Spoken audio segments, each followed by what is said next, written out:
I have debated for at least 25 minutes how I would start this live. I considered Joy to the World, a rendition of Joy to the World. I considered singing Hallelujah. There's literally no words to describe how overjoyed I am that the Toronto Raptors finally benched Dennis Schroder. It has been gnawing at my brain since they signed him and he alluded to the idea of being the starting point guard that this was going to be a disaster. The Toronto Raptors play in the National Basketball Association. The National Basketball Association has been trending towards some of the most efficient offense we have ever seen, if not the most efficient month. December, the Raptors 2-8 in December prior to tonight. This is the most efficient month of basketball in NBA history. And the Toronto Raptors, much to some of our chagrin and annoyance and disappointment, have consistently trotted out a point guard who could not space the floor and a center who does not shoot outside of 4 feet. And tonight, all our prayers were answered. Yeah, it's the Wizards. Say it again. It's the Wizards. Oh, it doesn't matter. It's just the Wizards, Rob. It's just the Wizards. It's just the Wizards. We're the Toronto Raptors, bro. We were 3-9 on the road going into this game. Check the Wizards road record. Check the Charlotte Hornets road record. You're not like leaps and bounds better than these teams with the way you've been playing. This is nothing to sneeze at. A 30-point blowout on the road where I don't even think y'all played. I don't even think we played that well. It was okay. It was so much better though. And what I like, the thing that I like the most, I wish I could zoom in on this. I wish I could zoom in on it and edit it and make like nice little cuts into this. Look at that nice little line. And they never freaking gave it up. They led wire to wire and it just got wider and wider and it didn't matter who they played. Malachi Flynn came in with 2 turnovers in the first 15 seconds. And I tell you, it might be the trauma of being a Toronto Raptor fan of this specific team, but I really thought that maybe the Wizards could come back 30 points in those 4.5 minutes with Malachi Flynn and Jalen McDaniels and Thaddeus Young not knowing how to dribble. Oh, man. The margin of error for this team is so thin. It's so razor thin. There's a lot of good things that happened for the Toronto Raptors tonight. First of all, how y'all doing? Give a like to this video because y'all know this channel has absolutely been pushing for this forever. And yo, when I saw the 5 guys trot out to the court in the second half to start up the second half, and I did not see Jakob Poeltl there, I was like, oh my God, Christmas has come early. Christmas has come late, but it's come early. I'm Serbian Orthodox. Our Christmas is a little bit later, so my mindset is Christmas came early. This was a miracle.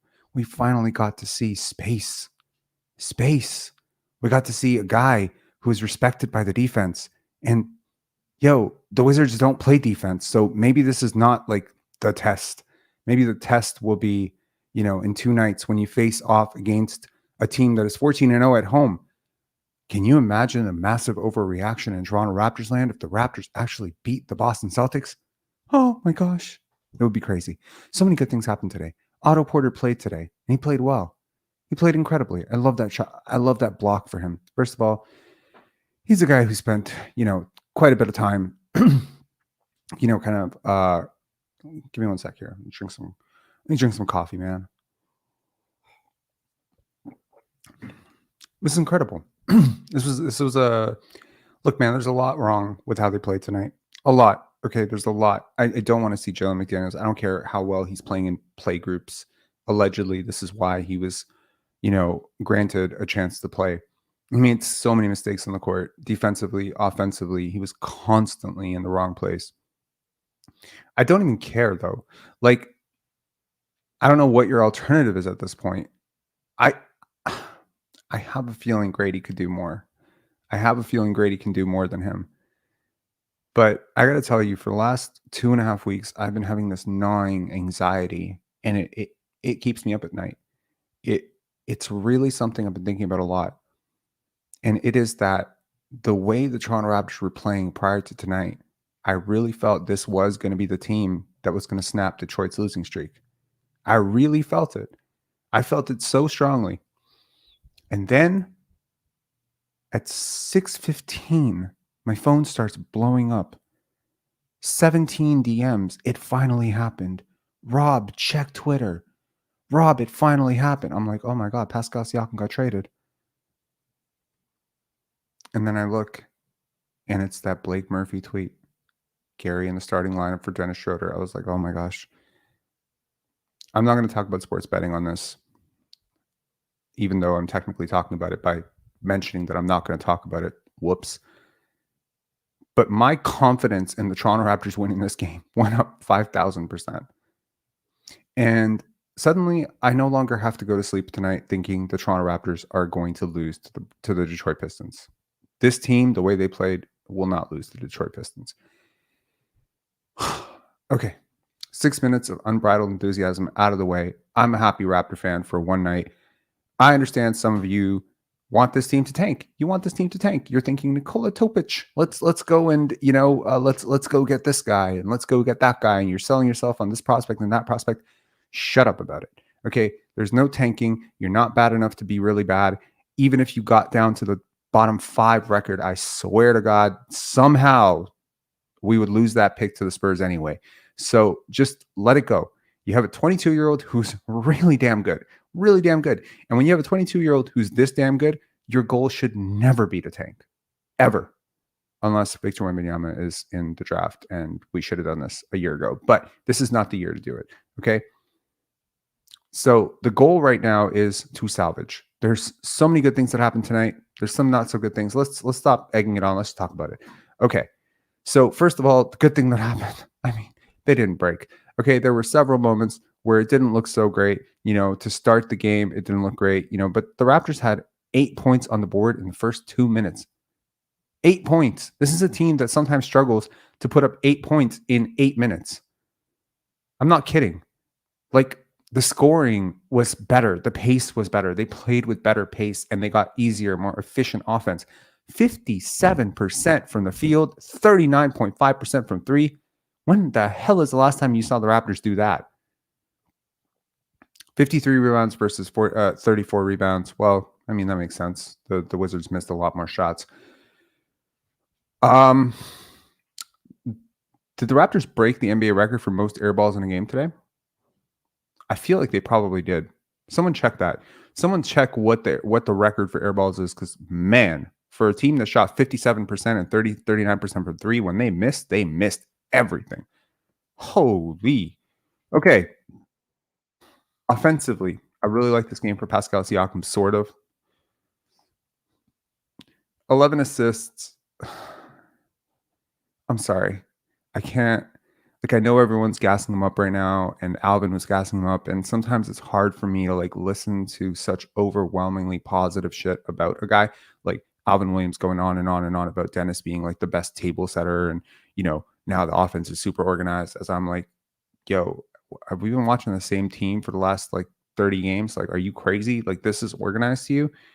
I understand what he's saying. I understand why people are happy that Pascal had 11 assists. I'm happy that Pascal had more usage than Dennis Schroder in general.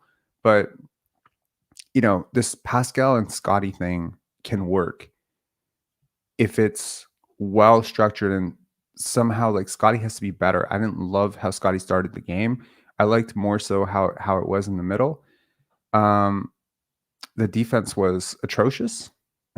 Atrocious is I think fair. If the Raptors had really, really wanted to, I think they could have held this team to 80, 85. I realize defense is sort of a dying breed in the NBA, but man, they really could have. This was a lot of self-inflicted, idiotic, just not rotating, not turning, not getting back in transition, not communicating properly. But it was better. Weirdly enough, as much as I can complain that there were so many errors that will absolutely cost you more against better teams, this was a step in the right direction. So I don't want to trend too negative. There was a lot of mistakes. For instance, at the end of the second quarter, when Scotty gets the offensive rebound and he throws it out to OG Anunoby, and there's 4 or 5 seconds left on the clock, and OG puts up the three. That's just bad clock management. You know, you need to go for the last shot on that one. It doesn't really matter how open you are. Like if you're gonna do that, you have to. Like there was a particular transition play. I think when Tyus Jones got free, and it was just like it was a bad shot by Siakam, then a gamble by Gary Trent Jr. This team has this self-destruct mode that Thaddeus Young has often talked about last year, where they pile on mistakes. What I liked about today's game was that it didn't go on for too long, and there was always a response. There was always an answer, you know? Rank Scrub saying, Hater said that Scotty couldn't shoot. He's good. Hell yes, he's good. And hell yes, I am so happy for Scotty Barnes. This is the best Christmas present that you could ever give this guy. If you haven't voted All-Star for him, vote All-Star. I was at a Christmas party with a whole bunch of people who do not follow basketball, and I had almost every single one of them on their phones, vote.nba.com, voting for Scotty. Christmas Day was 3 times the votes. I think I got 18 extra votes for Scotty, plus my own 3 accounts. So that's a lot of votes, plus my girlfriend's account. So, I mean, look, we got to do this for him. But big game for Scotty Barnes tonight. 20 points, 12 rebounds, 8 assists, 3 steals, 2 blocks, 2 turnovers. He had that one silly turnover in the backcourt when he was bringing it up, and he was a little bit loose with it. He's too high with the basketball, man. I got to talk to Brian about this. Like we got to, like, over some period of time, he's going to have to get lower with the basketball. He is dribbling the basketball like up to his shoulder. It needs to stop. Like, if you are going to be a lead initiator or any sort of creator in the NBA, you cannot dribble the basketball this high. You need to get lower in your stance. And he's just so upright. He needs to get lower. He needs to get lower. I literally cannot stop saying this. I've been saying it for a year. He needs to get lower.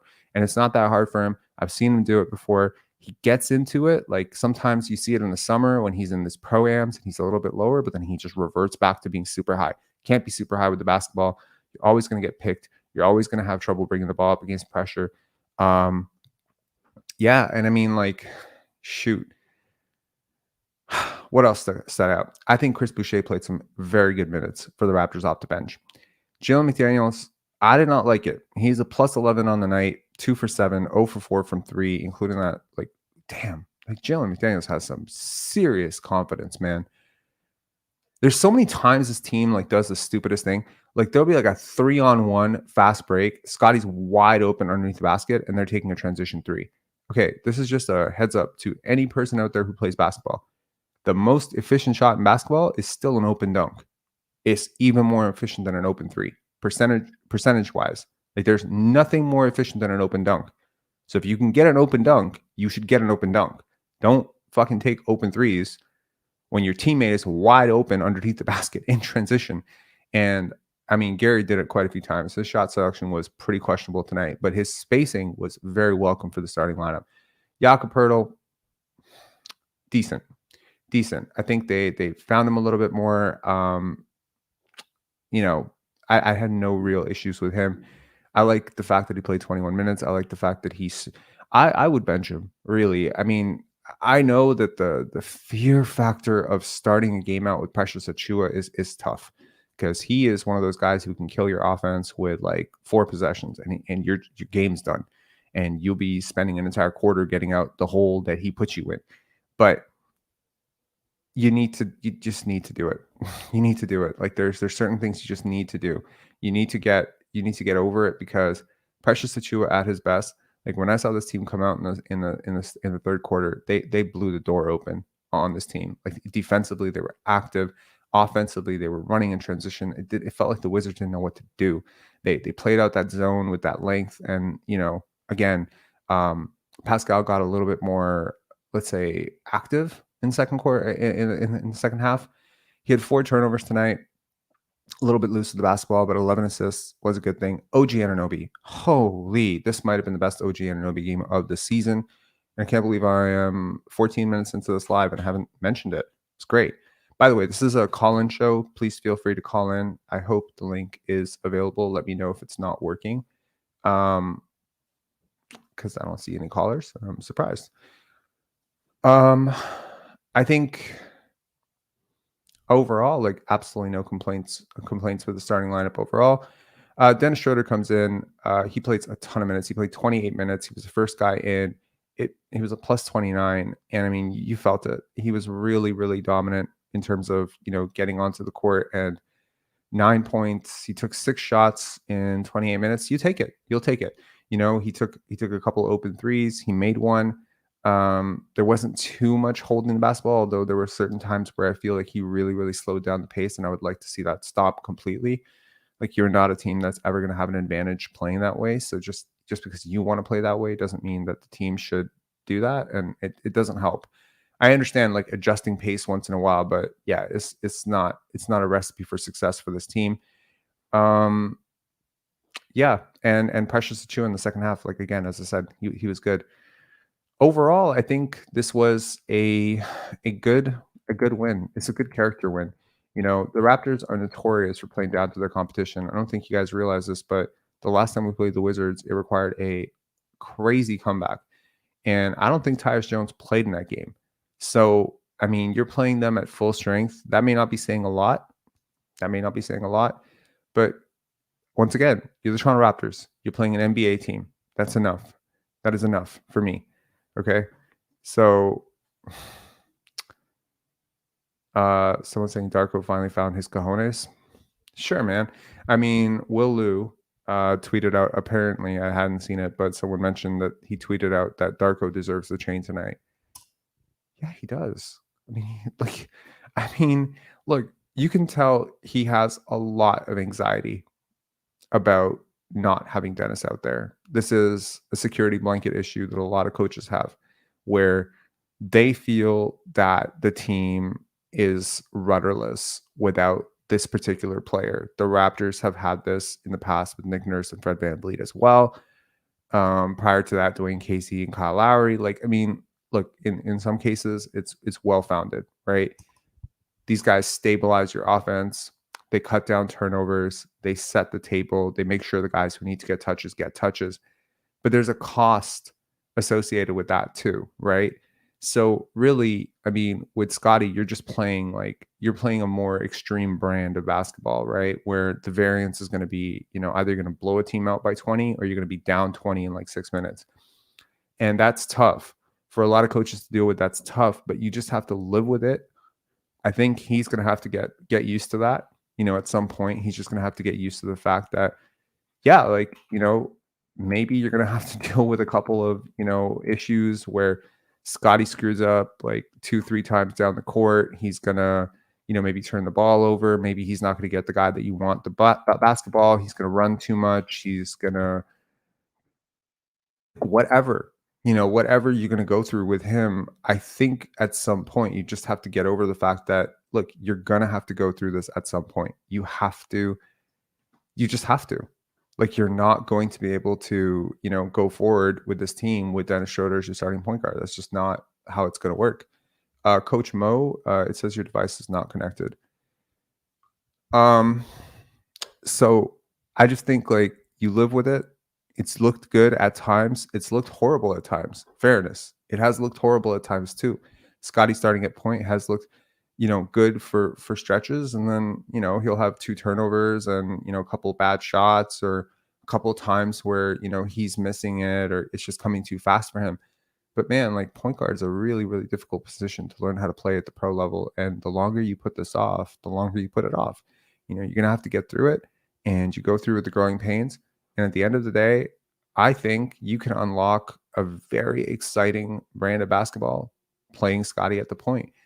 I think the rebounding was the most impressive thing. You got 12 rebounds from your starting point guard tonight. Like, frame that in your head. How many starting point guards can get you 12 rebounds? I guarantee you he'll be able to get 10 to 12 rebounds anytime he wants. Like, that is such a seismic advantage to be able to get that from the guard spot, right?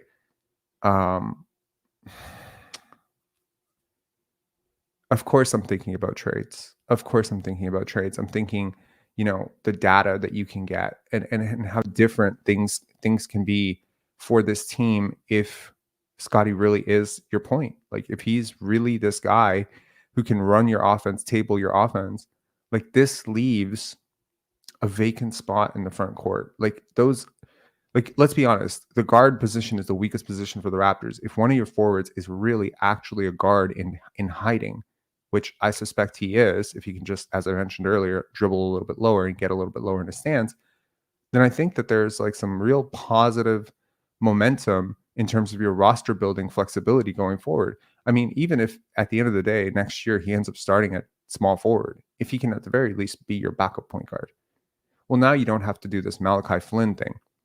I also want to mention Malachi not playing, right? Before we go to Anthony Yu and Coach Mo. Malachi not playing is a very interesting development. And him being out of the rotation, obviously, because, Darko decided to go with Jalen McDaniels for whatever reason. Maybe size. Maybe that was the intention there. I think it's generally probably a good thing. Like, for as much progress as Malachi has made, he has not been a positive for you out there. He's been somewhere between a slight positive to a major negative. And if you average out his season so far, he's like a mild negative for you. So, if you do end up making one of these Pascal for three guys types of trades, chances are he's going back the other way as salary filler, potentially, or you're getting a guard back in that deal that's going to usurp him in the lineup anyway. So I think this was a really good, 26, 27 game stretch, however many games we played, to just see what Malachi is, with almost 30 games actually. And I think what you've seen is he's a 25-year-old third string point guard who, can get hot occasionally and can guard competently sometimes and can be a reasonable guy at setting up your offense. But if you're expecting him to be some major, major contributor or a starter or a sixth man or a heat check guy off the bench, like, I think, you got to look around the league and just gauge where you're at. Peyton Pritchard's a much, much better player. Same draft, 2 picks earlier or pick earlier, but it's just a completely different, it's a level up, level down situation. These are not neck and neck players. Peyton is younger and he is considerably better. There are guys in the G League right now that I think would probably give Malachi a run for his money, for sure. So this is not shade on Malachi. I've obviously come a long way on him. But I think you have to really, I think today was just a very apolitically coached game. Benching Jakob in the second half, like, we haven't seen this much. Benching Dennis, like, starting Gary, even if he may or may not be a part of the future. Like, this is just about prioritizing what's actually important here. And if you're the Toronto Raptors and you're looking at this roster, what's really important is Scotty. I'm not trying to be one of those people that's like Scotty versus everything, but it is really, you got to prioritize. And priorities, people always talk about priorities, but it's a misnomer. Like, there's no such thing as priorities. A priority is the thing that comes built before everything else. That's what a priority is. It's a priority. You have singular. And your priority, if you're the Toronto Raptors, is to maximize the next 5 years with Scotty Barnes. And that means getting as much data, as many reps, as much experience for him to be on a winning team. And then through that, hopefully you can build a winning team. At some point, if it comes up naturally, I would love to talk about this potential Jalen Green to Toronto stuff. I think there might be some legs to this. I think he might be gettable. I wonder what we'd have to give up to get him, but I think it could work. All right, Anthony Yu, what's up, man? Hey, what's up, man? Only caught half the game on a fitness treadmill in my apartment, so nice. It's good to see it's good to be healthy. And pump up the Siakam and OG stats heading into trade deadline. And you still want to get rid of OG after all this, like, finishing dervish and shit that he's doing right now, man? Man, I think it is as he is, and it really is. I don't know if I can remember how Artest played, especially when he got traded to the Kings. I really think if you make OG do all the shots, you think it's going to be just like when Artest got more usage out of the ball when he joined the Kings. Mm-hmm. Okay, all right. See, I think that's a ceiling. That's still not bad. It is still not really a bad upside. It's just, Ron Artest in his prime was probably a top 15 player in the league. So that's a crazy upside. Yeah. Like, I mean, if he can ever get to that level defensively, that would be insane. But I think he has a little bit more offensively. Hey, I still got this $25 beer store gift certificate from work, so I'm going to use that to buy a drink and to celebrate that Dennis got benched. So that's what I missed. You guys only watched half the game, and yeah, man, I think Dennis is like stealthily killing your team, but just not people who don't have a deep analysis does not really see it. I mean, you definitely not going to see it with the Toronto media. I mean, in fairness to the Toronto media, as much as I like to shit on them, they've been behind this for at least a couple months now. Okay. Ever since Dennis did the Miami thing, I've sensed a shift in them. Now, I'm gonna pat myself on the back because I've been on this since before training camp. But these people have come on board. Like, this is not like a Fred situation. For me, this Dennis getting benched is a very cathartic thing because it feels like Dennis is weirdly an extension of all of my frustrations with Fred, right? And he's just a much worse player, making a lot less money, so it's not nearly as flagrant. But my frustrations were always that you need to get Scotty to be a point guard because I think that it can unlock this lineup. And I've always been told that it can't work. It will never work. Teams will press up on him. Yeah. And I learned a very, very long time ago that professional scouts, professional coaches, professional general managers are wrong all the time. So if you think you're right, listen to the other side, but trust your eyes, trust the data. And the data keeps telling me that Scotty at point works. And my eyes tell me that Scotty at point works and that he needs those reps. And so it was a good vindication to finally see him not start in place of an injured starting point guard as he did with Fred VanVleet, but actually take that spot. This is the first time in his career he's ever done that. He's never been allowed to do this. Yeah, I think he needs a player who is, this is really hard to replicate, but you have to get a similarity. But would it be a dream come true if Scotty, Lowry, and Gasol share the same floor in 2018? That would be the amount of IQ those guys. Scotty was 16 or 17 years old. Well, I mean, let's just say fictionally, you got the Scotty now joining. I think Scotty actually has a lot in common with those players. So I wonder if it would be a little bit more redundant than anything else. But I would have loved for him to be mentored by those guys. I think he would have really vibed with them. And I think, it's just one of those things. Smart basketball players just love smart basketball players. You just see it everywhere. The way Scotty and Otto vibe, it's just like they are just always in sync. It's like the way when Pascal made that extra pass to OG in the corner, Scotty was up, because it was just shit, motherfucker, I've been waiting for you to make this extra pass for a year, and you finally made it, and he splashed the three. Yeah. So it's just, it's weird for me because I know that Scotty sees the game better than I do. I think I see the game pretty well. I study it a lot. I know he sees the game better than I do. He's truly generational in his mind for basketball. I've talked with Brian about this before too. He's he just sees the game on a completely different level. Yeah. Okay. There are maybe 20 players in the league that see the game as well as Scotty does. And most, if not all of them, are older than him. All of them are older than him.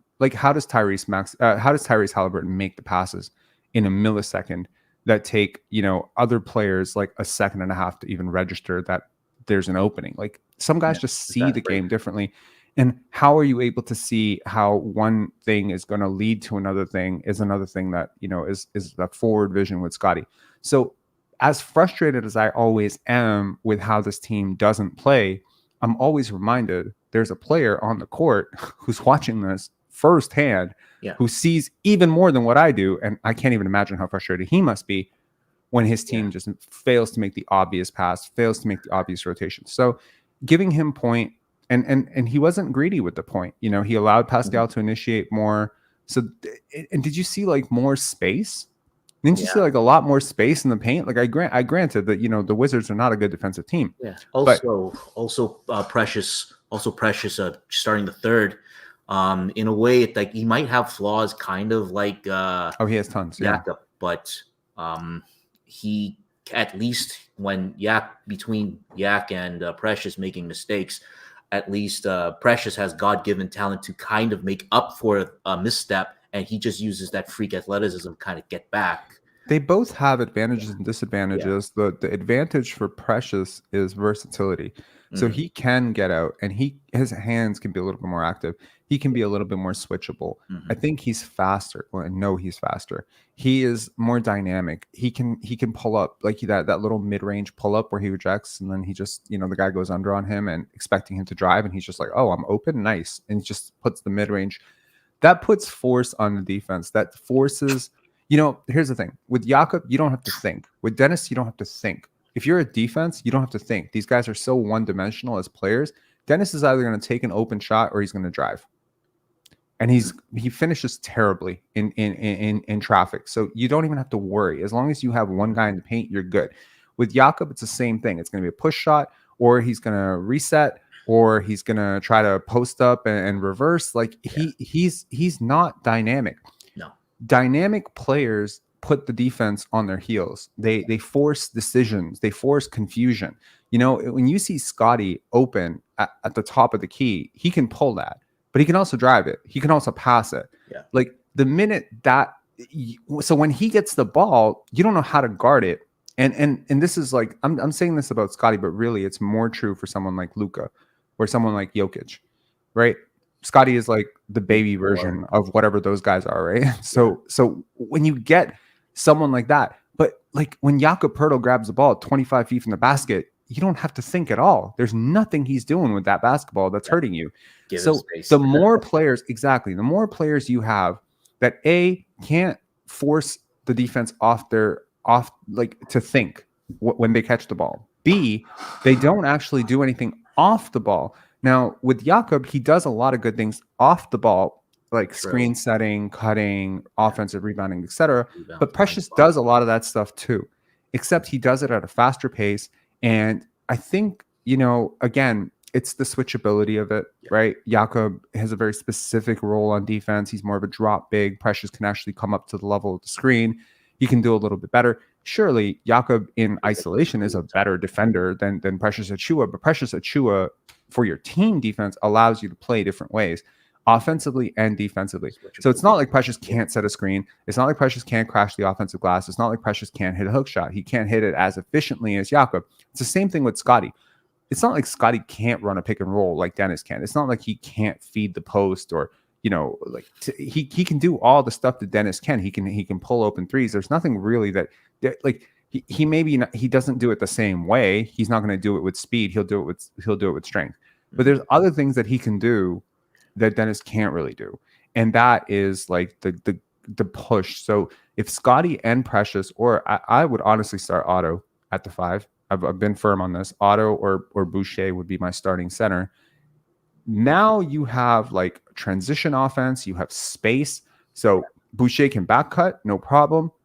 He can do a little bit of like 1, 3 or 2. Yeah. But he can be transition, he can space out, and you have to guard him. Boucher's and you have to guard him.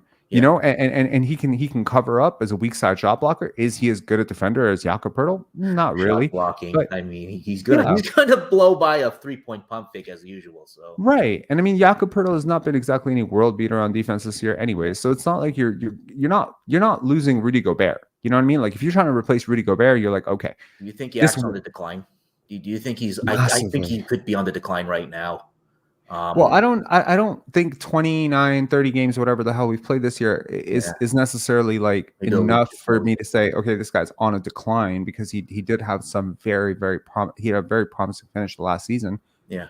And that was certainly a lot better. I think this is like a consistent ebb and flow with Jakob Poeltl. He's kind of this player. Like people kind of gassed him up to be like this super starting center, or like, he's like, because of how much we paid for him. We paid 3 picks, So like typically if you're paying 3 picks for a center in 2023 and you reasonably competently know what the hell you're doing, it's probably like a really good starting center. Like, but he's not. So he's like a below average starting center. So he's certainly below the likes of Jared Allen and Nick Claxton and you told us that he's going into Tyler's Cody Zeller territory. So I was you called it out, and I wanted to not believe it, but it's looking truer and truer by the wayside.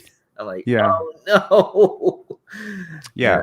But I mean, he's still a serviceable player. He's still a guy who can play 20 minutes a night, in an NBA rotation and not kill your rotation. It's just not like a featured focal piece. Like when Darko Rajakovic came out in training camp and he said he could be Domantas Sabonis, I nearly lost my mind. Like, no, he can't. And no, he's not. Like, let's not cap. It's like there's a lot of cap going on with this team. And I feel like we need to call it out. Like, there's guys who objectively cannot, in any walk of life, guard 1 through 5 that go out and say, I can guard 1 through 5. I can play 1 through 5. It's like, no, you can't, motherfucker. There's some guys who brand themselves as shooters who have not shot above 35% literally their entire career. You're not a shooter if you don't shoot 35%. So there's a lot of things. There's guys who walk around thinking they're max players and all-stars and MVPs when they have literally never, ever deserved that. So we just need to be real about who players are. And Jakob Poeltl is a serviceable role player at this point, and hopefully, and he's professional, and he is very smart, and he is a very competent role player who can play rotational minutes for you. I am confident to say that he is rotation big and probably will be so for the foreseeable future. But starting this guy long term is going to hurt you. Ideally, if you're the Toronto Raptors, you just pray for hope for health for Christian Koloko. He gets healthy. He's your easy starting center. And so Jakob is great. That you see Jakob kind of like, he can't jump that high or reach that high. And it's like, dude, healthy, non-injured, cardio-ready Koloko could just catch that and just smash it from the moon, right? It's just so many off. And then things he could have done on the offensive boards, he just tips it away. He just tipping it away. He's not trying to do something too much and get a foul there. And then absolutely. So if certain moves are made, and let's just say we get roster spots open, let's say 3, okay, which 905 players would you want to be? You got 3 905 players you can call up and you have a chance to call up. So you're assuming that we do like a 3-for-1 type of deal, like we're gonna trade Thaddeus Young, Malachi Flynn, Boucher and for like one player or something like that. Yeah. Jonte Porter, Javon Freeman, Liberty, easy. I don't see a third player I would want on the 905 though. A maybe for me is, definitely, I mean, a guarantee's great. Brady's already in the rotation, so it doesn't count. I think give Justice Winslow a little tiny chance. Why? I don't know. I mean, between him and O'Banner is more likely a no, but O'Banner is much more easy on the eyes than what's his father was. His father was the Harper. Oh, Harper Jr. O'Banner doing Harper Jr. things is just more appeasing on the eye because his jump shot doesn't look like a horror show. So I want shooters, man. I want shooters on this team. I want cutters. I want pick and roll ball handlers. I want dynamic guards. Javon Freeman Liberty is a dynamic guard. Jonte Porter can shoot. Yeah, look at his box score today. He's like a roll shooter, not like create a shooter, but a roll shooter off the pass is great. Like absolutely. Just I don't want someone like, I mean, that's the whole problem. Half the problem with this team is people don't know their roles and they don't buy into their roles. Yeah. Today we saw players kind of buy into their roles a little bit more. Yeah. And that allowed the guys who were supposed to be the guys to be the guys. Like guys are taking shots that they're actually supposed to take. I maybe counted like 10 stupid shots. Most Raptor games I can count 30. Eyes closed. So yeah. Anyways, man. Anthony, thanks for calling in. Any final words? What are you up to tomorrow? What do we have plans for tomorrow? Is this kind of like a holiday week for you? Because this week is kind of a holiday week for me. Yeah. I mean, I'm working on Pendants right now, so I'm just getting like all the films together for that, and getting all the prep together for that. We're less than 2 months out, so we got a lot of work to do on that. Okay. Other than that, probably some promo videos, maybe. I don't know. I mean, I don't know. My girlfriend and I we just went to Best Buy and got our Dyson vacuum. Nice! She's been wanting a Dyson vacuum forever. Yeah. I think they're overrated, but whatever. A little overrated, but they're easy to use. I got my PS5. She gets her Dyson vacuum. That was our deal. PS5. Okay. Yeah. What I'm gonna do tomorrow is I'm gonna drive to Casino Rama with cash, not for the gambling, but first I can't get any Russell Peters tickets at Casino Rama on Ticketmaster. They're just not processing my cards. So I'm just gonna go straight to Aurelia and then just buy the tickets right on the spot and then do a little gambling. And then after that, You're paying to see Russell Peters. Yeah, Russell Peters. It's on for January 20. Sorry, I just wanted to clarify that someone's paying to watch Russell Peters tell jokes in 2023. I know. We'll see. We'll see what his content is. I hope he gets updated with a little bit of his content. Same shit, man. Same I think so. Cringe, fucking terrible comedy for the last 8 years. I can't. Well, that's why he's stand him. Rama, right? But I just want to see it just for the novelty. Can't stand him. I'll give a shout out to like I think better comedians. True. Gastor Almonte. Yeah. Google Gastor Almonte, heavy, high, and far, and tell me you don't laugh more in that 10-minute clip.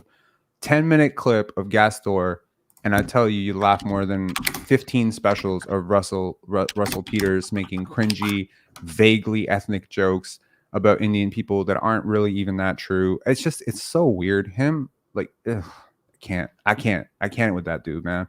Okay, that's not no. That may not even be a popular opinion. He's Canadian, blah blah blah. I don't care, man. He got famous on one fucking shtick, and it was just like I could do literal.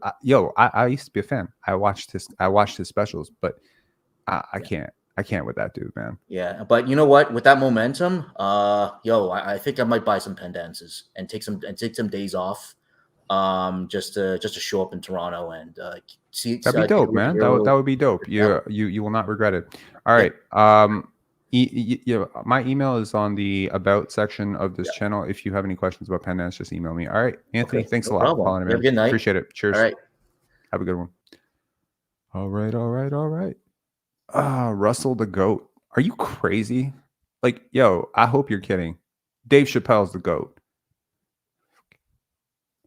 Thank you. This Eddie Murphy, Richard Pryor. My God, this dude is a hack, bro. He's a hack. He is a hack. Coach Mo, what up? Yeah, I agree with the Russell Peters. It's getting old. The shtick is getting old. Seen it. It's been old, bro. Nate Bargatze. I mean, there's so many good ones, man. You know who's in the same group as that? I think Kevin Hart stand-up. It's like been there, done that. I'm not getting anything new. I'm not being.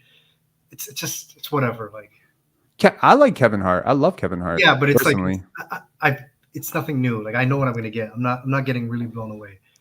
In the beginning, I loved it, but then it's like certain. I could listen. I could still listen to I mean, dude, I watch Cold as Balls all the time. I think he's just okay. Here's the thing: Kevin Hart is naturally funny. Dave Chappelle is naturally funny. Yeah. John Mulaney is naturally funny. You can't listen to these guys talk about anything and not laugh. At this point, I'm saying Kevin Hart in his interviews is funnier than stand-ups today. When he first got on the scene, his stand-ups were great and his interviews. But no, I know there's levels to this. I know what you mean. Oh fuck yeah, man! Like if Russell Peters is on your Mount Rushmore of comedians, you don't know comedy. Yes. Jeez. Patrice O'Neal, hell yes. Tom Segura, hell yes. Patrice is my goal. This okay. So everyone in this chat, y'all got a great taste. Mitch Hedberg, awesome. Bernie Mac, absolutely. Jimmy Carr, a little controversial, but I like him. There's a shit. Who am I thinking about? This guy Ari something. Ari, he's a Jewish dude. He's good. Who else? There's so many. Literally, there's so many comedians. Yes, rest in peace to Bernie Mac. Yeah. Anyways, what do you think of tonight's game? Yo, you got benched. So the only person I'm happier for than myself is you. Here's the funny thing about him being benched. So the starters got pulled like just under 5 minutes, right? Mm-hmm. Dennis still played 28 minutes, so that's funny. But today was the best game he's ever played in his entire life as a Raptor.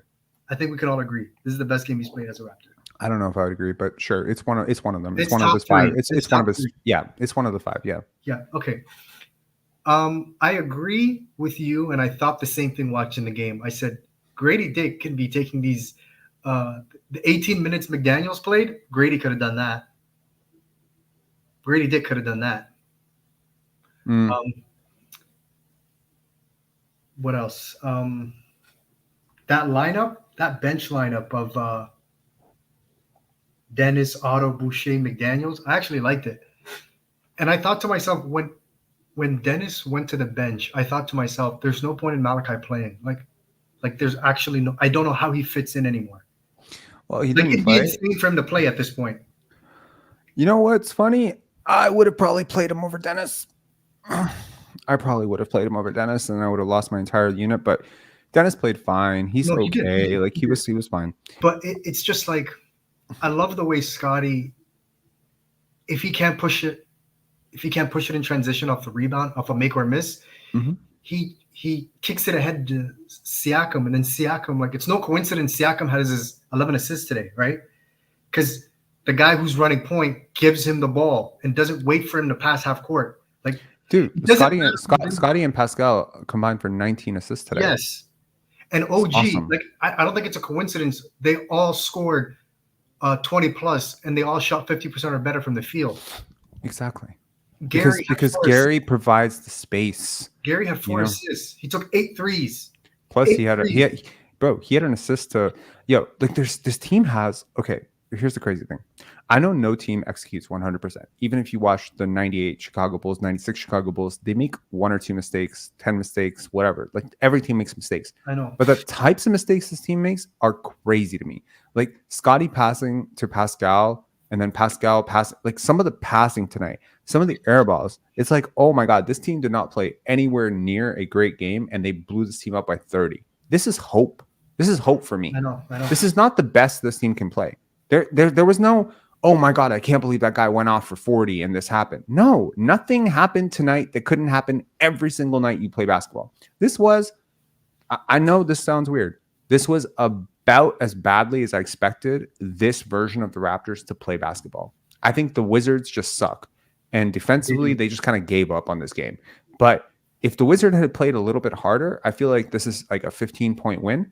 And I think if both teams are clicking, I think like you could blow the team up by 50. So this is the thing. I think the Raptors are better than their record. Kate is sitting there like, there's no way we're 2-26. I'm like, there's no way the Raptors are 7 games under 500. I feel the same way. I know. And when people were blaming the front office, which they deserve their share of the blame, no doubt. But I don't think the roster that Masai and Bobby put together was 11-18, right? You can argue, there are a couple games below 500 or 500, but the way Darko was using this team, the way he was using it, they're 7-8 games below 500. Yeah. Yeah. And I mean, like, you can't even like look at injuries. You can't look at like, it's hard, like, and I think there's been like progress in weird ways. Like Scotty, the progress has been real on his shooting. OG, the progress on his driving skill and finishing ability, like 4 times tonight. I was like, did he just do that? And this has become a trend. And Louis Satzman, I don't know if he already wrote the article on it or if he's writing an article on it, but he was the person who was asking all those questions from OG in his presser about who he's watching in terms of finishing ability. OG has not been a 3-level scorer his entire career. He's been like a 1-level scorer who scores very inefficiently in other areas. So basically, by expanding his game, and they're doing it so rapidly. Like, you've watched OG for now 5-6 years. He has really struggled with dynamic finishes at the rim. If it's not like, see that left-handed layup? Yeah. Also, did you see Jalen McDaniels like go on a reverse when there was a fucking open dunk? What the hell? Yeah, Grady can take those minutes, bro. Grady can take those minutes. I think Grady could, and he is. Yeah, like I mean, whatever. It's fine. Like if Jalen McDaniels has done something in these play groups to deserve these minutes, fine. I'd rather I'm not there. I'd rather McDaniels than Flynn. I'll tell you that. At least there's a point to McDaniels. At least size. Yes, size. Yeah. Yep. Defend. You saw deflections. You saw steals. You saw him catch a lob. Like, he's running. He's a much better transition player. There's a reason for him. Precious too. I get Precious. The only player on this team I just don't want to see on the court. There's no point in him existing. Like, a fully actualized Malachi Flynn is a 2-way player. Like, just get off the court. We don't need to see you. We've seen you for 4 years. You're garbage.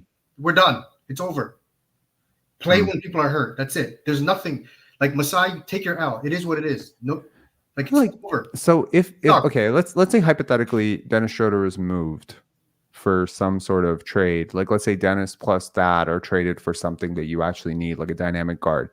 would you then be okay with Malachi getting 8 to 12 minutes a night as like the backup guard? Sure. Yeah, like so Scotty and the guard are starting together. Yeah, you're gonna need some sort of I do that. I'm okay with that. But like if you already have your starting point guard and your backup point guard, that guy does not need to see the floor ever. Yeah. He's barely a third string point guard. Barely. Yeah, he's not like I think he's like I don't know. If I ranked every single point guard in the league, and let's assume there's like 100 point guards in the league, I would probably say he's like 95th to 100th, somewhere in that range. Yes. Like he's definitely there. And that's just because it's a really, really talented position. And the ones who are below him are like rookies or second year players. They're like 21, 20, 19 type of, I think just it's so weird because, you've got this Vision 6-9 thing, and, I know a lot of people clown it, but you see it in spurts and you're like, how is a team supposed to score against this? Like Precious Achiuwa and engage Pascal Siakam, which of course rarely happens. But when it does happen and you see it click for like 3-4 possessions and the other team is just suffocating, they don't know where to go. They don't know how to breathe. They don't know how to dribble. They forget how to play fucking basketball. And it's just like, damn, this is incredible. This could be something. But the Raptors just, they have holes. And Malachi is a hole. Dennis is a hole. Jakob is a hole. All of these are holes. Pascal, when he's not trying defensively, is a hole. Scotty was not great defensively tonight, and not like his defense at all. Like he had that incredible block on Tyus Jones, which I was like, whew, how did he time that? Had the hand-eye coordination to do that on the move, going the other way is crazy. Like that should lead SportsCenter. If people know what they're looking for, that should lead SportsCenter tonight. That was a crazy block from behind. He never had a good game, but 3 steals, 2 blocks. 3 steals, 2 blocks, but like his overall defense was not great. Like whole team, it's like that every night for the whole team. OG was a little bit better today, but yeah, Pascal was leaking oil defensively. Dennis was okay. I think Dennis was better. Gary was. Jakob today, he got 21 minutes. He was 4 of 6, 8 rebounds, 2 assists. Right. I thought he played a little bit better. I thought the space really helped him. He was able to throw lobs. Right. Because the paint wasn't clogged. I think he's better than he's shown.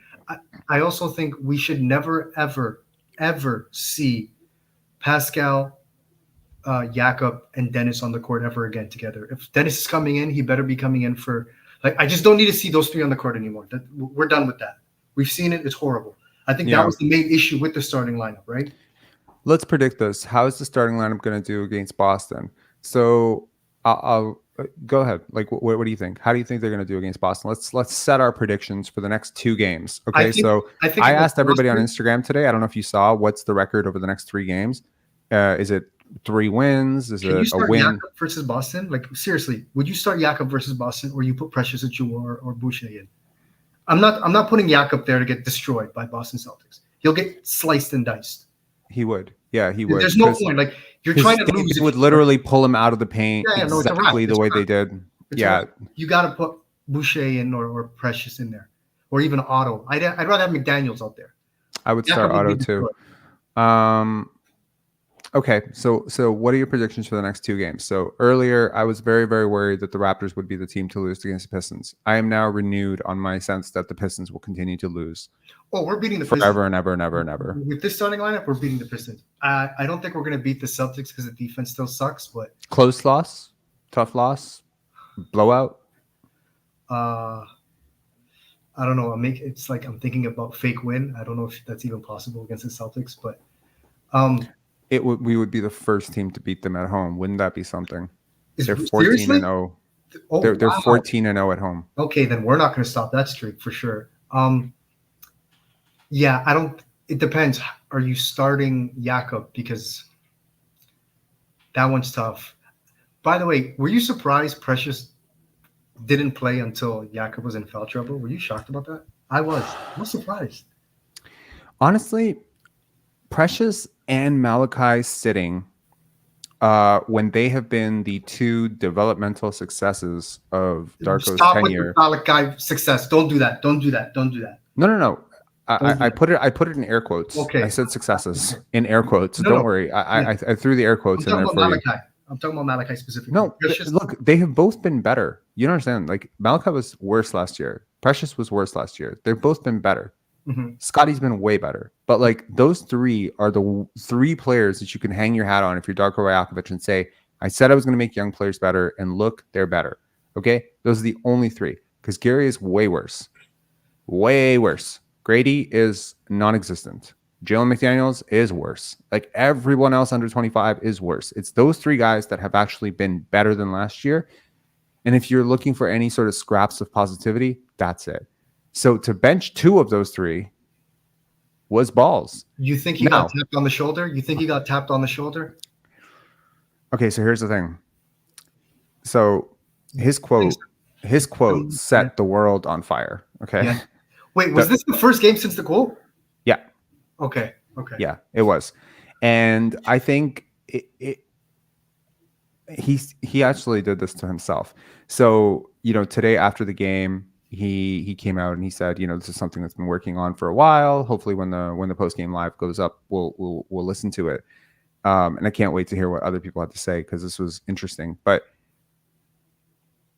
the way the media twisted what he said, which I think was fair. I think what he said was fair. We don't have a Steph Curry on our bench. What the fuck do you want me to do? Who, what, when, where? I think that's perfectly fair. Yeah. I get it.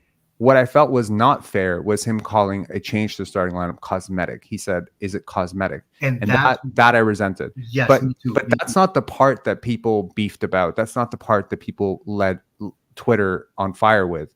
They led it on fire with Darko Rajakovic shits on his bench.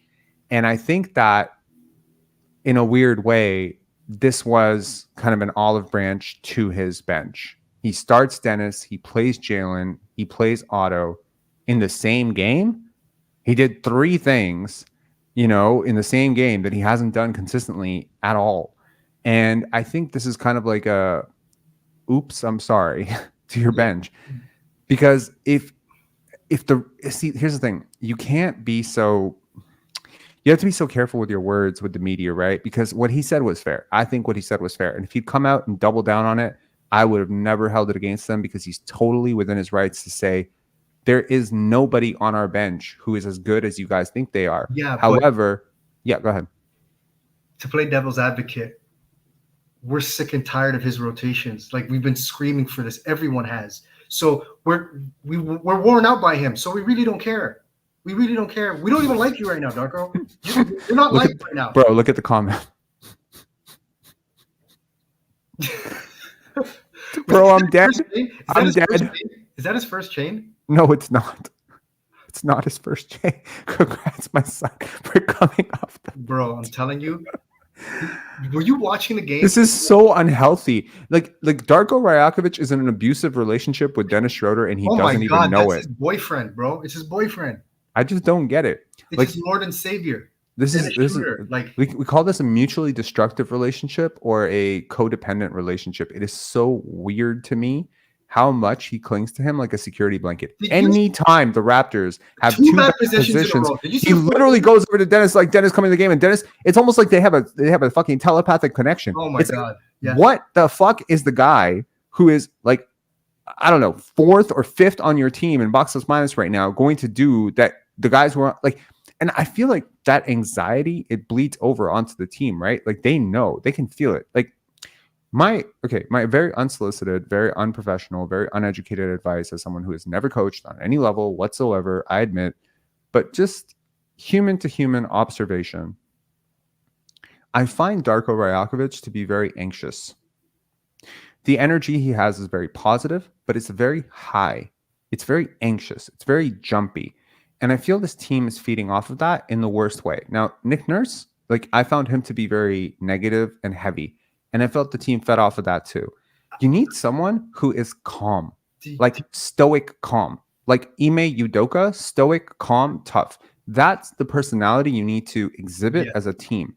Because that's the one that doesn't cause you to get the yips and collapse in fourth quarters. Darko's timeouts. When he calls timeouts, he's like pacing to the free throw line. Yes.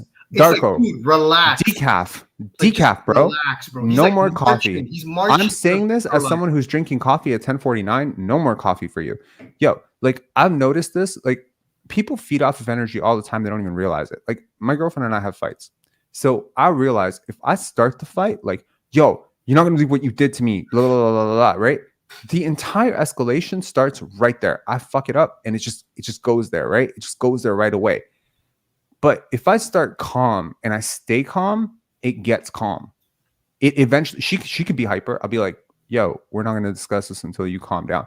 If you stay calm in any situation, it will eventually calm. It's only when you get up. Now, if you're coming to guys like in a timeout and you're like, yo, like we gotta do it like this, everyone's feeling your anxiety, bro. I mean, like Dennis is like Darko is literally pacing. His body language is consistently anxious. When Dennis isn't on the court. And that's why I say it's a security blanket. It's not on the court. He's nervous. I'm calling him boyfriend is weirdly suggestive in a different sense, but I'm comfortable calling him a security blanket. If you want to go further than that, that's your business. But I'm saying like it just feels like he does not. There are coaches like this. They have a veteran or someone like that where they just don't feel comfortable. It's usually Kerr and Curry. But that's valid. He's a top 5 player of all time. Usually Eric Spoelstra, Dwayne Wade. It's something that makes sense. Yeah. Right? Tim Duncan.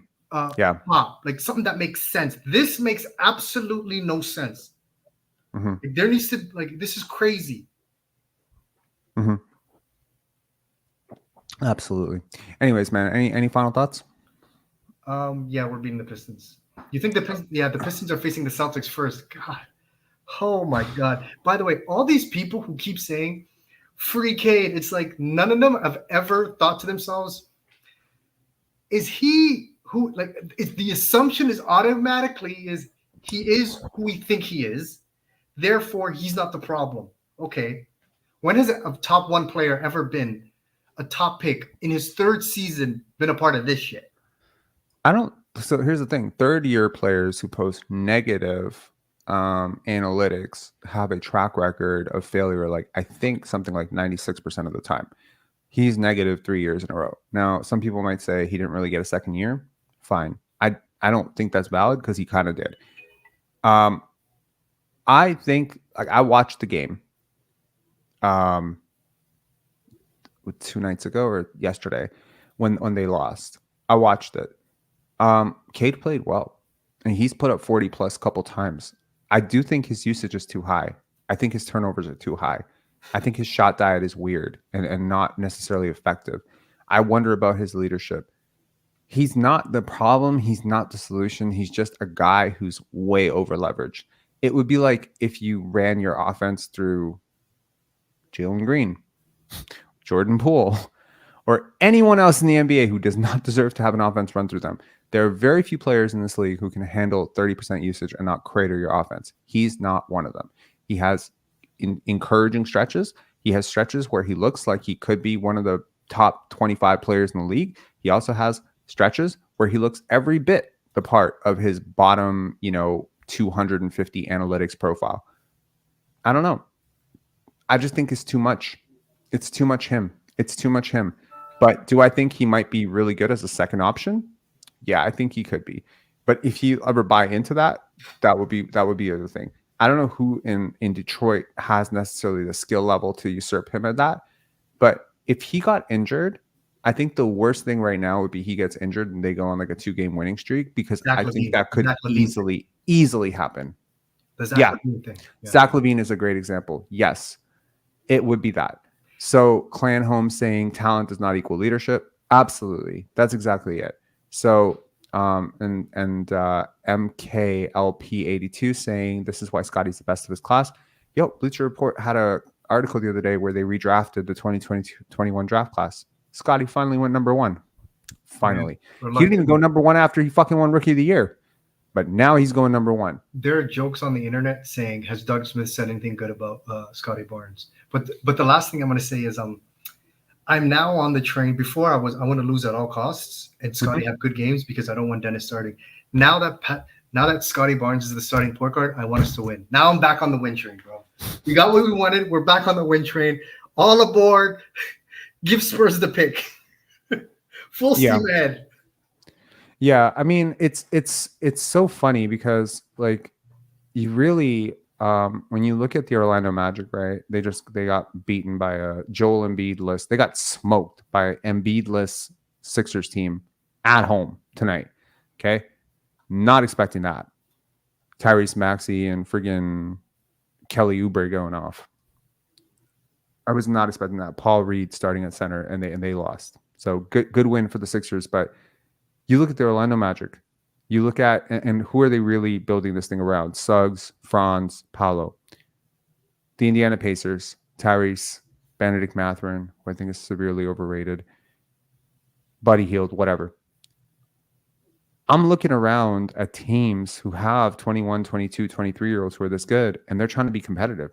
The Raptors should try to be competitive, and they can be competitive.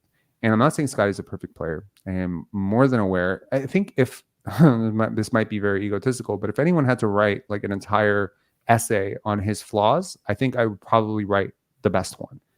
Like, I am so freaking keenly aware of the 150 places that his game needs to improve. Like whether it be turning over which shoulder.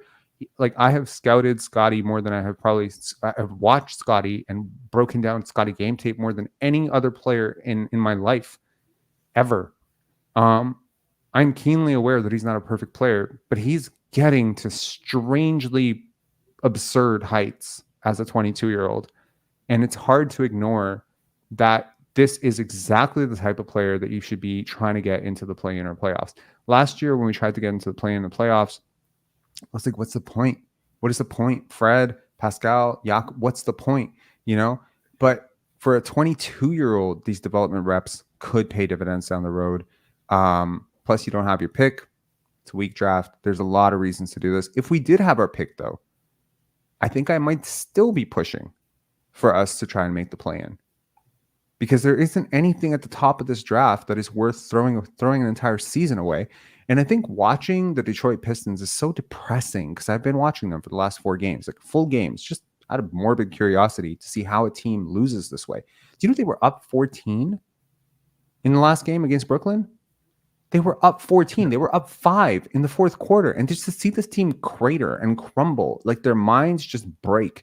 Like they miss one shot and the whole team just looks like death, you know? And it just happens. And Mikal Bridges is just like one shot. And they're like, oh, here we go again. To see this visibly broken fan base, it's nuts. Like I hate losing. I hate losing. It's bad. It's bad for your culture. This, you know, like you look at guys like Benedict Mathurin. What is Benedict Mathurin contributing that was worth tanking a season for the Indiana Pacers? It's not worth it. Like there are very few players that are worth tanking for. The Spurs seem to tank for all of them. But other than, you know, those guys, like maybe a Chet Holmgren or Paolo Banchero or Victor Wembanyama, maybe these guys are worth, you know, losing a season for. Topic?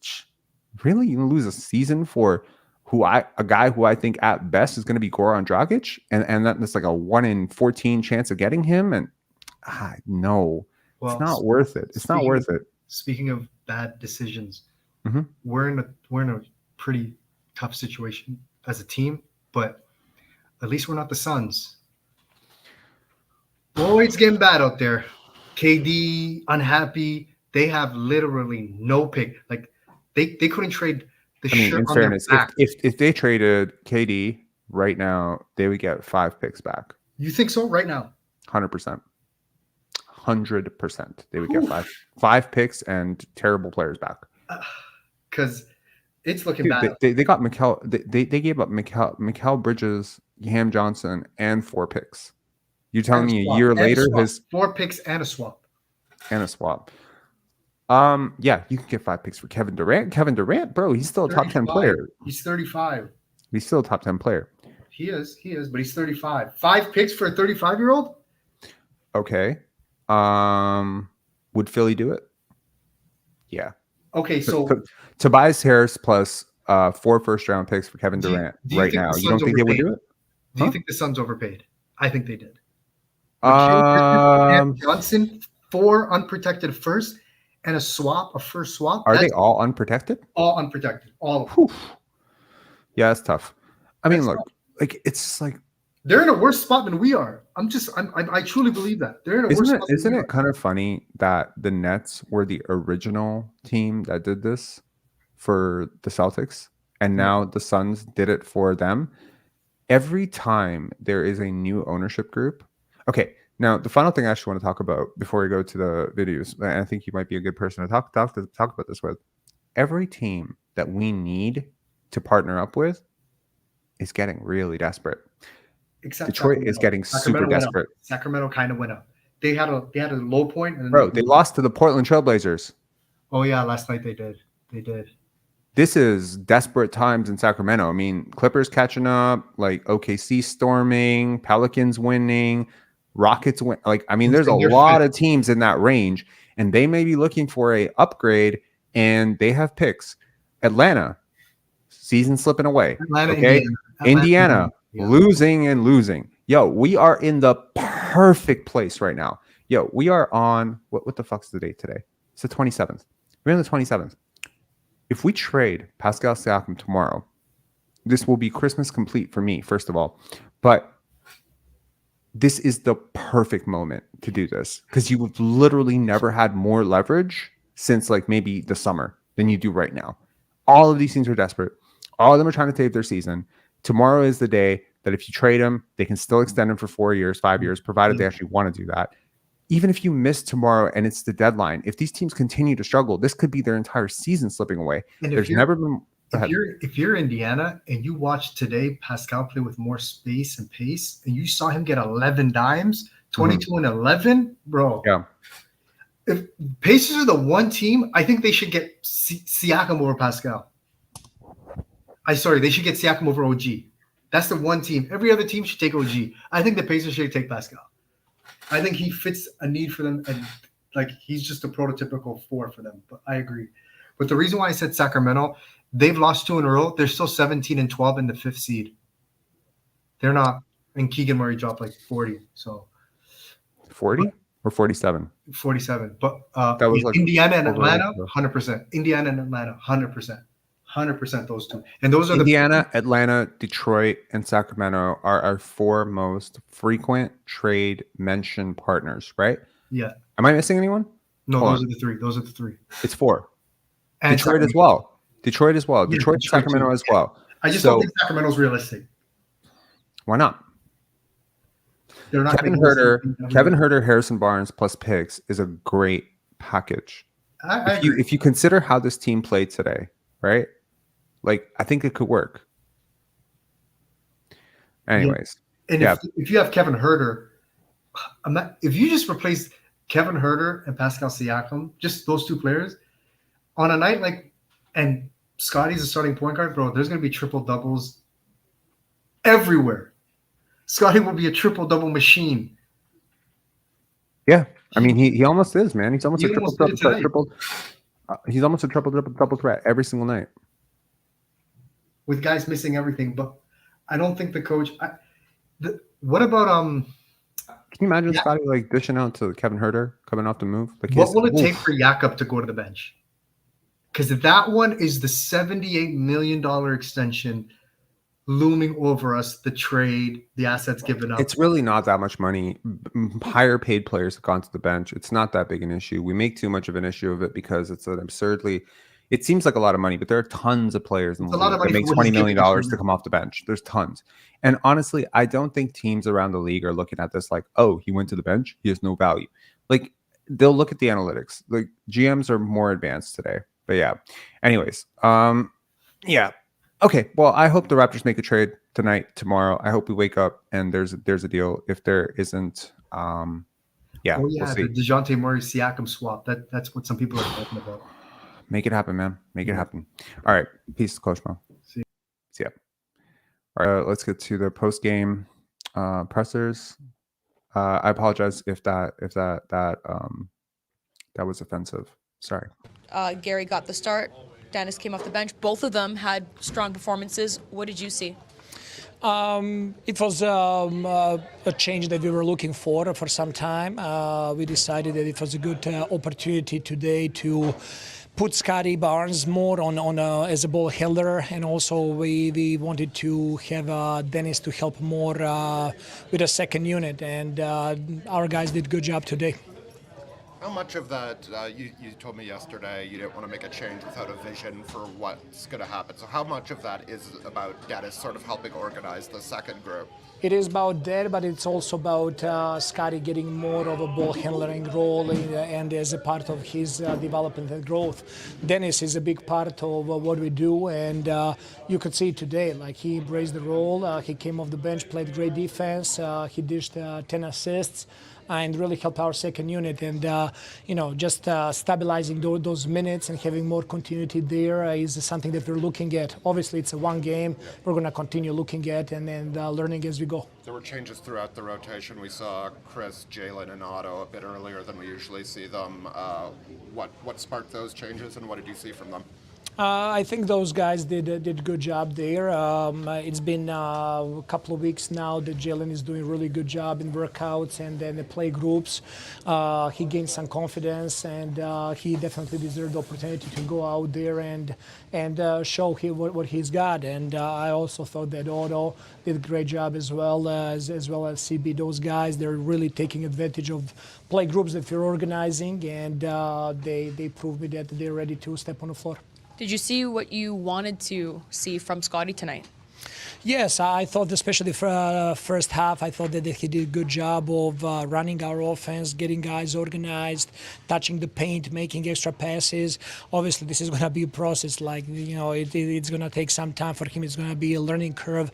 Him handling the ball more, calling offense, and then getting more comfortable there. As I said, those are the changes that we made at this point, but we are not set in stone going forward. With the struggles you guys have had on the road this season, looking at the stretch of 9 of 10 away from home, how important was it to start positively this stretch? It's always good to win, and it's especially good to win on the road. We got this team on the second night of the back-to-back. We took an opportunity that we had today against them, and this should be a good starting road trip for us. G, strong game from you today. What did you see out there? We were just being aggressive, getting stops, and running out on offense. Obviously, lineup changes were made. How did it feel playing off of those changes and differences? Felt fine, I know. I mean, we're all adjusting, just taking it game by game. We came out strong today. We got stops on defense, and then everyone played with energy. Obviously, that's a lineup with no traditional point guard. Is this sort of thing where everybody just has to be a bit more aware of helping in the backcourt, that sort of stuff? Yeah, setting? Definitely everyone more aware. Yeah. Everyone handling more, just everyone, I guess, it's just different with no point guard, but everyone pick up, figure it out. When you guys made that first run to take the lead, I think you held them without a field goal for almost 8 minutes. What was going right defensively? Communication on defense, and then just flying around, figuring stuff out, and then rebounding and running. Communication has actually been a point of emphasis. I remember talking about that earlier. What was the difference today? Why was it working so well? Just practice. The coaches have been harping on it, and even the players, we've been talking about it, make sure we talk. So we just carried over tonight, just going to continue. How did it, obviously, change the starting lineup changes a lot of what goes on after. How did those sort of hybrid lineups feel to you? And you said you guys were sort of flying around. Was it more just sort of feeling it out and just playing more naturally? Yeah, feeling it out. I mean, we've played with that lineup before in the past. So it wasn't too unfamiliar, but just figuring it out on the fly. And as the games go on, hopefully we get better and better with it, both lineups. You guys had the second franchise history after Detroit. You guys had 44. Tonight's game, you had 43 assists. Is that a sign that things are?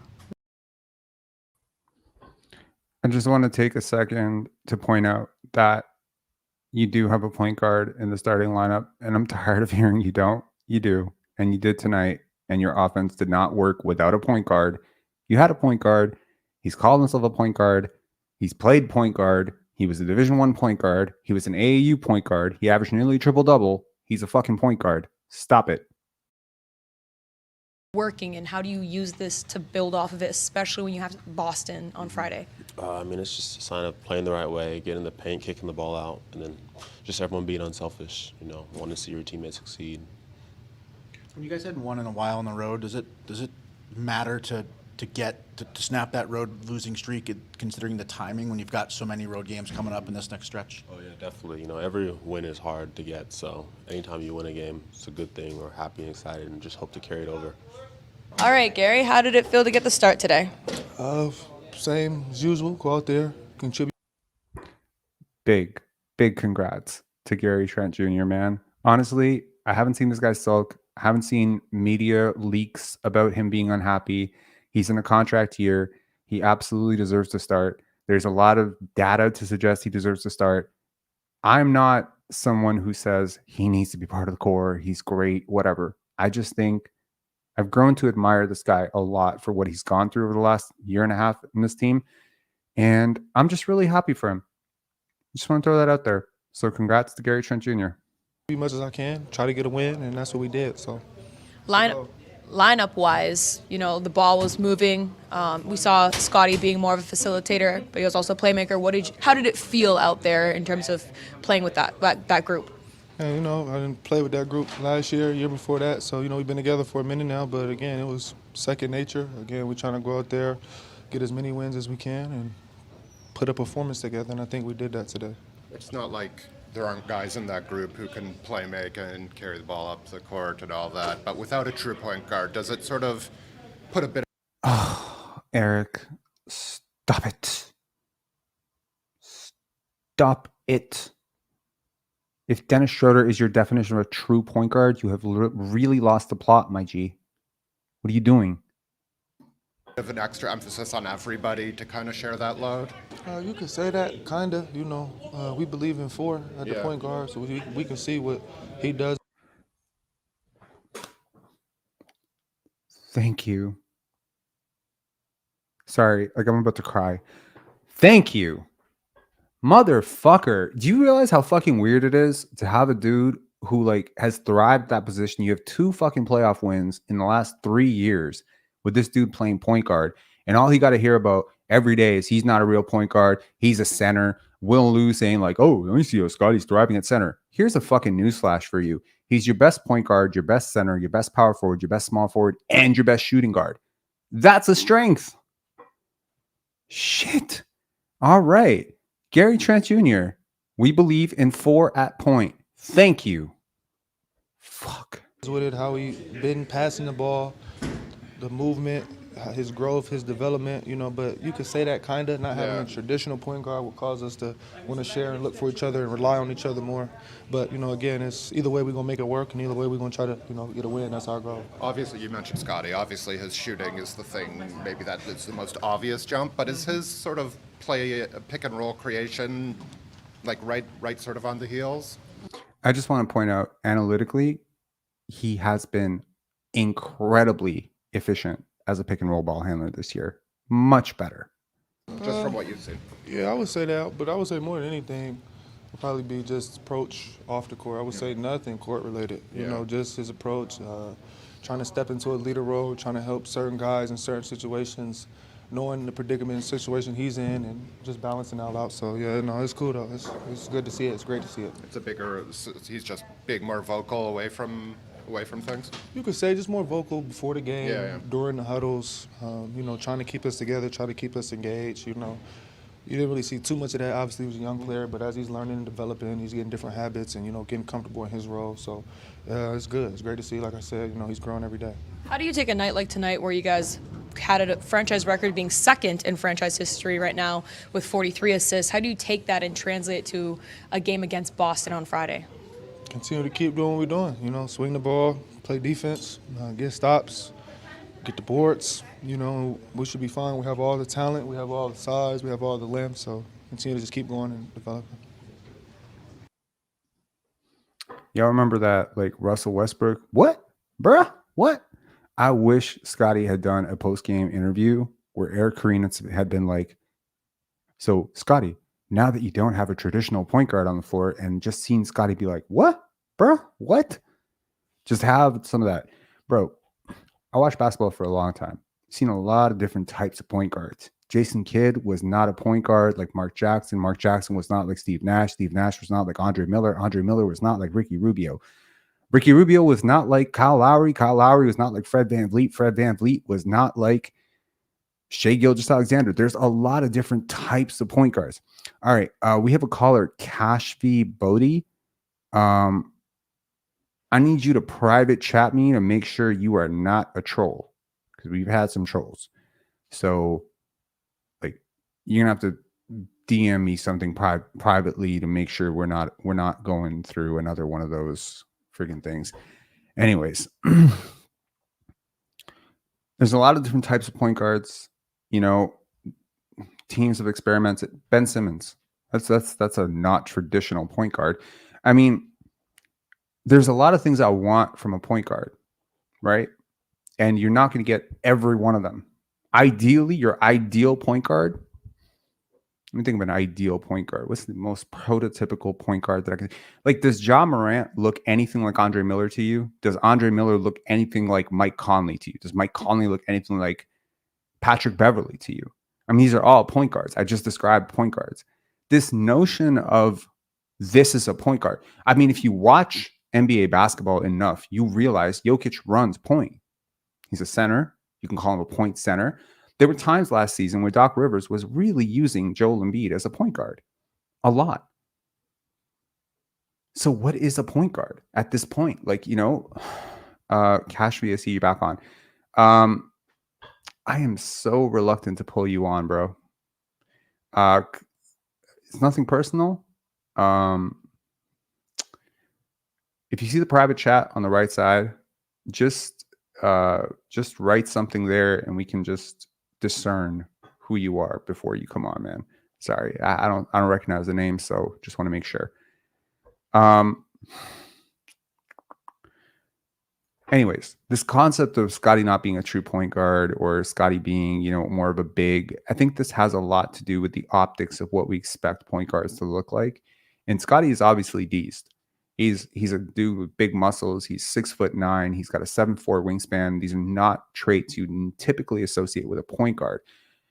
When I think about point guards, actually, when I think of a prototypical point guard, the Raptors fans should be very familiar with this. I do think of Kyle Lowry. Kyle Lowry is, to me, like a very prototypical point guard. There's different styles. You know, Jose Calderon and TJ Ford were both point guards. Mike James was a point guard. Not a good one, but he was a point guard. There's so many different point guards in NBA history, and they have different play styles. Some score a lot, some pass a lot, some do a lot of pick and roll ball handling stuff. Some are more going to thrive in transition. Some are more post up type points. Luka's a point guard. Is he a typical point guard? Do you think Derek Lively is having to answer questions every fucking night about what it's like to play without a true point guard? I mean, they're playing with Kyrie Irving, fair enough, but Luka's starting at point, Kyrie starting at 2 sometimes. So is LeBron a point? You know what I mean? Like, LeBron's a point guard, right? Like, for the Lakers now with their new starting lineup, he's their point guard. There's no disadvantage to size. It's all the consequences of size that come down. But on a basketball court, you never, if you could construct the perfect basketball player, they would be big. Becky Hammon is right. Okay? It's just true. Now, you typically would want a big player. Like, we have all sorts of subconscious biases about what we want bigger players to do. We want them to get in the post. We want them to. This is the modern NBA. You know, this is not real. This is not the way it works. So Scottie being a point guard for you, in terms of the advantages that he brings to that position, it's incredible. I mean, if you could start him next to a 2 guard who could also operate as a combo guard, like a DeJounte Murray, I mean, now you have something. You have something really unique and interesting. If you could start him next to a 2 guard who can actually guard point guards, because I think that's the one place where Scottie's not really a point guard, which is defensively, I think he would struggle because he's so tall. Screen navigation, pick and roll, like being the other, like, I don't want to see him going up against Jalen Brunson and having that be his primary matchup, or, you know what I mean? Or a Kyrie Irving, or even an Emmanuel Quickley. Like, I don't want to see him have to guard those guys to get down to get down in the seat and guard those guys. Cashby Bodie saying, "Hi Rob, I want to talk about the difference in fan presence."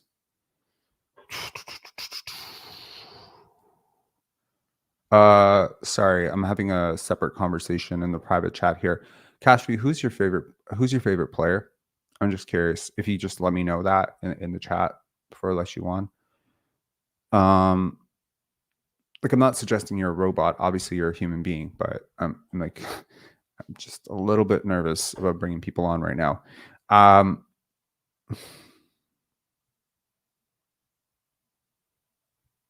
Yao Ming. Okay. Okay, Cashby, what's up? Nope. Troll. Banned. Go fuck yourself. All right. You fucking motherfuckers. It's like all these trolls, bro. Like all of them. Where are these people coming from? Trust your gut. If they're shady, they're shady. But I don't know if they're shady. They all like, they look the same. You know what I mean? Like, it's just a person with a blank screen with a name. Like, how do you discern who's real, who's not?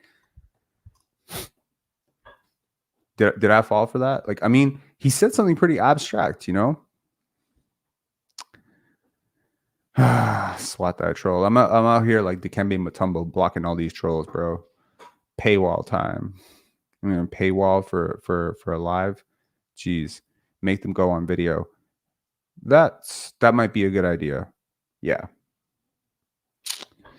Anyways, so I think, as I said, Scotty defensively is definitely more of a forward. Certainly, I could see the advantages for him being a 4 or a 3 defensively. Offensively, I see a ton of advantages to him being a point guard, especially like if he can play next to a guy who can relieve some of the ball handling duties and be a secondary creator for him. Gary probably isn't that guy. He's just, it's a trade-off. And I understand the rationale for starting Dennis at the 1 and Scotty at the 2, and, you know, at least trying to finesse or create this sort of Scotty as a backcourt player, etc., get him some more reps. And I understand that Gary is not perfect. And if you could meld Gary and Schroder into one player, that would be the perfect player. You know, a guy who can sort of navigate screens like Dennis Schroder, a guy who has size like Gary, a guy who can shoot like Gary, maybe a guy who can get downhill like Schroder, maybe a guy, like, you know, a guy who can create his own shot off the dribble like Gary, you know, like who can pass like Schroder. Like, yeah, you're really like, if you could take all the strengths of Gary Trent and all the strengths of Dennis Schroder and melt them into one player, you'd have a very, very good player, and probably the player you need to start next to a Scotty Barnes. However, that's not possible. You can't do that. This is not science fiction, and you can't do that. And so what you have to do is you have to take the trade-offs. And the trade-off, obviously, as we've been saying with this community for, you know, the better part of 5 months, the consequences of starting Dennis are so much greater than the consequences of starting Gary, because they don't just impact Scotty, they impact everybody. You saw OG get into the paint tonight and really have space that he hasn't really operated with all year. Same thing for Pascal, same thing for Scotty. They all get more space playing with Gary, probably playing with Grady as well, probably playing with anyone who can competently shoot, probably playing with Otto as well. So I think, you know, Alex Caruso would be a great idea. Yeah. TY, what's up? Yeah, can you hear me? Yes, I can. Thank you for not being a troll. Phew. Yeah, no, fuck that. That's sorry for that. That was painful as fuck. I mean, it's a little bit like stepping on a landmine. You know what I mean? Like you're playing Minesweeper with these trolls. You know, like I don't get it though. It's just like how boring is your life that you gotta like do that shit. I don't know, but well, I mean, people are starved for attention. What can I say? But yeah, what's up, man? What'd you think of the game today? I'm so fucking happy, man, that like Dennis got moved to the bench and Gary started. I've been saying, honestly, so in the Raptor subreddit, I fucking argued with everybody from the day that Schroder got signed. I was like, no fucking way. Like Scotty, like Scotty has to be point. I hope that Schroder is coming off the bench. Yeah. And then when it got announced, when he did that interview where he's like, oh, to be a starting point guard, I was like, oh, fuck. we're in a worse spot than we were with Fred, because this guy is a worse player than Fred. He's a worse shooter than Fred. Did you ever waver on it? I'm curious, because a lot of people started there, but then when Dennis came out hot, like they wavered, they flipped quick. They were like, "Oh my God, he's barely worse than Fred," and I'm just like, "Oh no, you guys are idiots." No, never. Never. Okay, thank God. Ever. I just he doesn't. I don't think that he has nearly the amount of like playmaking as Fred does. Like Fred was like a disciple of like Kyle Lowry, so I think that he learned from one of the best. So he wasn't obviously up to this level that Lowry is, but I think that Dennis just he would never feel that, right? But Scotty with Gary in there and stuff, like, man, it was so refreshing to see that. And I don't know whether it was just like our community like hounding that shit and like pounding it in the fucking like internet, but like I think everybody, you know what? Every single time I look at a Darko Rajakovic interview, I see like 6 comments: "Start Gary, start Gary." I can almost always trace those comments right back to this community, and there's usually like 10, 15, 20 likes for those comments. I'm seeing it on Twitter as well. Almost every single time I've talked about it, like, yo, I wish I started scrolling today on our way home when we were coming home from Best Buy, and I was just scrolling through my phone, and I was like, I wonder how many times I've talked about this change to starting lineup. It was literally my pinned post.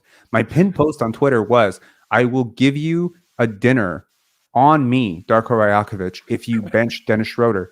And, you know, kudos to Darko Rajakovic. Your invite is open. Please come over whenever. My girlfriend and I would love to have you. We'll cook for you. And, you know, maybe I'll have my sister send him the invite. But like, make him that Serbian food. You guys absolutely, man. I promised them Ivar. I promised them Travapi, and absolutely, I will deliver on that promise. I mean, but it's so funny to me that he just, you know, he seems very against it. Like, obviously, like he was very against this. He who, what, when, where, you know, he's been trolled numerous times for this. He's always dismissed it. He's always shot it down. He almost always seems cagey and angry every time it's been brought up to him. And tonight, watching your team blow out a team on the road by 30, that they were down 22 just, you know, a month and a half ago when they played him last time with your starting lineup. I think Darko might, if he's as smart as I think he is, I hope he can take this as a humbling reminder that no matter how smart you are, you're not perfect. And you always have blind spots. Everyone has blind spots. I have blind spots. Everyone has blind spots. I think Dennis is his blind spot. I think this idea that a point guard has to play this way is his blind spot. And sure, you know, you can come out against the Celtics and lose by 30. And maybe your first instinct is, oh shit, I need Dennis back in the starting lineup. But it shouldn't be. And I hope this lineup with Gary in the starting lineup is given at least 2 to 3 weeks to gel. Because in fairness, this lineup blew out the Wizards by 30 points, and that may not impress anybody, but they did it after having played 8 minutes total together this season prior to tonight. So, yeah. I think that do you remember the last Boston game we played against them, where like Gary had a great night from a shooting, like just, and I just remember in those last, like in that nearing to the end of the fourth quarter, I just remember Scotty sitting at the court side, waiting to be brought in, and I remember, I think we were like tied up, and Schroder drives to the basket. It works the first time.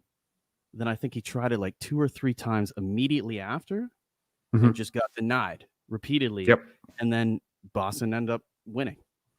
And Darko brought in Scotty in like the last like 2 minutes, and I was like, no, I was screaming it. I was like, what the in-season tournament game. Yeah, and I do think that the thing is with Darko coming into a new team where he doesn't know anybody and stuff, and like we're in that point where you said about him being anxious and stuff. I think that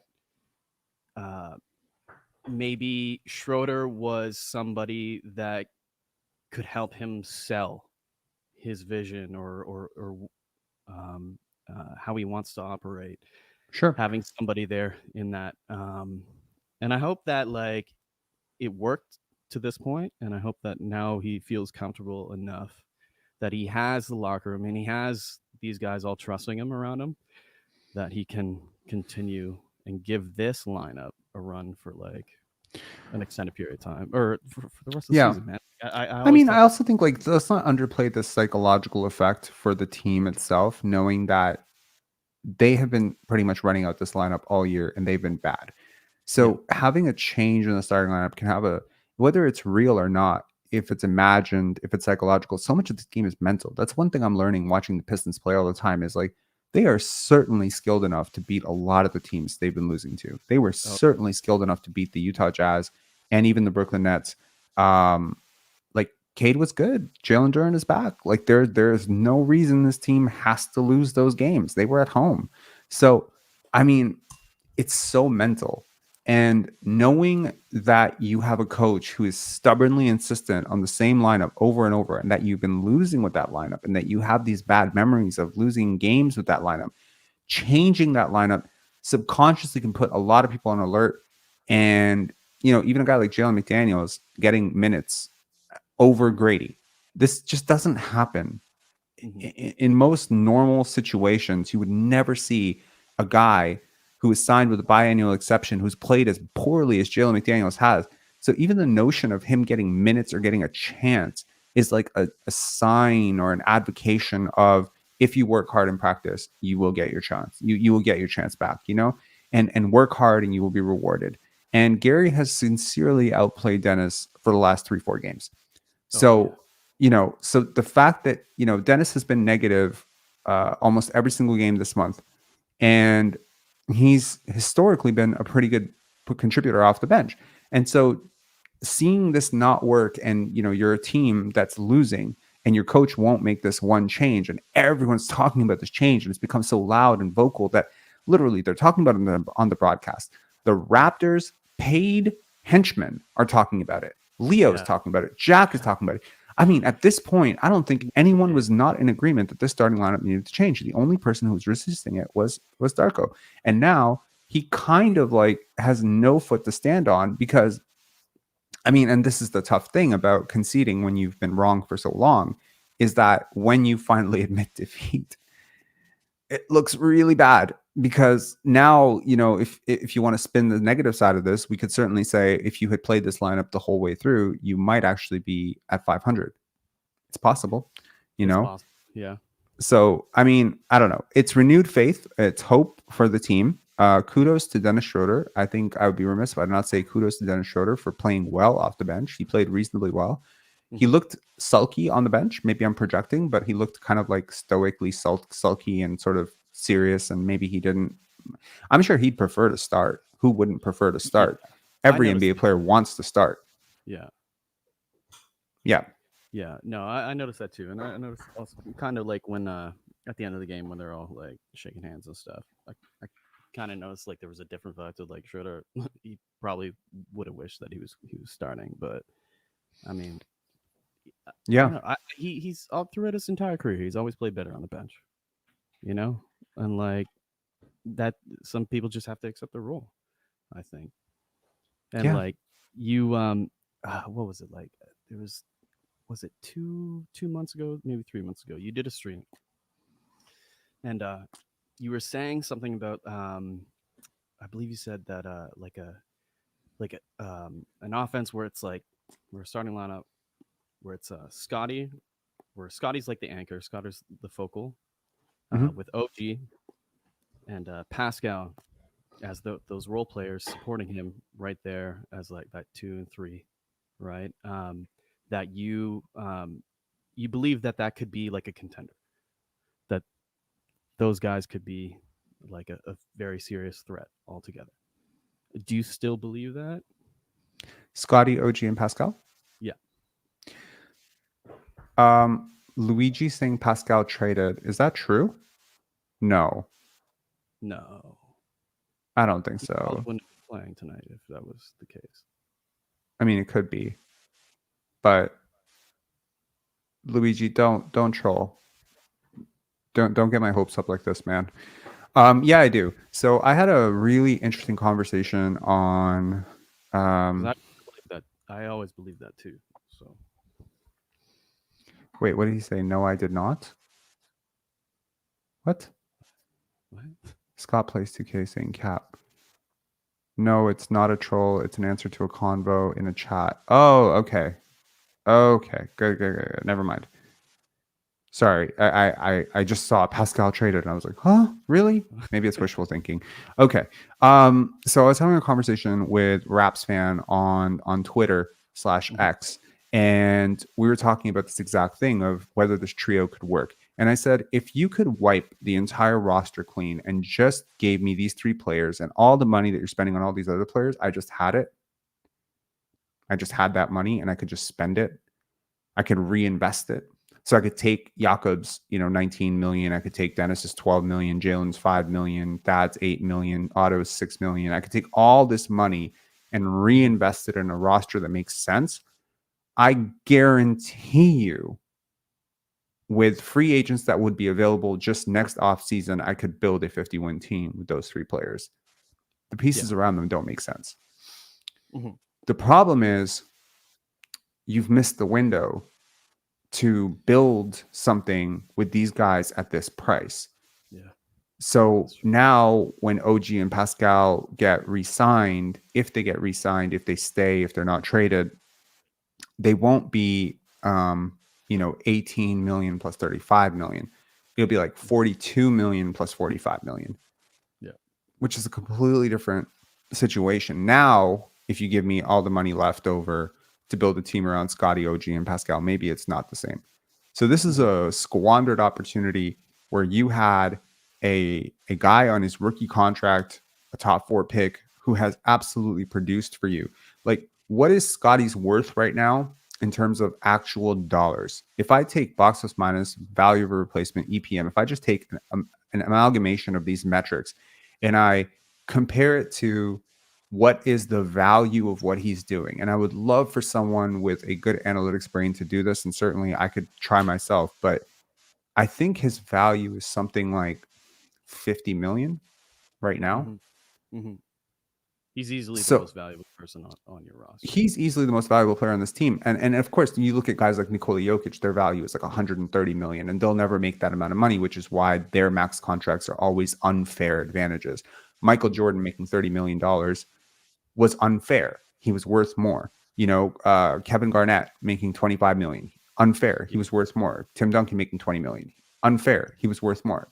LeBron, his whole career has been massively underpaid. He's outperformed every contract he's ever been on. Compare that to someone like Zach LaVine, who's underperformed every contract he's ever been on. And that's the difference between a real max and a fake max. And so you're about to sign 2 guys to max contracts who are not max players in Pascal and OG. Even my most optimistic, rosy-eyed opinion of OG Anunoby does not put him into max value territory. I think OG's worth 35. You'll pay 43. You'll pay 42 because he's a very valuable player type, and he's young, and there's potential, and he's in demand, and he's portable. Siakam, I don't think he's worth 45 million. I definitely don't think he's worth 50 plus million. He might be worth 25 to 30 at his age, 25 to 30. So the fair value for these 2 guys combined is like 65, and you're going to pay 90 or 85. That gap is bridged by the fact that you have Scotty at 8-9 when he's worth 50. So you still have a valuable window, but the window shrinks immensely once these guys go on their next contract. And of course, the CBA restricts how much you can do outside of that framework. But if you just sign them and you just keep your guys and you sign Gary, whatever, well, then you're operating almost as a luxury team. You're almost certainly operating as a luxury tax team next year. And that's a scary proposition, right? Because you have money tied up, like 12.5 million for Dennis Schroder is bad money. 19.5 million for Jakob Poeltl, bad money. Chris Boucher at $11-12 million. I mean, there are guys out there who are making $3 million, $4 million who are giving their teams more than Chris Boucher. So you're going to have to reorient your entire thing. But the concept of Pascal, Scotty, and OG are your 3 best players, are you fucked? I don't think so. I think you're fine. It's just everything else has to be threaded to a needle. Now, if your 3 best players are LeBron, D Wade, and Chris Bosh, you have way more leeway. If your 3 best players are LeBron, Kyrie, and Kevin Love, you have way more leeway. If your 3 best players are Luka and Kyrie and fucking throw a dart, you have more leeway. You just don't have a lot of leeway with these 3 players. That's probably the toughest part. But as a tandem, as a 3-person tandem, they will be underpaid next year as well because Scotty. Yeah. Do you think I mean, my hope is that Masai and Bobby could convince them both to take a little hit to get them support. Do you think that's possible? I think that would be ideally what a good GM and president would do. Convince them and sell them. Like, here's the thing. You have a generational talent in Scotty, and you guys know him very well. You work hard with him. You guys have proven yourselves with him. He's proven himself with you. You guys have all said like you needed help. Like you can see that they've all kind of wanted help. Have they not? Like I think even Fred in that one interview said like I don't think our roster is built for when Pascal's out and this is out and like they need help. Do you think that they would be able to sell it to them and be like, hey, well, here's the thing. I know you wanted this. No, I don't. I don't. I mean, it would be different if you were really, really, really close to a title contending window. If if they had been historically overpaid, if there was some. No, OG has been criminally underpaid his whole career. First of all, like he was a late pick, so he lost value on his first contract because of his injury at Indiana. He doesn't get injured. He probably makes at least $15 million more on that first rookie contract, right? The fall off from a top 8 pick to the 23rd pick is enormous in terms of what you lose. That's why you look at a guy like Cam Whitmore or guys like Michael Porter Jr., and they fall down the draft board and you're like, holy shit. You are literally seeing a person lose.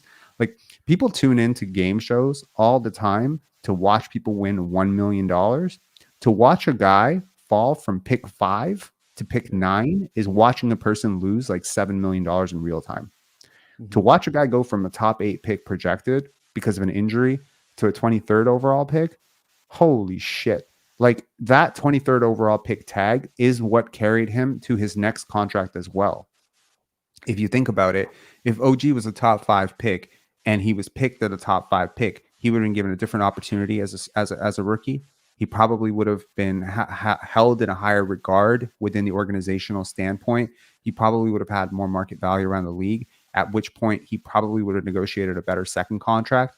The cost of that one injury at Indiana, taking him from top 8, top 10 pick status to 23rd, mid first round, late first round pick, I think if I had to estimate it, I think it's cost them already about 60 million. Maybe 70 million. That's crazy. So, right. And $70 million, shit. He's not giving you 1 cent back on his next deal, nor should he.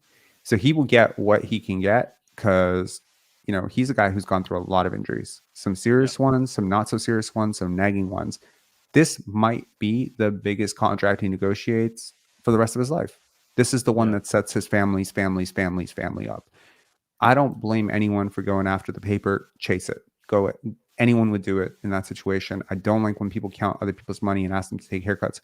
No one's going to do that. If I have an opportunity tomorrow to negotiate between 2 companies and one's offering me $2 million and the other one's offering me $3 million, unless something is markedly wrong with the $3 million company, or I'm going to be way happy, I'm taking $3 million. I'm not leaving $1 million on the table to make someone happy. So I don't think OG's leaving anything on the table. Pascal is a slightly different thing. Some people think Pascal won't earn a max contract. I think those people are wrong. There are a lot of teams out there that have offered to trade for him already. Every team that is offering to trade for him has it in their mind that they're going to extend him at the max. I'm almost positive. Okay. Yeah. So that's Atlanta, That's Philly. That's Detroit. That's Sacramento, maybe. I don't know. That could be Golden State. That could be Indiana. All of these teams. Now, which of these teams will be able to clear up enough space to get him at a max contract? That's another thing. There can always be a sign and trade done at that point if the team that wants him can't afford him and he wants to go there and they want to make a deal. But as we learned with the Kyle Lowry thing, you're never going to extract as much value in the sign and trade because you don't have as much leverage. That's true. So yeah. So I think he will get a max contract. I think both these guys will probably be eligible for max contracts. If you look around the league at who else is available, James Harden, whatever, like there just isn't a lot of competition out there. So, and everyone knows that the money is coming in and the CBA is going up. These max contracts aren't scaring anyone. $45 million for Pascal Siakam is not scaring anyone. Okay. Especially a team that already feels like they're knocking on the door and he's the thing that gets them through. 45 million guaranteed. So if the Raptors think they're going to go into free agency and they're going to convince these guys to take less money, they're wrong.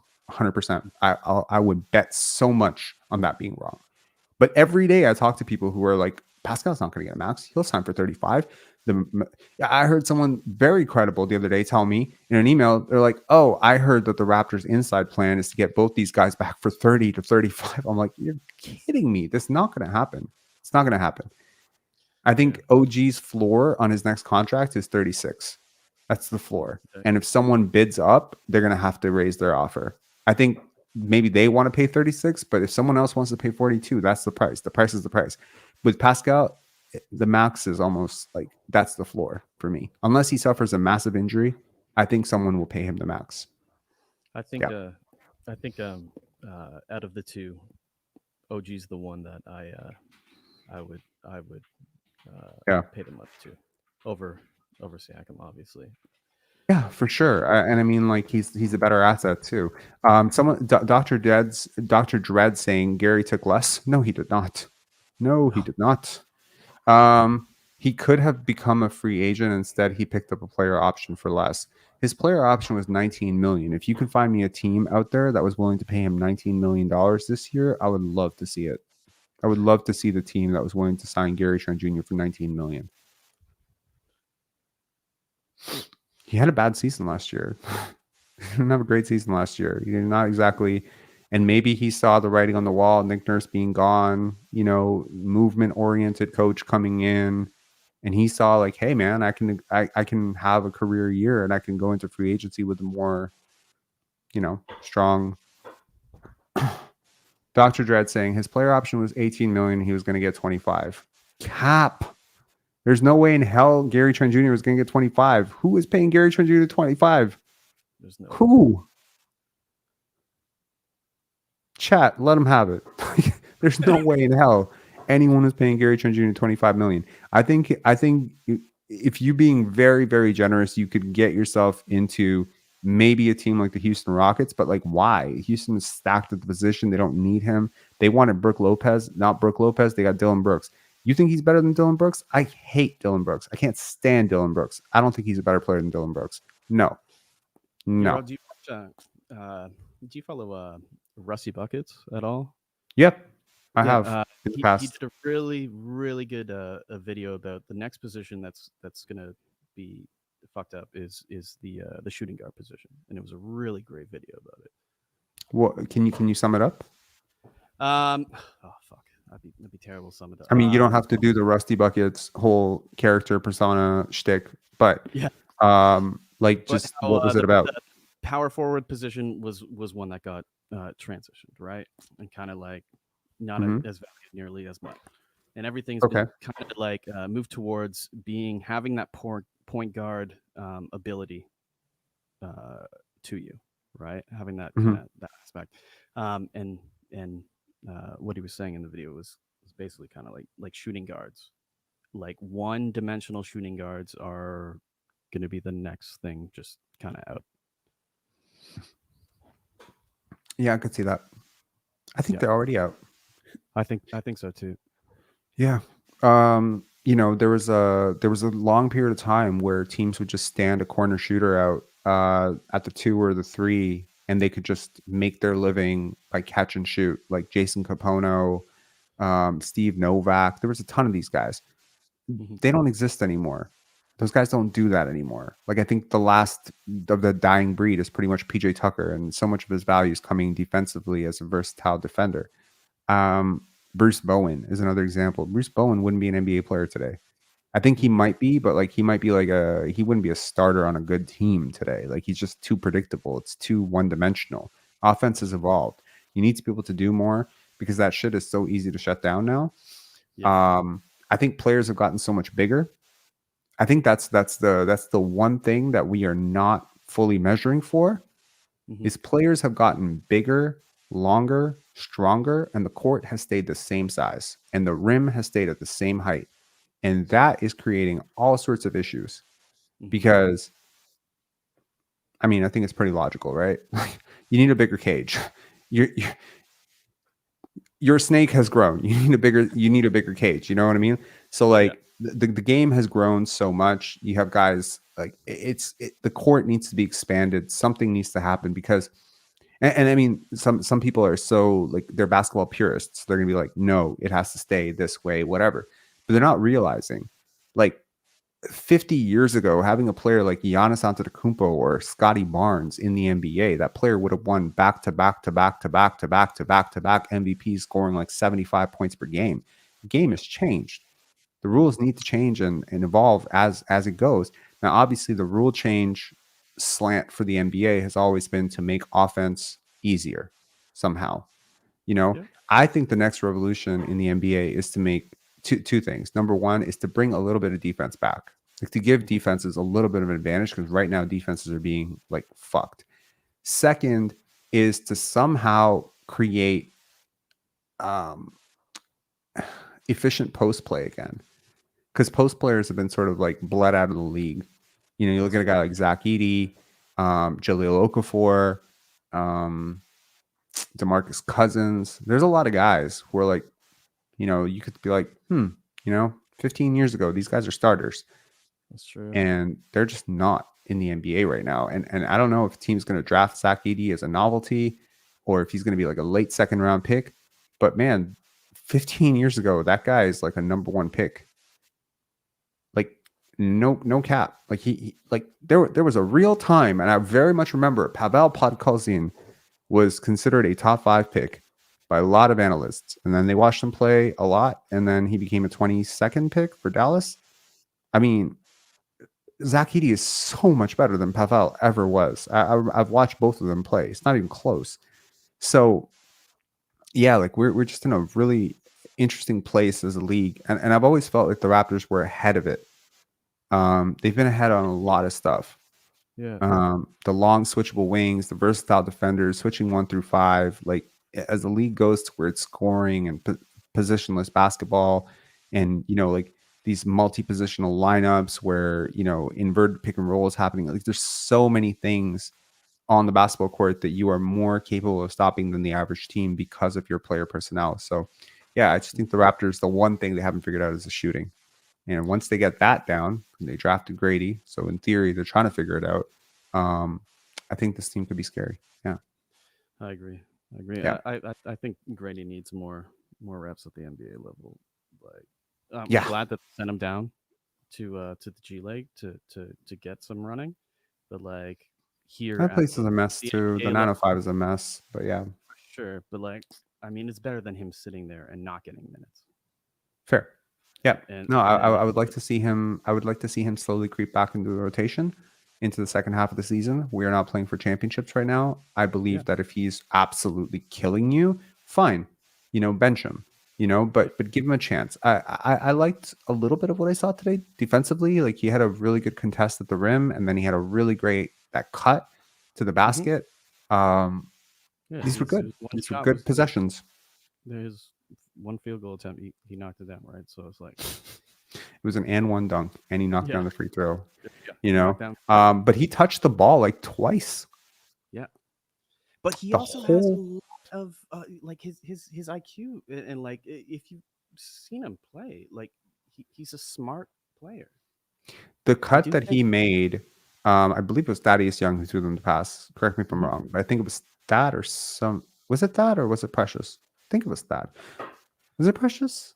Who got in the post and drew the double and then he cut backdoor? Anyway, somebody passed him the ball. This pass that they threw was identical. It was the same exact trajectory on the cut, the same timing, the same theory to the pass that Pascal threw to Scotty. It's the same pass. It's the same cut. It's the same idea. It's the same issue for the Wizards defense. And it's just like, yeah, this pass is there all fucking game against a team this bad. You could shred them. You can kill them. And teams like Boston regularly feast on the inefficiencies and low IQ of bad teams, you know?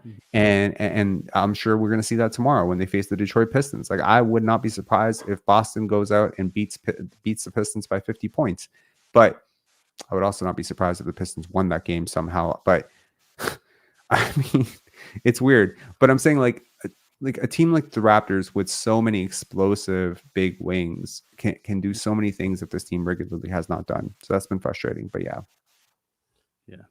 Well, I'm not calling Grady a bust yet. A lot of people have been toxically like on the internet just saying that he's a bust. You get him off the.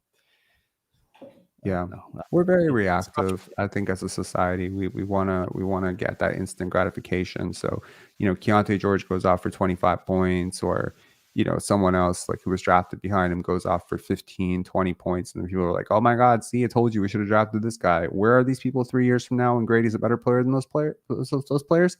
They are nowhere to be found. Right. Like, I listened to this, you know, a lot of people in this fan base say a lot of stupid stuff about Scotty Barnes over the last 3 years. Or 2.5 years. I mean, flashback to the Raptors Republic draft party when Scotty was drafted. Scotty Barnes. I will never forget that chant.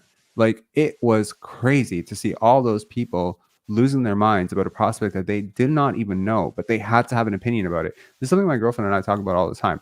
And it's like, this might be rude to say to somebody, and maybe I need to address that myself, but like, I sometimes just say to people, I'm like, you don't need to have an opinion about everything.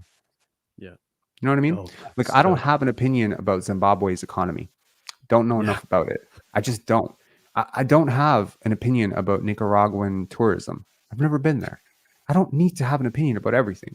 But if I'm gonna stand on something, have an opinion about something, I need to research it. I doubt most of the people who are booing Scotty's pick had ever watched a single Scotty Barnes game.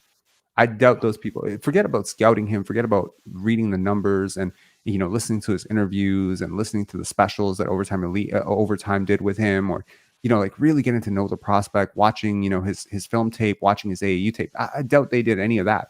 I don't even think they watched a single game on him. All they heard was Scotty Barnes can't shoot. That's it. That's all they needed to hear, and that's it. It's a label, and it's been hard to overcome that. But where are those people now? It was on my Christmas wish list. I want an apology. But I mean, where are those fucking people? This guy is splashing threes comfortably. Just, I feel more comfortable with Scotty shooting a three than almost any player on this team. Yeah. Wow. Where the hell, how did we get here? This was a 0-level scorer.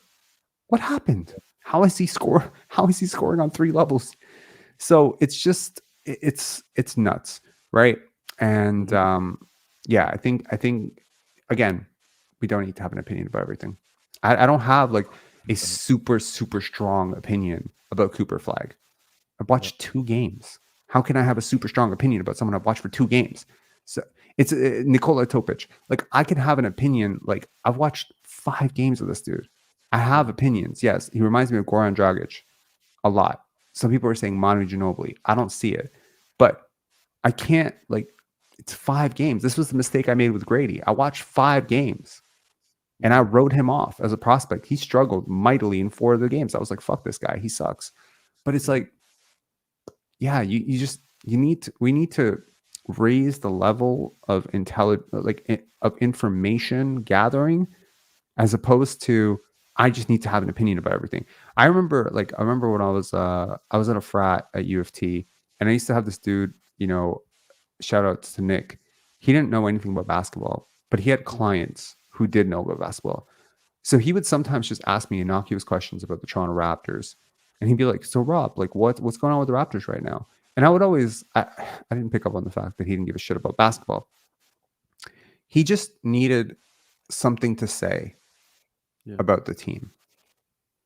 So if I was like, oh well, this Jason Kapono guy, he's super overpaid, and or Hito Turkoglu sucks, or Chris Bosh is gonna leave, or something like that. He just needs to hear all of that so that he could recycle it and say it to somebody else.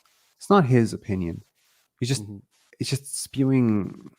This was, and I hope that this community is never like that. I hope that like this community can always have this like independent thought. I hate to think that people are out there just like, okay, well, Rob said this, so it must be true.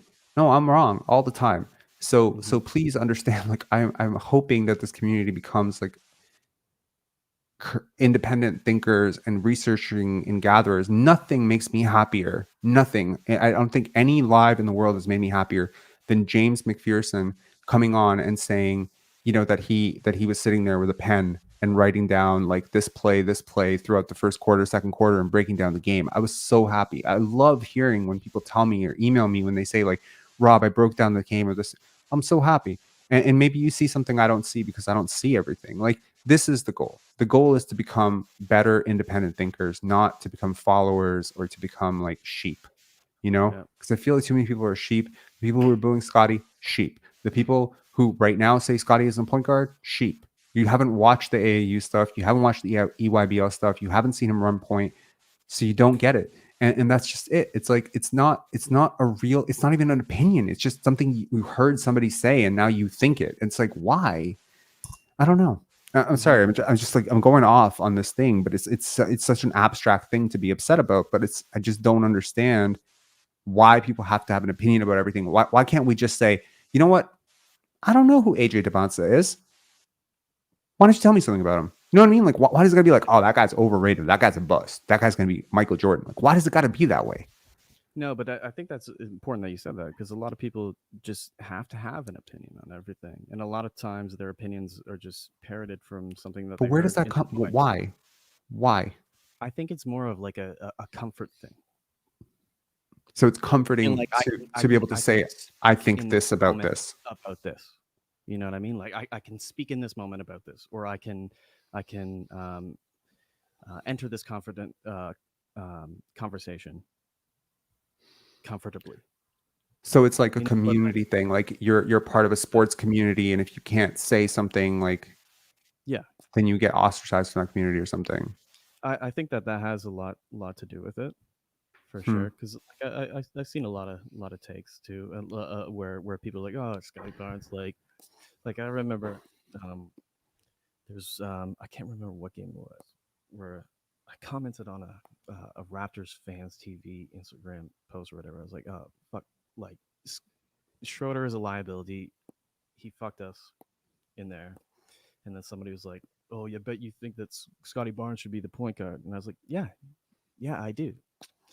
But the guy's like profile and all this stuff was like all Blue Jays shit. And I was just like, here's the thing. I don't know a fuck all about baseball. I don't give a fuck about baseball. Mm-hmm. I'm not a sports guy. I like basketball. And then my only other thing I do is music. That's what I do for a living. So I don't give a fuck about any of that. But I'm not going to speak on that. I'm not going to be like, oh, what's that basketball player that everybody was falling like the Jet, or a baseball player that everybody was falling the Jet? Shohei Ohtani. Yeah. I don't know that. I'm not going to speak on that. Right. Right. But a lot of people feel the need to say shit like they're the most informed. Yeah, I mean, like, here's the thing. Shohei Ohtani, right? Like, that became a huge thing, and people started talking about it. And I don't follow baseball. I don't pretend to follow baseball. I think I'm pretty on record saying I've attended 2 baseball games, and I was bored to tears, and I hated it.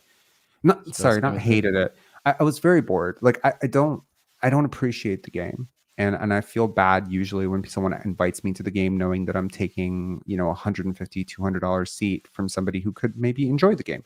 I don't enjoy watching baseball. This is nothing personal against people who do watch baseball. So I don't know a lot. I do know some of the big names, and maybe I've researched out of curiosity. I read Moneyball. So I do understand a little bit about baseball out of my own personal curiosity, but certainly not to the level of people who talk about baseball or follow baseball all the time. So I did research Shohei Ohtani a lot. I went into his analytics profile. I just became so curious about why people think this guy's the greatest player of all time and whether this was something that I could get behind. And I came to a conclusion that based on my very limited understanding of baseball, I don't think that he's worth the money he's being paid.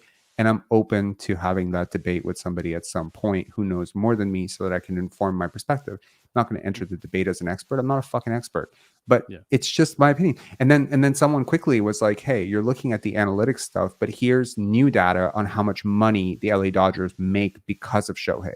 And I was like, oh shit. Okay. I understand now. I understand why he's being paid what he's being paid. So it's just like it's immediate. Like you gotta like it's the same thing with hockey. It's the same thing with any of these sports that I don't really follow, like basketball. Like I gotta be willing to come into that conversation as a question asker, seeker, but not from the perspective of let me ask questions that give me stuff that I can regurgitate later, but rather let me try to ask the questions that will enhance my understanding of what I'm trying to look for. Like, what are my blind spots? What am I missing here? You know, and I think that that's an important thing. I think it's important to learn. But I think what shortcuts are learning is it's a really random and a very abstract example. But when I was younger, I used to have this really stupid way of cleaning where I would take everything in my room and I would put it into the center of the room. So like everything. So like right now I'm looking around my room. I got a cup here, $5 bill here, remote here, whatever. My way of cleaning would be to take all that stuff and pile it into the middle of the floor and then put things back where they are. The problem is I would usually start cleaning around 4:30 and my mom usually got home at 6 and I always got in trouble for my room being messy. So I would almost always run out of time. And then when I would hear the door click, click, click, I would shove everything underneath the bed so as to not get in trouble for having my room in such a mess. That's kind of like, it's a very abstract example of what I'm giving, but like, that's kind of like how we undercut our learning. So we bring up a whole bunch of topics, but then immediately, because we don't have enough time to come to a conclusion and we're not have the patience to see through like, hey, let me be a lifelong learner of baseball. Let me learn a little bit about Shohei right now. And I'll learn a little bit more about the Dodgers next week. And hopefully over 6 to 7 years of having, 6 conversations a year about baseball, I'll become a little bit more intelligent about baseball. Instead of that, we got to take the shortcut. We got to take I want to know what to think right now, but it doesn't do anything because learning what to say about Shohei in case you're asked about Shohei doesn't actually teach you anything about him. It's surface. It's all surface language. And so like my goal is to learn enough about Shohei that learning about Shohei helps me learn something about LeBron, like tying all these strands of knowledge together, like learning how sports marketing, like let me, that's really the notion of intelligence in general and how our brains work is creating these connections between ideas that aren't necessarily connected so that we can create new ideas, and so, anyways, this became very meta conversation, but I appreciate it as always. Any final thoughts? No, but I'm gonna buy tickets actually to Penn Dance. Oh man, that's so nice of you. Works on films. Like my one of my best friends and I, we did a film during COVID for the 48 You're a filmmaker? Festival. No, I'm a sound designer and composer. I work full time. Oh my god, that's so cool, man. Okay, please come up to me and introduce yourself when you come to Penn Dance because. Dude, like I have been on record. I used to have a T-shirt with Milos Forman's quote that says "Composers are God's special people." Some of my favorite people in the whole world are composers, including Philip Glass. And the coolest thing about this is like I have been struggling to find a composer to work with ever since Angelica, my one of my best friends, who is a composer, and I stopped working together. So I started composing for film myself. So I actually composed for my feature. I'll like if we end up like meeting or whatever, I'll definitely share some of it with you. But yeah, like the last 4 films I've completed, I actually did the music on all of them. Hell yeah. Okay. All right. I'm stoked. Yeah. All right. If I see you, I'll walk up to you, introduce. I'm everywhere. I'm like a blur. I'm on the stage. I'm in the back room holding the camera. I'm everywhere. Like with Penn Dance, I'm very hands-on. So yeah, you'll definitely see me. You'll see me in the lobby. If you don't see me, you'll see my girlfriend or somebody, one of our team members. Definitely make yourself known. And like I said to the last person, my email is on the about section. It's pensarifilms@gmail.com. So you can definitely email me and, let me know. Maybe I can get you a discount code or something. Okay. Cool. All right. Yep. Thanks very much. Cheers, man. All right, See ya. Have a good night. Have a good night, man. Cheers. Okay. We got one more caller. Infitek Inc. I'm scared. I'm so scared. I'm scared you're a troll. Can you turn your camera on just for a second, just so I can see you're real? I won't put your face on, but I just want to see that you're a real person. Hold up, dupe. Okay. No, I won't put your face. Don't worry. I just need to see your face behind. Hey, okay, cool. All right. You can turn your camera off now. It's cool. All right. Infitek, what's up? Yeah, sorry, I had my camera covered for a second there, but no worries, man. Yeah, I love your website too. I was just looking at it too, the Pensari Film Festival when you brought it up. The Pendance Film Festival. Sorry, yeah. Yeah. I was reading notes I had here, so yeah, I wanted to talk about even if they don't trade Pascal by tomorrow. Do you still think they would possibly do a trade for DeJounte Murray with Pascal? I think he fits a lot of what we need, what we've been missing. He's younger. He's, if you tell me that we exit this season with DeJounte, Scotty, and OG as our core, I feel much better, especially if somehow, some way we finesse one more young piece out of them for it. I don't know. Here, I guess I should ask you a question. If you could sign one player to $40 million tomorrow, would you rather sign DeJounte or Pascal to $40 million for the next 4 years? Yeah, it'd be DeJounte. So you prefer DeJounte over Pascal? Okay, yeah. So the problem here is that DeJounte is also paid a lot less than Siakam, and he will be paid less than him because his next deal is $30 million a year. So this is another added benefit. Not only are you technically balancing out your roster by adding a guard, which helps, it also it kind of clears the path for Precious Achiuwa a little bit better too, if he's supposed to be, the guy for you. But I would definitely do that trade, 100%. And would you have Scotty still starting at point? Yeah, I'd have them start together. I would have them start as a backcourt, and it could be whoever wants to run it. Scotty and DeJounte. Like DeJounte is not like he's big enough that he can guard 1 through 3. He's not been the greatest defender the last 2 years. Fairness. Kind of like what they're doing now, the Raptors and the Hawks too as well, because they're kind of having 2 point guards at a time. Yeah, I just think Scotty does so much more without the basketball than Trae Young does. Like Trae Young just sort of stands there and waits for you to pass him the basketball. That's been sort of a big Achilles heel for their offense and why it doesn't work with both of them. In fairness, I think I would love DeJounte because I think with Scotty you want a good point of attack defender who can navigate screens, who's slippy and kind of like, this is a lot of people have been pushing for Emmanuel Quickley, probably the same reasons, right? Emmanuel Quickley, DeJounte Murray, like these are good player types to put next to Scotty. It's a very good player type. Cade would be a fine player type. Jalen Green would be a fine, maybe not the greatest player type. I'm actually curious why people are so down on Jalen Green. I'm not the hugest fan, don't get me wrong, but I heard somebody say today that that his next contract might be $5 million, and I think that's insane. Wow, yeah, that would be a steal for Jalen Green. Who do you think would be the best point guard to pair up with Scotty? I mean, of course, Scotty would also play point, like in the same situation that we were talking about. In the league, Shea. Yeah. That'd be like, but apart from that top flight, top tier type of range, like a step down, DeJounte is pretty much like he's up there. And more attainable too. Yeah. I don't hate the Zach LaVine stuff. I just hate his contract, hate his injury history, and hate his defense.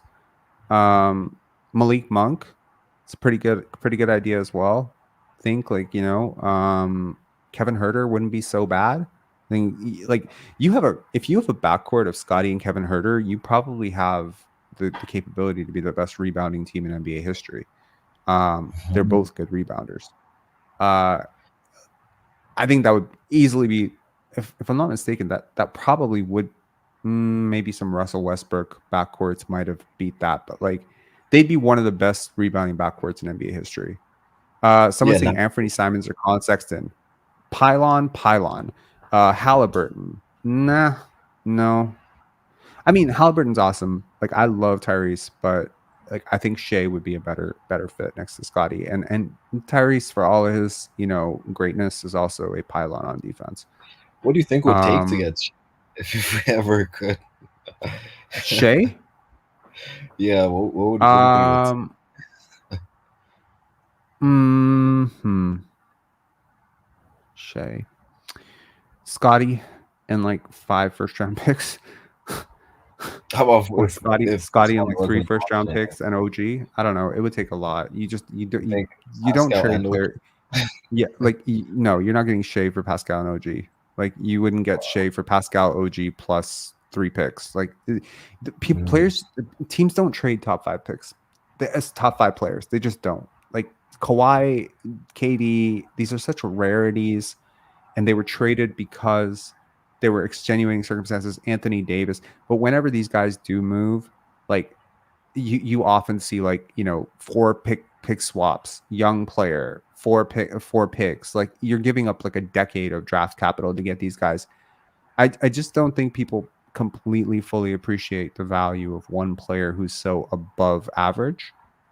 So like if like you have a team of 5, let's say the most average players in the league, right? Whatever the hell the most average players. So there's 450 players in the NBA, maybe 490 by the end of the year that have actually registered minutes. Let's say the average player who actually plays minutes is like the 150th to the 145th. Let's say your starting lineup is 145th, 146th, 147th, 48th, 49th, 50th, whatever players. That's as average as you fucking get. You would lose every single game. You would lose every game. Yeah. You would be the Detroit Pistons, but somehow worse. That's basically what the Detroit Pistons are. There's literally no one on their team that's a top 100 player, and that's why they're so bad. The Washington Wizards are pretty bad too. It's the same thing. People don't fully understand what the value of the guy, a Steph Curry, is. Like a Steph Curry is worth like 80 Jordan Pools. Like there's no quantification. You can't even put it, because you can never put 80 Jordan Pools on the basketball court, right? So that one player, what they can do, what is Nikola Jokic worth relative to a Domantas Sabonis? How many Domantas Sabonis would you have to trade to get a Nikola Jokic? 12? Maybe that's the you have to trade 12 Domantas Sabonis to get 1 Nikola Jokic, and you still wouldn't do it. And that's the gap. People don't understand that. People like the top 5, top 10 conversation. These players are so valuable. They change everything. They change role player roles. They change efficiency. They change defense. They change everything. So, LeVar Ball saying, how about Fox? Fox next to Scotty. Yeah, I could see it. Yeah, Fox is a downhill guard. He's getting better defensively. Sure, I can get it. Maxey would be great. Yeah, also not a good defender, but whatever. I can get over it. The defense stuff, like Tyrese is awesome. I've always liked Tyrese next to Scotty. Plus, they're close. I think like I look at players like Jaden Ivey and Jalen Green, and I'm like, these two might actually be available, and they're super young. And here's the thing with Jalen Green, like I keep bringing him up. People don't seem very enthused about the prospect of trading for him, but he got benched in the 4th quarter. He had a very cryptic tweet or post on Instagram to his story. Yes. And he's been getting like lower minutes throughout the year. This certainly, and I mean, look, he's not stupid. He's got Amen Thompson right behind him. They just drafted him 3rd. The top 3 pick right behind you, and you're getting less and less minutes and less usage. And despite all this, Fred VanVleet is the leader from heaven, who's going to teach him how to be a professional stuff. I wonder if, he's already got the lowdown on Fred, and maybe, it's just not working out. I'm not immediately going to the it's obviously Fred's fault that a young player is struggling thing, because obviously there are a lot of young players in Houston that are not struggling. But that being said, if he's available, I wonder, because he's better defensively this year. He's been so much better. Jalen Green has been so much better. I wonder what it would take to get him. Mm-hmm. And oh would you no. ESPN needs IKD saying, bro, that Insta thing was fake. Meme account posted on Twitter wasn't the real Hoop Central. No, are you kidding me? Is that true? I saw that too. That's crazy.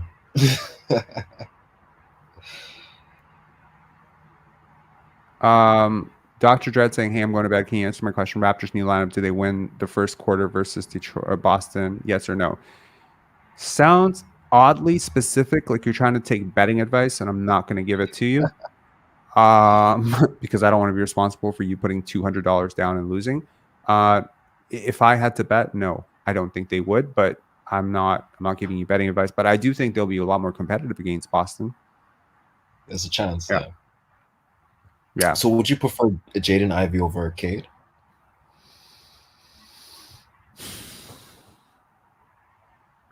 Next to Scotty? Yeah. I mean, Cade's a better player, for sure. Yeah, I would. He'd be cheaper. He's got one more year on his He's got one more year on his rookie contract, so that would be beneficial. And yeah, like I think that would be a good thing. Yeah. Have you seen any of the 905 games? Yes, I have. Yeah. Yeah, their pace. They've been blowing out a lot of teams recently. Jonte Porter that good, huh? Not only him, actually. It's been the whole team, even people who aren't on the two-way, like Kevin Obanar. I don't know if you've seen his games as well. Mm-hmm. Yeah. Yep. Obanar, yeah. And yeah, they just beat the Winchester Knicks, I think, by 35 points today. It was the same time. Yeah, I mean, that's great. I'm happy. Like, I'm happy that they're starting to win. It was looking really bad for a little while there. ESPN needs IKD saying, would you rather have Ivy or Green next to Scotty, or would you rather get Griffin and Buffkin in the deal? Well, Infitek, I'll ask you, what would you rather have? Ivy, Green, or Griffin and Buffkin? I would say Ivy or Green, to be honest. Well, which one? I haven't seen too much of Buffkin. That's the problem. Well, Buffkin hasn't played very much, and yeah like I like this AJ Griffin and Kobe Buffkin thing, because I actually think both players fit really well next to Scotty as a two, like as a because Kobe Buffkin's kind of like 6'3", 6'4", off guard, point guard, downhill guy. He can do some stuff there. AJ can be a movement shooter. Neither of these guys project necessarily great defensively, which again always worries me. I don't know. Maybe it's because I'm a Raptor fan and I'm just used to two-way prospects, but I like players who project competently on defense. And if you're projecting a future with Grady Dick and AJ Griffin and Kobe Buffkin as part of your core 8, like, you might be really bad defensive teams. So yeah. Hi, I'm Dirk saying Buffkin went for 34 today in the G League. Yeah. Wow. Yeah. Yeah. Wow. Yeah. Anyways, actually, you know who is a great pairing for Scotty? Jalen Suggs. Jalen Suggs. That would be a fantastic pairing for Scotty. I was pushing for this last year so hard when I heard that Orlando wanted Fred VanVleet. I was like, man, Suggs for VanVleet, make it happen. But that would work out great. That would have been great. Like, he has some animosity for Scotty. Who? I get that vibe sometimes. Suggs. No, they're really good friends. They're almost best friends. They're really good friends. Jalen Suggs, Jalen Green, Scotty Barnes. Really tight. So, yeah. Oh, okay. I thought that it was about like the draft numbers and stuff. No, man, they don't care about any of that stuff. They don't care about any of that stuff. I thought it was really weird that the fans kind of like booed Suggs a little bit, and I don't know why they were doing that or why people were saying shit about. Like, I mean, fairness, pot calling kettle black. I spoke a lot of shit about Jalen Suggs in his rookie season as well, because I was really pissed off that a lot of the media members kept, insisting that Suggs was the right pick, etc. So I was a little bit heated about that. But once I got over that, I've been very complimentary of Jalen Suggs. And I think what he's done over the last 3 years in terms of turning around his career has been nothing short of incredible. And he's a really big part of why the Magic are better this year. His defensive intensity, his transition play, his shooting improving a little bit. He's been good. Rebounding, he's tough. He's a tough guy. He's been good. Like I didn't come into the draft cycle a huge fan of his, but I remember in my mock draft I had him over Jalen Green. Really? Wow. SP saying, would Cade defer to Scotty? At this point, he has no fucking choice. He would have to. Scotty's a fucking all-star. Yeah, I was gonna say, I think I'll trade. I wouldn't trade Scotty for all the top 3 picks of that year. Honestly, I wouldn't trade Scotty. So you're saying you wouldn't trade Scotty right now for Cade or Evan or Jalen Green, or are you saying you wouldn't trade Scotty for Cade plus Evan Mobley plus Jalen Green? I think plus, to be honest. Whoa, that's incredible. That might be pushing it. Damn. It's like what you were saying, the quality over quantity thing. Like, it absolutely is about quality over quantity. And I think there aren't a lot of people out there who would agree with you on that. I'm one of them who would agree with you. But objectively, I can certainly see the argument that if you had Cade plus Evan Mobley plus Jalen Green, you have one of the most interesting young cores in the NBA. If you have Scotty Barnes, you just have Scotty Barnes. I can understand that. It's crazy how close that would be. Like, to even think about it, that's even hard. Facts. That's nuts. Like that's like saying I would rather have Chet Holmgren versus Paolo plus Jabari plus Keegan. You know what I mean? Like it's crazy that one player could be that far ahead of his peers that 3 of the top 4 couldn't even combine to be worth that value. But actually, this 3-for-1 type of thing could be held. It holds true only for the best of the best. Like if you could take, like, I don't even think this holds true for Jordan's draft class. You know the truth? Like Hakeem plus Barkley, yikes, over Jordan. Like you would win championships with Hakeem plus Barkley in their prime for sure. You know what I mean? Hakeem plus Barkley plus one more player. Yeah. So I think this speaks more to the regression of Jalen Green not becoming what he was supposed to be. I'm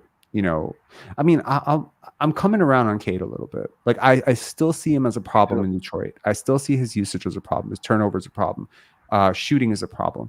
But man, I saw him like really dissect the defense last night. I saw him show up like in the 4th, and defensively he's capable. He's a little slow sometimes processing information. He's a little sloppy with the ball sometimes, but I don't know.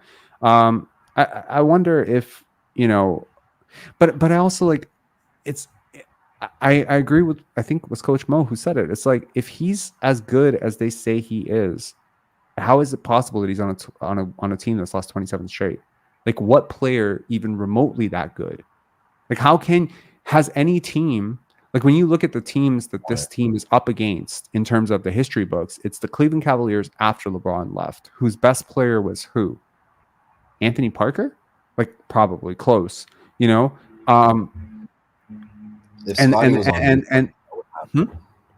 Scotty was on Detroit, that wouldn't happen. I don't think so. Yeah, I agree with you. I don't even think they could lose 6 straight with Scotty. So it's like, that's the gap. But it's like, I'm trying to think, like, the other teams that are in this conversation are so fucking bad in terms of their best player. Like, I'm thinking like the process era Sixers. Who was their best player? Like, who was their best player? Jahlil Okafor, Nerlens Noel, Michael Carter-Williams, Evan Turner. Like, these are the guys that were like the best players on those teams, So it's like, I'm thinking back and I'm like, those teams didn't have a top 100 guy. The Pistons don't have a top 100 guy, but someone's got to get to 30. And in a league that is so wired towards scoring and a guy who clearly has the ultimate green light, you're going to get your 30. If you take as many shots. Yeah. I mean, 10 games into the season, I was calling it out. Like, he was leading the league in like field goal attempts, turnovers, usage. Like it was crazy. Yeah, And they were losing and losing and losing. And actually, I posted about, you know, Scotty being better than Cade after 3 games. And I swear to God, a Pistons fan said, how can you say this? The Pistons are 2-1. The Raptors are 1-2. I think I should frame that comment and blow it up on my wall and put it up like just as a reminder to not celebrate too early. But never won since, have they? Like it's 2. I think it no, was the they haven't. They haven't. 2-1. That was it. So Detroit was like ready to throw a parade.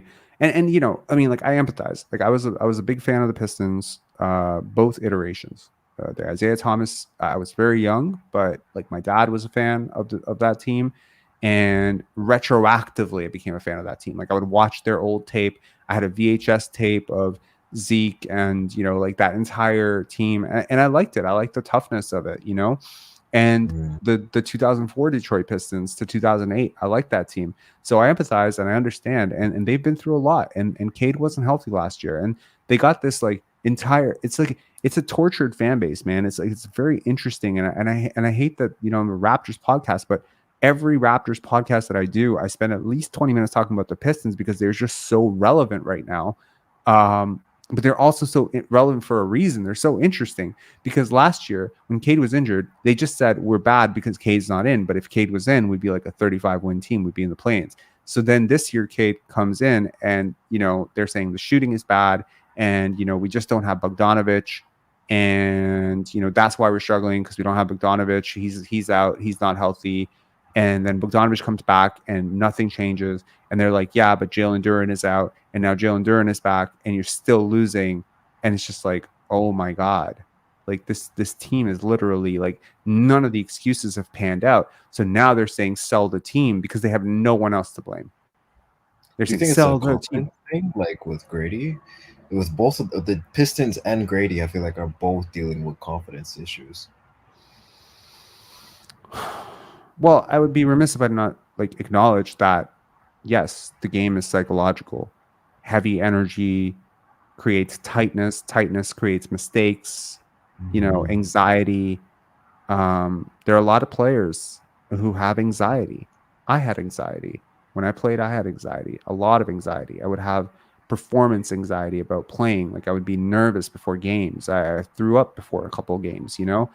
And this was hard, and it gets you. It gets you. Like today, I wish I could go back. Like I wish I could play 16-year-old Robert's season out, like as with my brain today, because nothing would be the same. It wouldn't matter to me. Be like, okay, you fucked up. You fucked up. Next play, move on.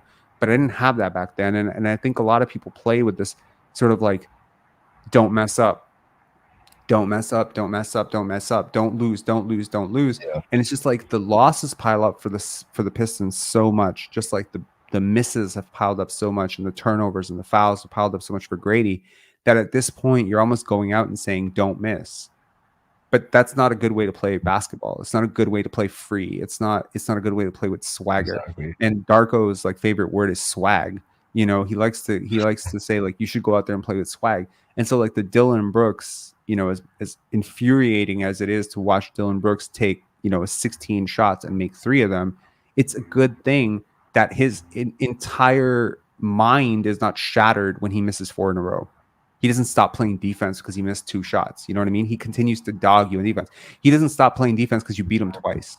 You know what I mean? That's dog. Like I don't like Dillon Brooks, but I admire what he brings to the table because, yeah, like I mean, you know, Scotty spirals. Like I'm gonna be real. Like Scotty has piled mistakes before. Like if he screws up a play, like if he misses an easy shot offensively, I almost always like see him either overstress on defense, like he'll press for defense to make up for it, or he'll like still be distracted and be thinking about the other time. He piles mistakes. He needs to get better at this too, for sure.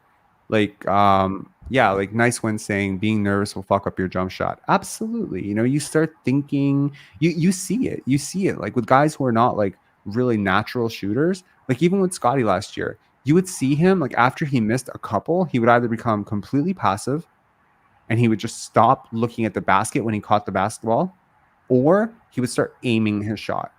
And I think like that's the the beautiful thing about this summer, what the work with him and Brian and what they did, and the work he's doing with Jama right now, and everything that he's done, is he's gotten the muscle memory and the repetition down to the point where shooting the basketball is fun for him now.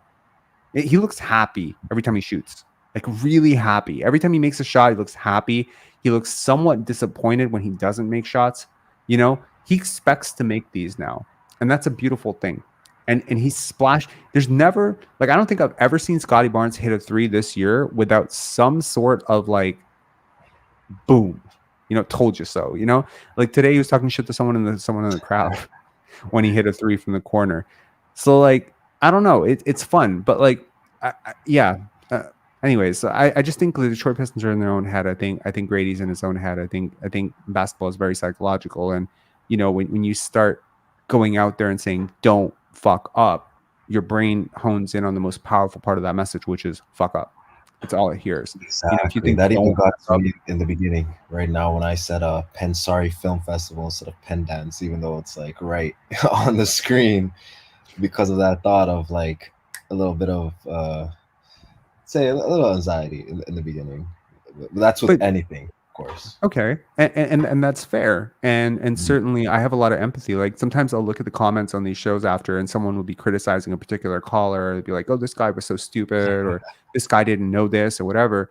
And so I empathize as well with how nervous someone might be, you know, because there's a lot of people in here. Obviously, if someone watches the show to full, like there'll be 3,000 views on this. 3,000 people now have an audio clipping of you getting owned or making an obvious mistake, and now you know, like what if right now I'm thinking to myself, oh my god, I got trolled by NBA Central, you know, account on the Jalen Green thing. What an idiot am I? But I'm just learning not to spiral. Like I've had to learn this over time. Not is the that it's never that serious. First of all, it's never that serious, you know. And number one, number two, it's not really about you, you know. Like people are never paying attention to us as much as we think they are. Exactly. Yeah. Anyways, man, any final thoughts? I think Scotty Barnes definitely could be one of the greatest players of all time. I'll say that 100%. I still think we definitely do need more trades, and yeah, a lot of the 905 guys should be brought into the main league. Maybe some guys get waived or traded, ideally, but we'll see what happens. Yeah. All right, I love that. Absolutely. All right, man. Thanks a lot for calling in. This is your first time, right? First time caller?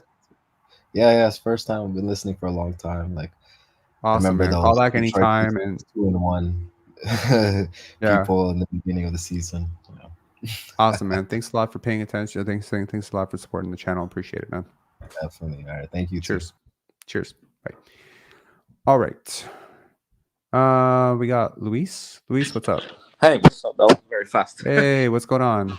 No, I'm sorry. It's a little dark in here. Yes, it's a little dark. You got the cinematic lighting going on, man. That's awesome. Yeah. I was just in bed. Sorry, I was like in the middle of the stream, so I'm not sure where we are in the conversation right now. We're wherever you want it to be, man. You want to talk about? I feel it was really. Your audio's going in and out. Hi-End Dirks saying post-game interview. We already did it, man. We already went through the post-game. I was actually kind of low-key impressed about McDaniels this game. I didn't really saw too much of the game. Yeah, a little bit. I think he seemed like what Darko said in the interview, that he definitely seemed more confident, and he moved a little bit more sure of himself. Fair, yeah. Although I'm not. I mean, that's not saying much. I guess he didn't. It's not like he was like super impactful, but I think the bar is so low for some of these players that if they don't literally dribble the ball out their foot and throw the ball, like, sorry, do you have headphones? Yes. Let me see if I can get them on. I'm hearing myself talk. Yeah, no worries. I'm just gonna put. Let me just put you on mute for a sec while I talk. Yeah. So I think the bar is so low for what some of these guys are doing. Like, I mean, Thaddeus Young comes in, dribbles the ball off his foot while bringing the ball up the court. Malachi Flynn turns the ball over 2 times.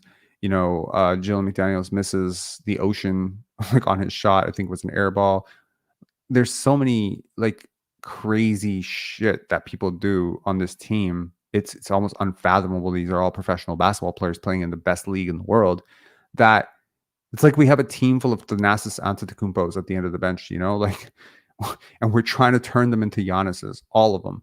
And I guess what I'm trying to say. Sorry, you have your headphones on now? Yeah, I do. Can you hear me better? Yeah, I can. Yeah. So what I was saying was like we have all these, so that basically when a guy just comes in and he doesn't fuck up, we're just like, wow, this is amazing. But I agree with what you said. His movements were more confident. He seemed more, and you know, like the theoretical potential of a Jalen McDaniels is immense because of his size, his wingspan, his fluidity. Yeah, the best version of Jalen McDaniels is a hell of a lot better than the best version of a lot of players on this team. So this is what his third, fourth year in the league?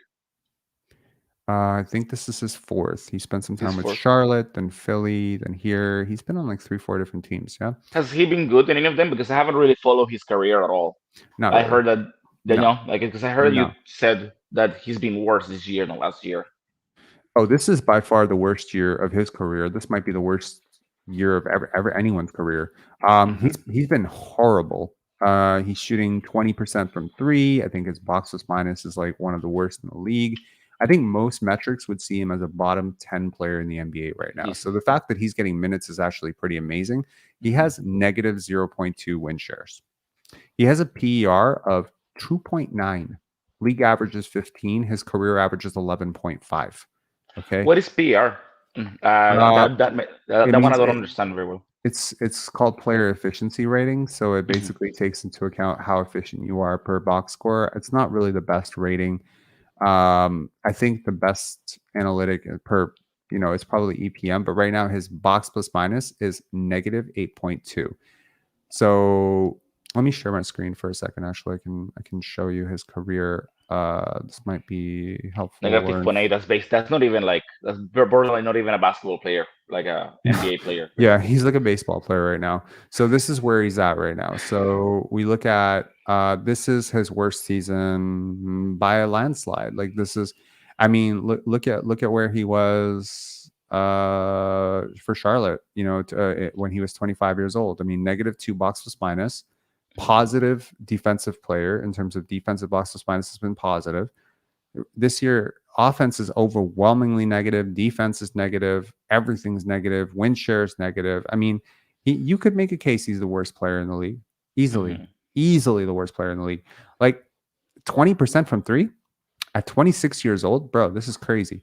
Like, it's not even like Grady. Like, he and Grady are struggling in similar ways. But at least with Grady, he's 19 for most of these minutes. This guy's 26 years old. It is downright embarrassing that there are players. Sorry, that's one of the things that I don't understand. If like, yeah, McDaniels is not necessarily like he's not better than Grady Dick, and even if he is, he's negligible. Why not? He's better defensively. He's better defensively. He's less likely to tank your team defense than Grady. That's it. That's the only advantage I could see. Offensively, I think Grady's a better player. I think he's a better passer. I think he's the better ball handler. I think he's a better shooter. And we're not even accounting with the need for development and his reps that he should be playing probably over McDaniels. Yeah, I mean, I think so. But you know, they may have a different philosophy about this. They may see it as, you know, if we put this guy out, you know, we could ruin his confidence. I mean, I don't pretend to know more about developing young players than Darko Rajakovic and John Mamalalela and Masai Ujiri and Bobby Orr. These guys have a lot of experience. So if they, and also none of us are seeing these practice groups that they're doing and how Grady's performing in them. And, you know, I know this team is invested in him long-term. Darko has called him a big part of the future many times. He's the future. He's even said he's the future of this team. You know, I know what he means by that. He's like one of the guys that they expect to start long-term on this team. So I'm sure that when he turns a corner, that they'll give him minutes, you know, but so far it's been bad. And, you know, for Grady, it's like, you know, you want to play, earn your minutes. I get it. I just hope that they don't wreck his confidence in the process, you know, because confidence is a really big thing for shooters. And I don't necessarily even think he's getting great shots in this offense.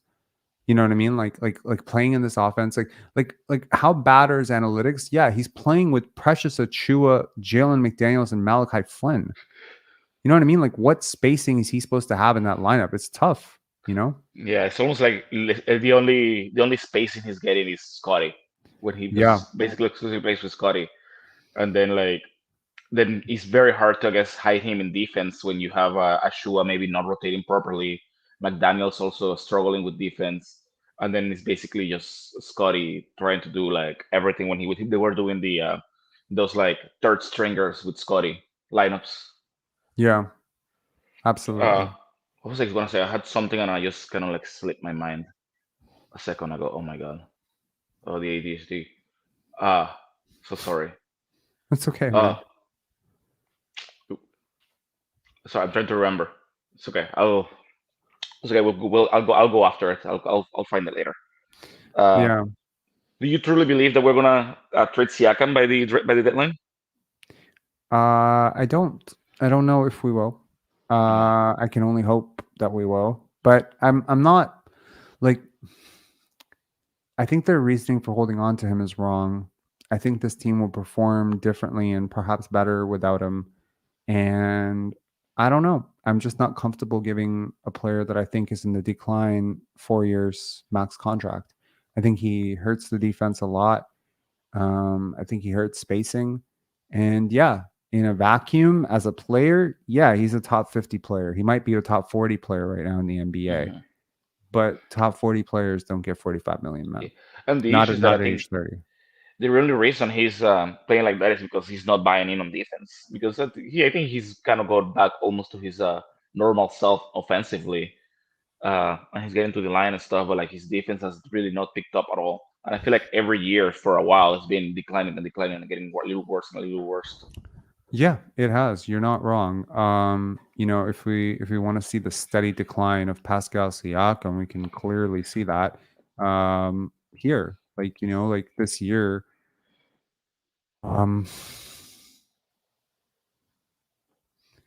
You know, like per 100 possessions, like there's upticks, you know, across the board. Like, so for instance, his field goal percentage is up.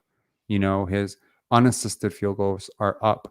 You know, but the 3-point attempt rate is down. That's not a good thing. Boxes minus is down. Defensive boxes minus is down. It's the lowest in his career. This is negative 0.4.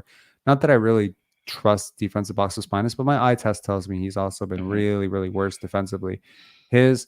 You know, people say his usage is way, way lower. No, it's not. It's pretty much in line with these 2 years. I mean, it's a little bit lower than 21, 22, but I mean, let's not pretend it's like massively lower. His free throw rate is going up, which is a good thing. He wasn't getting to the line as much earlier. This is good. His rebound rate is trending up, believe it or not, but it's still the lowest it's ever been in his career, right? Block rate is the lowest it's ever been in his career. Steal rate is the lowest it's ever been in his career. Everything is trending down, and all of this compounds to, you know, getting a 0.9 box plus minus. And I mean, if you look at box plus minus as the metric that measures this, 0.9, like what other players in this league are in that category? You know, like if we go to the leaderboard, you know, for 2024, I'll show you like what company he's in terms of what is that, like Derek White territory, or like even lower? Oh my god, Derek White is so much better than that. So much better than that, dude. So much better. Let's see, where are we at? Boxes minus. Okay. So if we float down to 0.9, just to give you perspective on where he's at in terms of like what players and what. Okay, so 0.9. I'll list out the players who are at 0.9 right now. Pascal Siakam, D'Angelo Russell, Julius Randle, Jakob Poeltl, Royce O'Neal, DeJounte Murray, DeAnthony Melton. Those are the guys. Mm-hmm. Slightly above that, Franz Wagner, Jabari Smith Jr., Peyton Pritchard, Brandon Ingram. So there's some solid guys down there too, though. I guess they just haven't. Yeah, but there's no like super max players like Brandon Ingram. You can make a case. Okay, yeah, like he has not been great this year. I mean, where's Brandon Ingram historically been in terms of this metric? Is he? Yeah, and DeJounte has also been having like a rough year, but also he gets paid almost $10 million less than Siakam. Fair. And they're also younger than Siakam, which also makes the difference for me. But like if you look at the top of this list, you go like further up and you start entering the top 30 of this conversation with Anthony Edwards, Damian Lillard, Mike Conley, Desmond Bane, CJ McCollum. It's wild to me that CJ McCollum is this good right now. But like right at the top, like this list right here, you know, with Steph Curry, Scotty Barnes, Giannis Antetokounmpo, Tyrese Halliburton, LeBron, Luka, Shea, Joel Embiid, and right at the top, Nikola Jokic. And if I were to, you know, pull up EPM, you'd probably see like a very similar like listing of guys. And it's like, you know, these metrics are telling you very clearly that like these are the guys who are impacting winning. There's Scotty Barnes right there with plus 4.7 and probably goes up after today. But when I go down, look how far down I have to go to get to the next Raptor. Yeah. Like Keegan Murray, Alex Caruso, Bam Adebayo, Domantas Sabonis, Franz Wagner, Jimmy Butler, Evan Mobley, Day'Ron Sharp, who was amazing, by the way, last night. Michael Porter Jr., Rudy Gobert, Julius Randle, Drew Holiday, Chris Paul, Jalen Williams, Darius Garland, Isaiah Hartenstein, Derek Lively, Terry Rozier, That's crazy. So many Cameron Johnson, so many now studs Pascal too. Siakam. Right? Crazy. So many studs up there too. Like there's like some good players, like decent players. Oh like, man, some the of them league that are not even that has great. never been more talented. If I listed you the top 70 players, they're all players that you know, and maybe 50 of them, they're all guys you can envision being all-stars, right? Like CJ McCollum, that's a guy you could envision at some point being an all-star. Chris Paul was an all-star. Drew Holiday was an all-star. Julius Randle, all-star. Rudy Gobert, all-star. Jalen Williams, probably one day will be an all-star. Michael Porter Jr., max player. Some people think he could be an all-star. Tyler Hero could be an all-star. Fred VanVleet was an all-star. Like these are all like a lot of those guys are not all-stars just maybe because of the situation and just because of how hard it's or they're young, the all-star game. you know, or they're young. Like Franz Wagner and Evan Mobley are young. You know, Day'Ron Sharp is young. Will Day'Ron Sharp ever become an all-star? I have no idea. Maybe he will. No one ever saw Jamal McGlure becoming an all-star, but he became one. You know, Yusuf Nurkic, he's not an all-star, but he's been good. You know, like Miles Turner, he's not an all-star, but like he's a guy that you register, you know, as like a top 10 guy at his position. But I'm saying like the creme de la creme is like this list right here. Like when you get to like 4.5, 4.7, you know, EPM, you know, 6.0 box plus minus, like you're talking about guys who really, really deserve the bag. But like beyond that, like I'm sorry, like I cannot justify paying Siakam $40 million to be the 50th best player in the NBA on the decline. That's a really tough proposition, even if I assume that Scotty will be worth multiples more than what he's going to earn over the next 5 years. It's an unnecessary bondage. That's what it is. It's just like Jakob Poeltl, unnecessary bondage. Why do I have a center who can't shoot, who went out for 3 draft picks, who makes $20 million a year? Why? And he can't switch 1 through 5, and he can't switch like more than 2 positions, and he have to play drop big with him, and he clogs the paint. Why do I have this guy on my team? And why did I choose to have this albatross? Like no one forced this on us. We could have just let, you know, we could have let Kem Birch expire. There's and you know, yeah, some people will be like, well, why did you know, like how much worse would we be right now if we didn't have Jakob Poeltl? If you just had to start Chris Boucher, nothing changes. Barely anything changes. Maybe 2 wins. So yeah, I don't know. If anything, I think like Boucher sometimes just fits much better. Like his move is faster, plays with so much more effort, can space, which may just makes a difference. If anything, I would think us with Boucher as starting will probably be better. I think the only issue is that you cannot play Boucher that many minutes because he kind of like has a like lapse of mind and bad sometimes doesn't shoot the right, has like bad, what is the word, like bad, like he doesn't shoot the right shots sometimes. But then that's why you go to the bench anyways. But I think Boucher in general, I think what he provides, I prefer almost over Jakob Poeltl a little bit because he provides like the speed, the switchability, and then the hustle, and then the shooting. Yeah, I mean, there's a trade-off. Like anytime you're talking about players like, you know, like for instance, like Detroit, they have Isaiah Stewart and Jalen Duren, right? One of them is undersized, but you know he provides shooting. and the other one is oversized, but he provides no shooting. So it's like it's kind of like a compromise, no matter how you slice it. I'm gonna bring Layne on as well here, if you don't mind. Layne, what's going on, man? Yo, what's up? What's up? What's going on? Did you catch the game? I did. Dope. I can't believe who got the chain tonight, though. Who got the chain? Yeah. Yeah. Well. I'll wait for Layne to say his piece, but I remember finally what I wanted to talk about. Okay. My bad. No, go ahead, Layne. I've been talking for a bit, so you can go. No, I was just trying to instigate, man. You were making a point. Please finish it. My bad. The point is this because now you mentioned it. I was talking about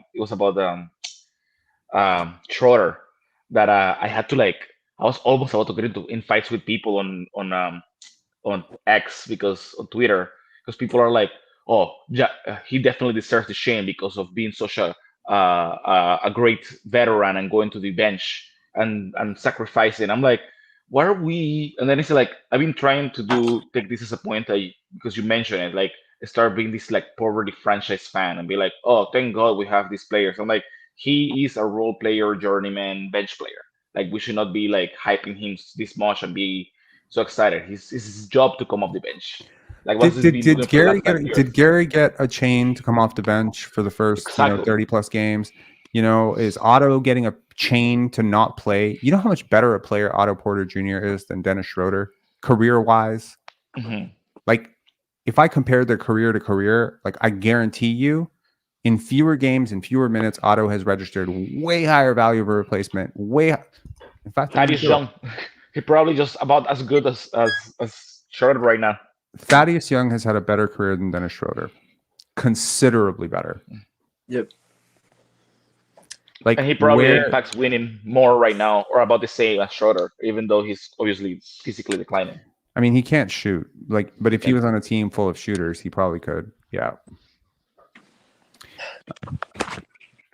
But no, it was insane. So many people defending him. It's no, and then they're acting like, no, but then he came here because he wanted to play with his coach, and the coach is here, the team is yours, you're the leader now, and then he graciously went to the bench. I'm like, what are we talking about?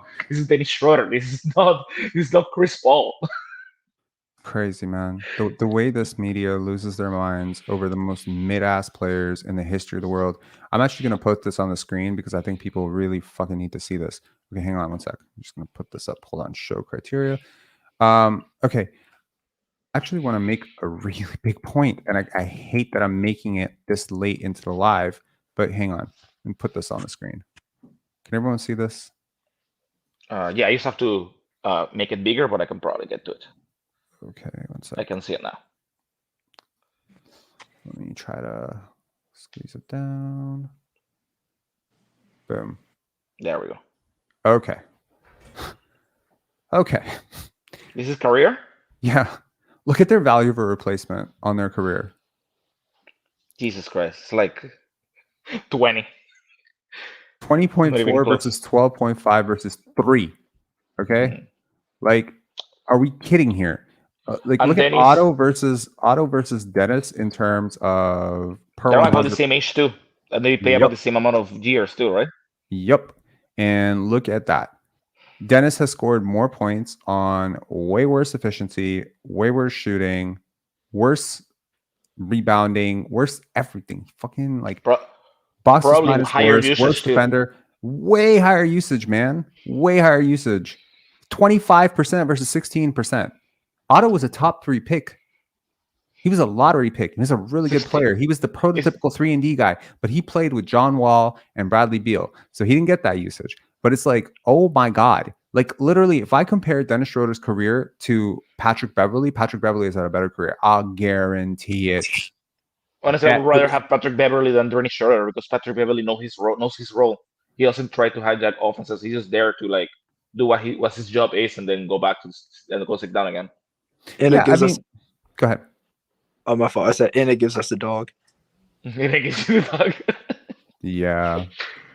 I mean, it's just, credit where credit is due. Dennis played reasonably well tonight, and he didn't bitch and moan, and he didn't protest, and I didn't hear some, complaining after the game, or hopefully we don't hear some leak about some bullshit because he's unhappy now.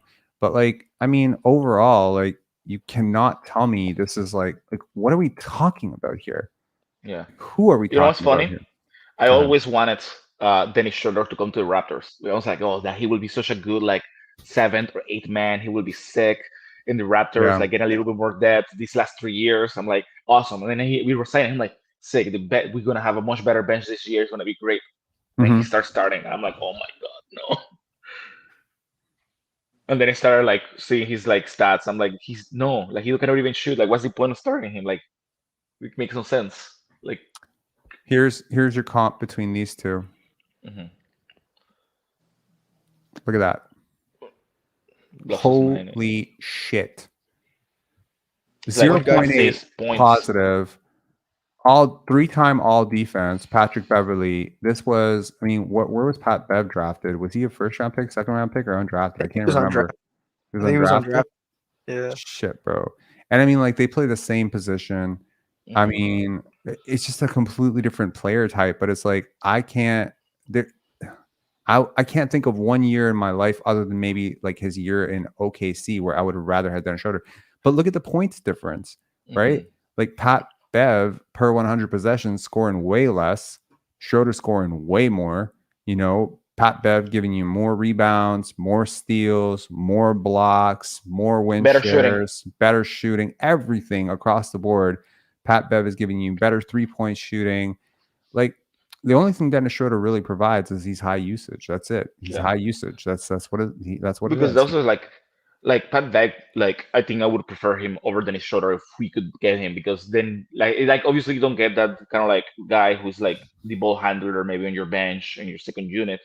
But I mean, you can probably like stagger the rotations and have Siakam or even give OG some reps on that. But then Pat Bev knows his role, doesn't step out of his role, defends better, and then space is better, even though he's maybe not, maybe right now they're like comparable players, but I still think his impact on winning is greater. Yeah, man. Like, I mean, I think like high usage and load creation, all these things are very valuable, but only if you're good at it. You know what I mean? Like, you got to be good at it. You got to be efficient with it. I think taking a lot of shots is a good thing if you make them.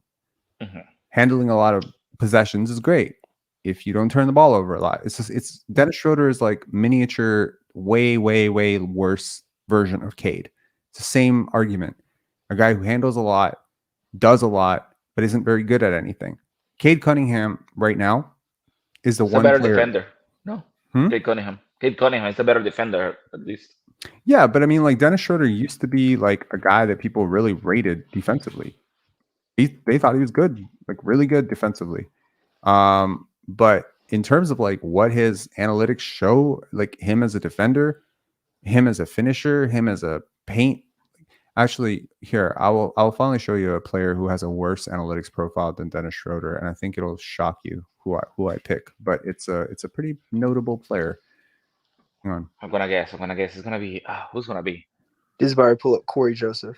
It's gonna be like Corey Joseph actually has a better analytics profile than Dennis Schroder. Are you serious? I am. Oh my god. Dead ass serious. Okay, here's the one player that I can think of where Dennis Schroder is gonna win. Oh my god.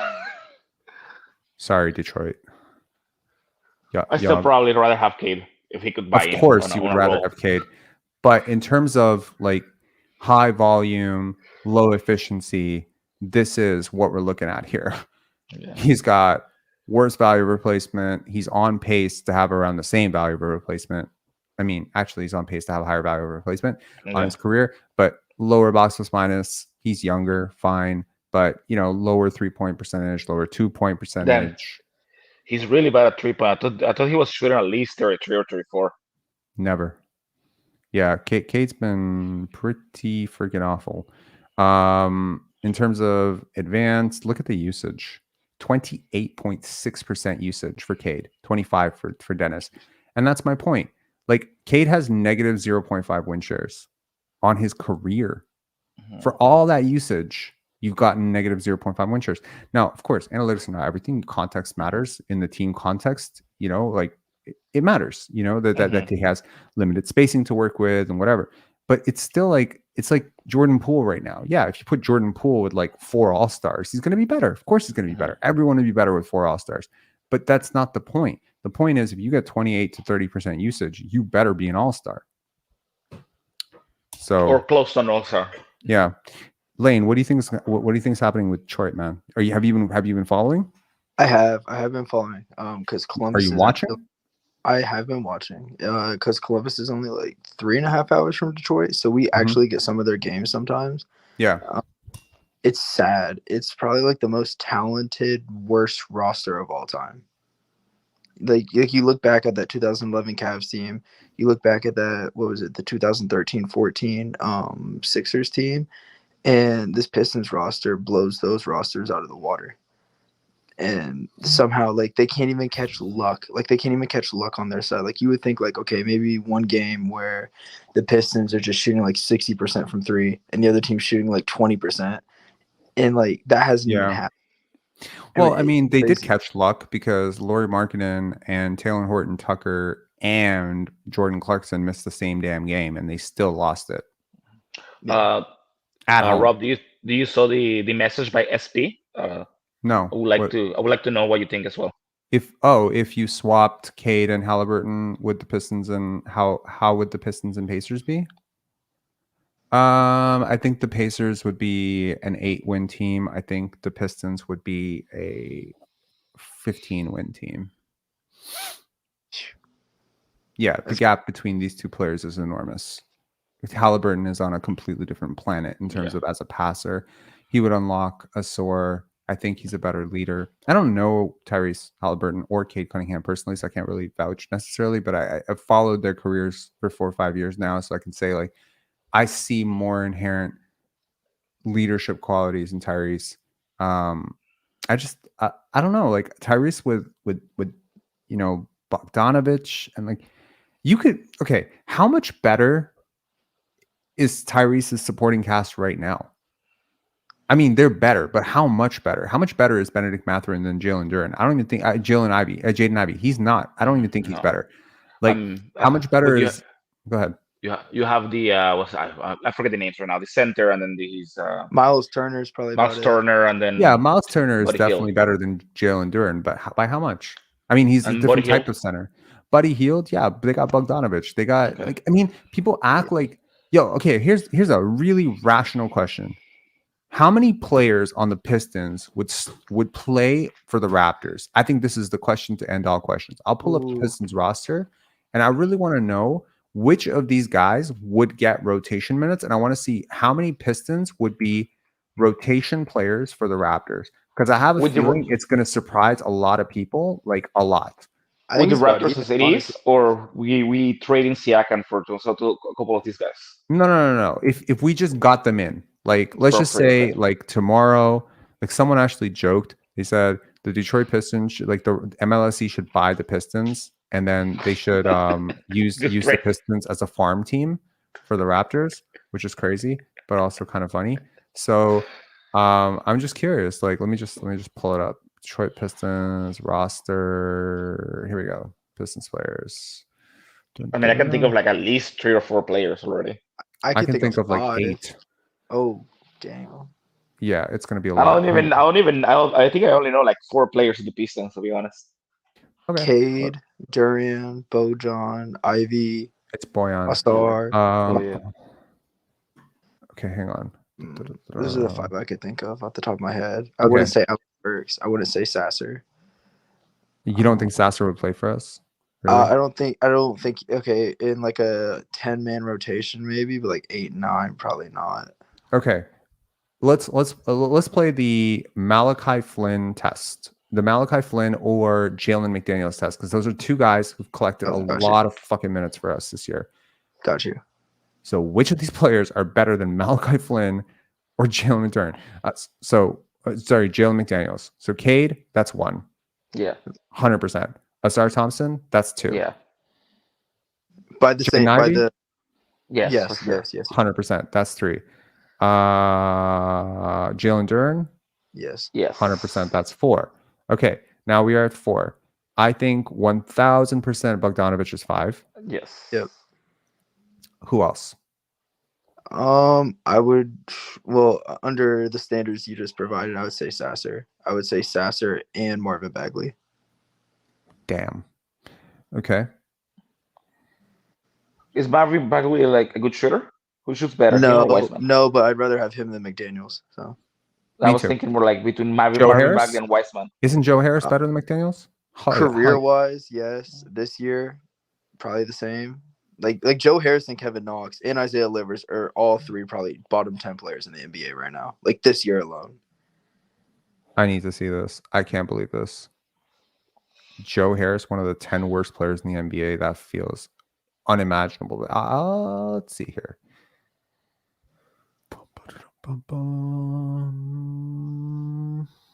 Okay, let's see how bad it is. Bad this year. Holy shit! Oh my god, that is bad.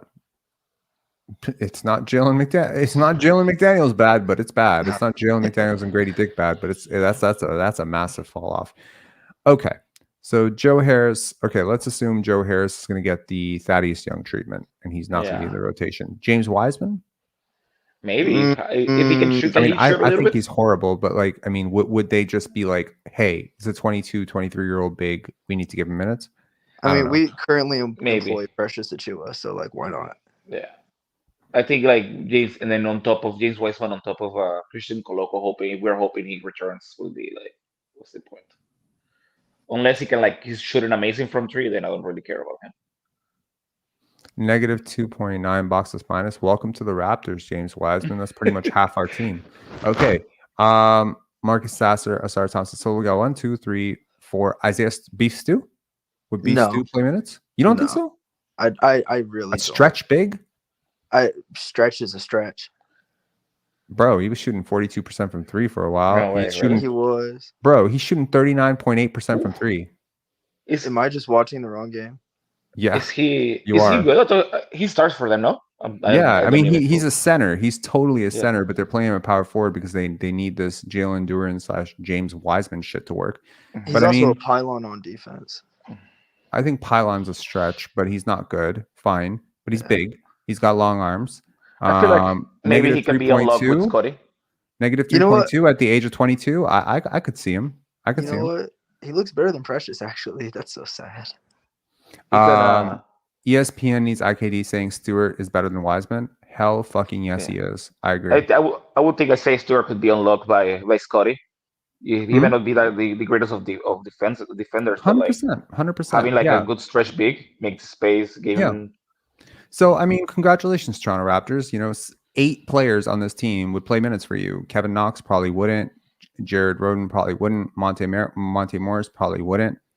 Although, like, what's the gap between Monte Morris and Malachi Flynn? Malachi Flynn. Like, what is the gap here?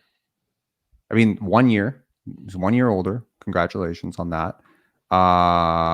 Is he worse? He's better. He's considerably better. He's been positive box minus like most of his career. How many minutes did he play usually? 2,000 plus minutes last year. If I compare his career right now to Malachi Flynn, I think like Monte Morris has been better on his career, and that's not saying much. So this is so sad. This is so sad. Hey man, this is the shit that keeps me up at night. Okay, Malachi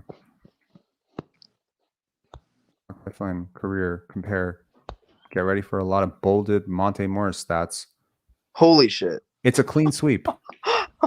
It is literally a clean sweep. Okay. Oh my god. And he's a year older. Let that sink into your head. Okay. And he's not even getting minutes there. Yes. This is the reality of life. Okay. But wait. I have a question. What about when Malachi plays with the smile? Then what's the split? Trust me, it's not 5.3 value for replacement. I promise you, it's not.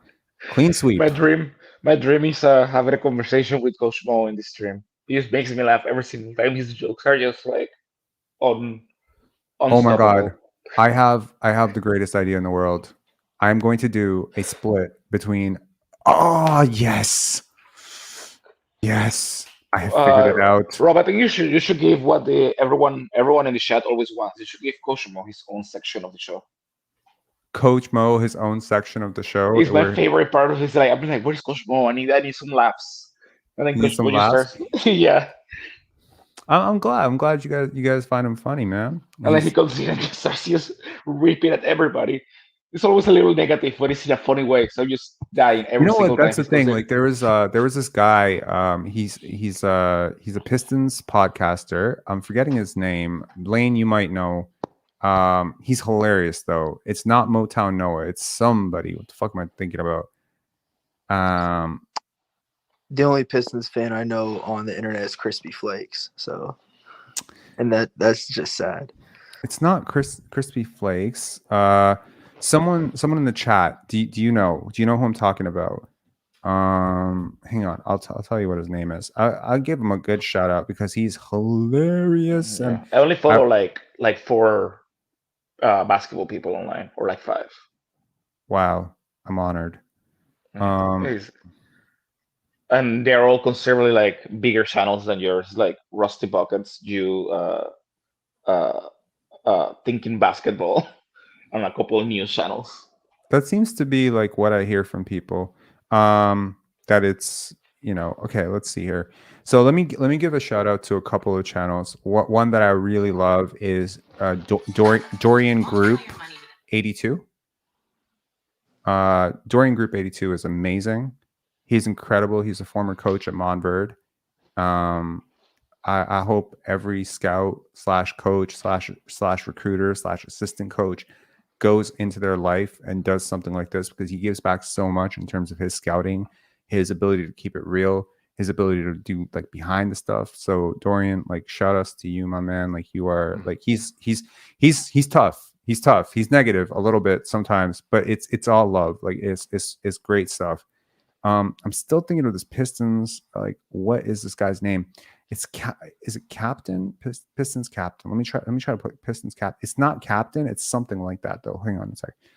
His name is Commissioner Dynamo. That's what it is. Commissioner Dynamo. Oh my God. This dude is straight fire comedy. So shout outs to Commissioner Dynamo. And he's a Pistons guy? He's a Pistons fan. Yo, like, I showed my girlfriend one of his videos and she immediately started to care about the Detroit Pistons. That's how charismatic he was. So I'm gonna do an impression of Commissioner Dynamo. So he was talking before they took on the Brooklyn Nets back to back. He's like, if you're the Brooklyn Nets, can we just let us win one? Y'all are selfish if you win one. You made your point. We get it. I'm begging you, man. Just let us win one. What do you have to win? And he's so charismatic. He's got these like amazing like dials and intonations and raises and things in his voice. He's spontaneous and it's negative. It's sad sometimes too. There's a wings promotion. If the Pistons ever win, like they get wings, he's like, I am convinced at this point that these wings don't even exist. He's hilarious. He's like, no food for anyone until we win another game. This shit is ridiculous. Honestly, I follow the Pistons on Reddit, and it's getting a little sad over there. They're getting desperate for sure. Yeah, they're having mental breakdowns. No, I mean, it's sad. No one should ever go through some of the stuff that the Pistons fan base has gone through over the last couple of years. But it's crazy. It's crazy. And the worst part is like they came into this year expecting them maybe make a play-in push. Yeah. Like they have the highest paid coach in basketball. Like this is not a team that's actively tanking. And that's true. They're tanking. It's the most weird. Reverse. I think tank. they're just gonna try to do a re-tank, like a rebuild. I think they're gonna give him one more chance next year, and then after next year, if it's still like this, I think they're just gonna trade half the young guys and then try to start over. I mean, like, I agree with that, but like, what do you have to trade that's of value right now? Yeah. Like, I mean, they're probably. I feel like they're gonna grab they're gonna keep like 2 guys that they really like. And then the rest that they still have, like they're still like really good trade chips, but they feel like they may not be working out with their roster. They'll like get rid of, re-tank again for 2 years and hope that it maybe fixes it. I think that's my prediction, which will suck because I feel like that those 2 that like retool they're gonna try to do. If they do it, I feel it's gonna turn into another 5 Oh, years. no. In Detroit, we call it restore. They restore. It's a restoration. It's not a rebuild. It's a restoration. We're trying to restore something that's back to what it was instead of what it is right now, which is dog shit. It's sad. I mean, yo, honestly, Detroit fans are kind of annoying. I feel bad for them right now, but all this trolling, like if you look back on the Cade versus Scotty video that I did, oh my God. Actually, I actually want to look back on that video now. I think the Detroit Pistons should try to do like a move, like kind of like the what is it? The Kings did. I don't know if they are quite there with the rest of their like depth pieces, but maybe giving something big to try to get like a couple guys that are like make sense, and then try to get them out of the mud. Like yeah, absolutely. I think that they would make sense. The things that I don't know who's available. I don't think Siakam would be the kind of guy. I think if anything, you would want like a Fred VanVleet plus a very good player going there, or something like that. I mean, I think sometimes we're extremely spoiled as Raptors fans because Darko hasn't been perfect at all. But like, can we talk about the roster mismanagement that Monty Williams has done since day one? Absolutely. And while you do that, I'm going to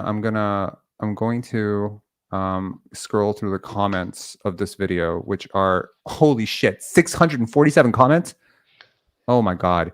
Okay. So everyone likes to walk away from what they said. They want to pretend it didn't happen, but I won't let you. So here we go. Sorry, Pistons fans. We got to do this at your lowest moment, but you need to humble up. Okay. Wait, what the fuck happened to the comments? Where'd it go? I think the Pistons have humble up. I think we have to go is after the Magic. They're the ones that have to be humble next. The Magic? Yeah, there's a lot of they're really anti Scotty Barnes. A lot of the Magic fans are like, there's no way he's better than Franz Wagner or Paolo Banchero. It's not even close. Circle the date that we play that team. I hope Scotty hangs 50 on him. But like, I mean, yikes. You know what I mean? Like people were so. Wait, I'm saying people were so against it, but then there's most of these comments are saying I'm right. My bad. My bad. I mean, I swear there's like a lot of I remember seeing a post of people on the Pistons Reddit making fun of you. They didn't mention your name, but I know it was you because they mentioned this guy did like a 1 hour video about Scotty Barnes and Kid Cunningham. I'm like, oh, that's definitely Pensare basketball. And then they were like, he's so ridiculous. Like, I'm not even gonna bother going to there and do it. And then they're posting like, should we just trade Kid Cunningham? It's crazy how their subreddit just changed. They're just like, maybe we can get rid of this player and then maybe we'll be better. Yup. Look at that. I mean, it's wild to me that people were trying to argue this and they're going to continue arguing this. And even right now, it's like they refuse to see that. I mean, yeah, he's a decent player. He's not a franchise player. He's not Luka Light. He's not any of these things. So stop talking about him like he's like that. But it's like it's the same thing with, this is annoying. Okay, I'll pull this off. Like it's the same thing with. I always think that like from a logical perspective, if you're trying to put together a strand of information and then there's one thing that you refuse to evaluate, you know what I mean? You're like, okay, the Raptors are sucking right now. I will evaluate everything but Pascal Siakam. So I'll look at everything, but I'm not talking about Pascal Siakam. I'll look at the coaching. I'll look at the Masai Ujiri, Bobby Webster. I'll look at horoscopes. I'll look at Mercury retrograde. I'll look at conspiracy theories. I'll look at Justin Trudeau. I'll look at Canada politics. I'll look at NBA history, but I won't consider Pascal Siakam. Often the place we won't consider is the place we should consider. And, with the Pistons, like, I think the best thing that could happen to them is Cade demands a trade. Probably won't happen, but, like J-Dub or Cade, that's a good question. I pick J-Dub. Yeah, I was gonna say probably J-Dub too. J-Dub easy. Because the thing is, I don't know if it's easy, like, but it's definitely like I don't know what an offense would look like with Jalen Williams running 30% usage, but I imagine it would be better than this. Yeah. I I imagine. see more in the way like, who do I want to play next to Scotty? And I feel like, can you hear me still? Yeah. Okay, sorry. So I think my headphones are dying. I just wasn't sure. I just think like J will fit a little bit better, and then I just feel like he has a bit of. Well, to be fair, I don't know this, but I feel like he will buy in faster and more better if he came to the Raptors than Kate Cunningham. I feel Kate Cunningham. That's like a completely baseless assumption. I feel he has an ego, and he might be a little harder for him to like. Okay, I'm not the guy here, kind of thing. He's been the guy everywhere, right? He went to Oklahoma State. He was the guy there. His brother was a coach there. He was a guy at Montverde. He's the guy, in Detroit. And it just seems like some of these guys, they just don't know how to adjust and play off of other people. Like, I wonder if at some point, he went up to Jaden Ivey and was like, hey, let's try to ping pong this. Also, we never brought up Killian Hayes. Would Killian Hayes get minutes over Malachi Flynn? Because I think he's a better player. Defensively, yes. Offensively, I might have to go with Malachi. Okay, fair enough. I think Killian has more potential, and he's younger. And he's a better passer. Yeah, I would agree with that. With that. Yeah. So yeah. So I mean, like, I don't know. It's a sad thing that's happening there. But I don't think Cade is like. It's like we don't need to go to the two extremes of like Cade is either dog shit, worst player in the league, or like one of 50, 60 worst players in the league. But we also don't have to go to the other extreme of like everyone needs to apologize to Cade, feel bad for Cade, get Cade help, etc. If Cade Cunningham is your best player, you're not a playoff team. I don't think you're a playoff team if he's your best player. Well, I still see like also not a 3-win team. Go ahead. Oh, my fault. I said you're also not a 3-win team. So I mean, well, you're right. They're a 2-win team right now. That was nice trolling there. But like, I mean, okay, the pieces around him are bad. We can definitely say that. Just like people could say, hey, the pieces around Siakam were bad last year or in Tampa. Everyone said that, right? They're like, oh, the Raptors got to get Siakam some help. Get this man some help. He's putting up 25, 6, and 7 and all this stuff, and they're not winning. But it's like, how bad are the pieces around Tyrese Halliburton right now? There's a lot of bad pieces around him right now. Like Obi Toppin is not a starting power forward in the NBA. Yeah, agreed. But I also think he has more complementary pieces around him than Pascal had and then that Scotty has right now. Like their defense is terrible, and when they lose games, 95% of the time it's because of their defense. But like Tyrese also has a lot more help on the offensive side of the ball than probably Pascal post-championship era or Scotty has ever had. Well, how much of that comes down to leadership? Like, I mean, you coach, baseball. Like, how much does your leader hold responsibility for how well your team operates defensively, offensively, in terms of execution? Who holds people accountable? Like I remember watching a Jordan documentary in the 90s where they said like Michael Jordan was coaching those Bulls teams, and Phil Jackson made sure that was the case.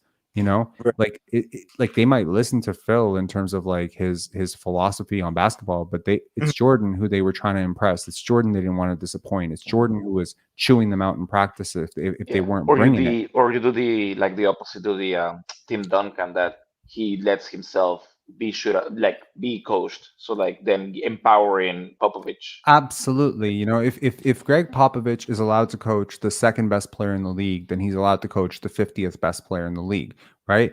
So that's the whole thing. If he can yell at Tim Duncan, it sets everybody else in line. This is how culture is set.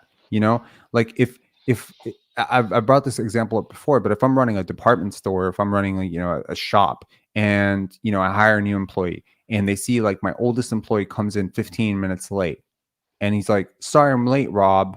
And I'm like, it's all good. How long until my new employee starts being late every single day? The next right? day. The next day, literally the next day, unless they are insanely principled as a human being, that's going to happen. We have this like the best way to get in shape, be around people who are in shape. The best way to get broke, be around people who are broke. It just happens that way. We have this sort of transference of energy where everyone in the room eventually starts to power up. And so something happened. By the way, how was your Christmas? Pretty good. I didn't do anything. Didn't Stay do at anything? home. Well, went to order some Chinese. Okay. My work gave me a bunch of gift cards, bought some beers with gift cards, and basically sit down, play some video games, and eat Chinese food. What video games? I've been playing new Assassin's Creed. Not new Assassin's Creed Odyssey. Okay. And then I play a lot of Crusader Kings. I don't know if you know the game. No. It's kind of like a very difficult civilization type thing, but there's no end. Essentially, the whole purpose is that you have to continue your dynasty. Then you can you can choose that by conquering. You can choose that you can just nearly never conquer. Just be the one little guy there. But as long as when you lose land, then you lose the game basically. And it goes kind of like endlessly. But then it's more about like the storylines, like how you marry your children along, how do you educate your children, and the randomest things happen. Sometimes you just get cancer and die. That's crazy. Layne, what'd you do for Christmas, man? Yeah, so just visited family, was around a lot of family. So we host every year. So like everybody came over here. So it was really cool. Brother's back from college, which is dope. Just got to see everybody. That was really cool. It was a good break too. Away from working on, getting guys to college and my internship I had with CAA. So it was just it was a good time off. Sweet. My girlfriend and I, we visited some friends, and while we were there, they mentioned that they had snake. I think it was whiskey. Snake whiskey. Have you heard of this? Oh, yes, the Japanese one with the snake or the viper inside the. It was a cobra. Cobra, yeah. Cobra inside. Okay. Now, something that maybe people in this chat don't know. I love snakes. I've always loved snakes. I got bitten by a rattlesnake when I was 16. I fell in love with snakes the next day. Okay. Stupidest thing ever. But I've loved snakes my whole life. I've had snakes. I've never had poisonous snakes, but I had an anaconda. I have a ball python right now. I love snakes. People don't. Some people don't. I love snakes. And I didn't believe this was true. So when they said there's a cobra whiskey, I was like, what the fuck is a cobra whiskey? And they're like, they put a cobra in the bottle. And I was like, there's no way they would do that. And then they showed it to me. They pulled the bottle to my face, and there's 2 little baby cobras in the bottle. Oh my gosh. And my heart dropped to my stomach. I started researching it. I was like, please tell me these were dead when they put them in. Nope. They put them in when they're alive. Damn. So I had such a visceral reaction to this information, and seeing this honestly made me like my body started to twitch. I was like, fucking get this thing away from me. Like, I couldn't, because I kept imagining that snake being put in there, and everything I was reading was about how it's an aphrodisiac, or it's for tourists or whatever. And I was just like, bro, there's no way that a human being could do this to an animal and let it drown. It's kind of like ortolan or ortolan. You know that? No. It's like it's an old French, like high class French dish. It's illegal now because it's a songbird that is endangered. Essentially, they grab the bird, they drown it in brandy, they cook it whole, and then they eat it whole, the guts and everything. And the idea is that it's so horrifying that they cover their faces so God doesn't see them while they eat the animal, because you have to drown it alive. You have to drown it in whiskey. Oof. What the hell? Right. Like no disrespect to any culture, but like, damn. I mean, but that's the thing. Like to me, to my sensibilities, I cannot imagine like drowning a living thing because you want a slightly expensive whiskey or cool touristy thing or whatever. So I don't know. It's weird. It's a particular. I have the same thing with sharks. I love sharks. My friend Rob Stewart was a film documentarian who made the film Shark Water. Really believe that shark finning is inhumane and ridiculous, and the fact that people chop sharks' fins off and throw them back into the ocean to drown and die is one of the most cruel travesties on earth. And I can't imagine that someone would do this to an animal. And so my energy changed, and for the next 5 minutes, I was so heavy and so like large in terms of my energy in the room that literally everyone in the party changed, if that makes sense. Nobody could think about what they were thinking about initially. Everyone's conversation changed, everyone's mood changed, everyone's tone changed. And that's when I realized I have that heavy potential energy, good or bad. I can elevate a room. I can drop a room. I can drop a room of 200 people, no problem. I can raise a room of 200 people. I've done it. This happens with any person who is a leader in the world. If you have that ability, like a Tony Robbins can walk into a room of 2,000 people and he can elevate that room, or he can make that entire room cry. Boom, boom. It's quick. Leaders have that ability, and therefore they also have the responsibility. So immediately after I noticed that what I was doing was highly selfish, because it's Christmas and everyone doesn't need to be sad for the rest of the night because I saw a snake in a bottle, I became light again. I went to the washroom for 2 minutes, reprocessed, came out, was lighter, and suddenly everyone was laughing again in 2 minutes. Do you try the whiskey? No.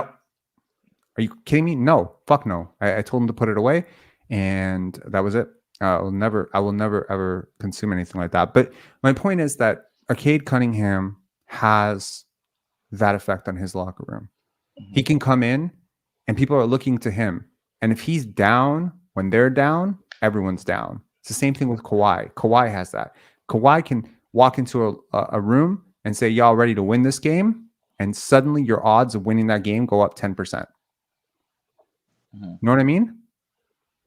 Like that power that an alpha or a leader or a sigma, whatever the hell you want to call it, that you can change the environment of the room. Great coaches have that, I think. Great leaders have that. Great politicians have that. Great CEOs have that. Literally, it's a quality. It's like people are looking to be led. Lead them. You know. So when I'm down, 4 points, I'm looking to Cade Cunningham. If I'm Asar Thompson and Isaiah Stewart, I'm not looking at Jaden Ivey. I'm looking at Cade. How are you doing? How are you feeling? If he looks calm, I'm calm. And if he looks panicked, I'm panicked. And if he looks angry, I'm angry. It just you feed off of it. And in close-knit circles, these bus rides, these plane rides, they're long, And if a dude is just down, if he's feeling sad because the team lost 26, or he's upbeat, he's like, bro, Christmas, next 26, we're winning 10. We're winning 15. We're doing this. If he's light, you're light. He's heavy, you're heavy. Monty Williams is going through some stuff right now. He wanted to take a year off coaching for his wife, right? They lured him in with money. I wonder if his energy is there too right now. I don't remember exactly what happened with his wife. Did his wife something happen, right? I think it's breast I'm not cancer. sure. No. I think it's breast cancer. Don't quote me though. Monty Williams. Yeah, like you can see him on his. I don't fall like you can see him in his. Because now, like honestly, I've never seen a Pistons game until recently. So you can see it kind of like in the videos you see online, like the reels and stuff. You can see his body language is not excellent either. Like he doesn't seem excited or passionate about coaching. And I don't blame him. He's too good of a coach. Yeah, I don't blame him if he's dealing with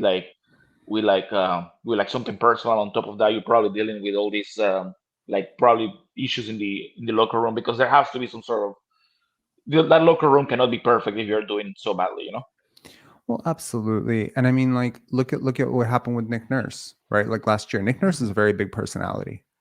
I think Fred VanVleet's a really big personality. I think Scotty Barnes is a big person. I think all these guys are big personalities.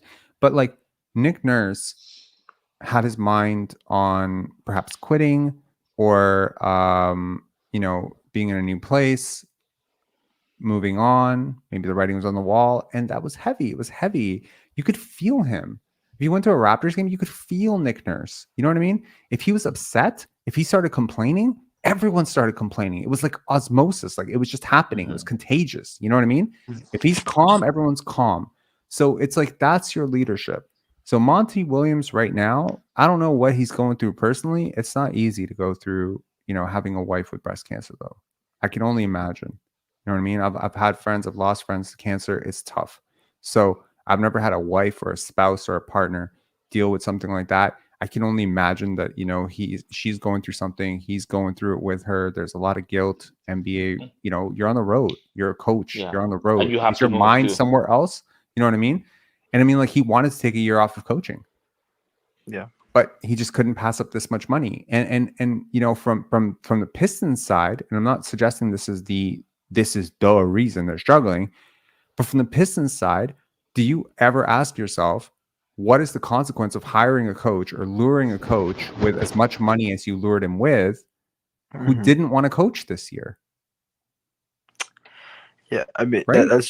that's a dead man walking in the front office. So I mean, like, it was a last resort. Troy Weaver?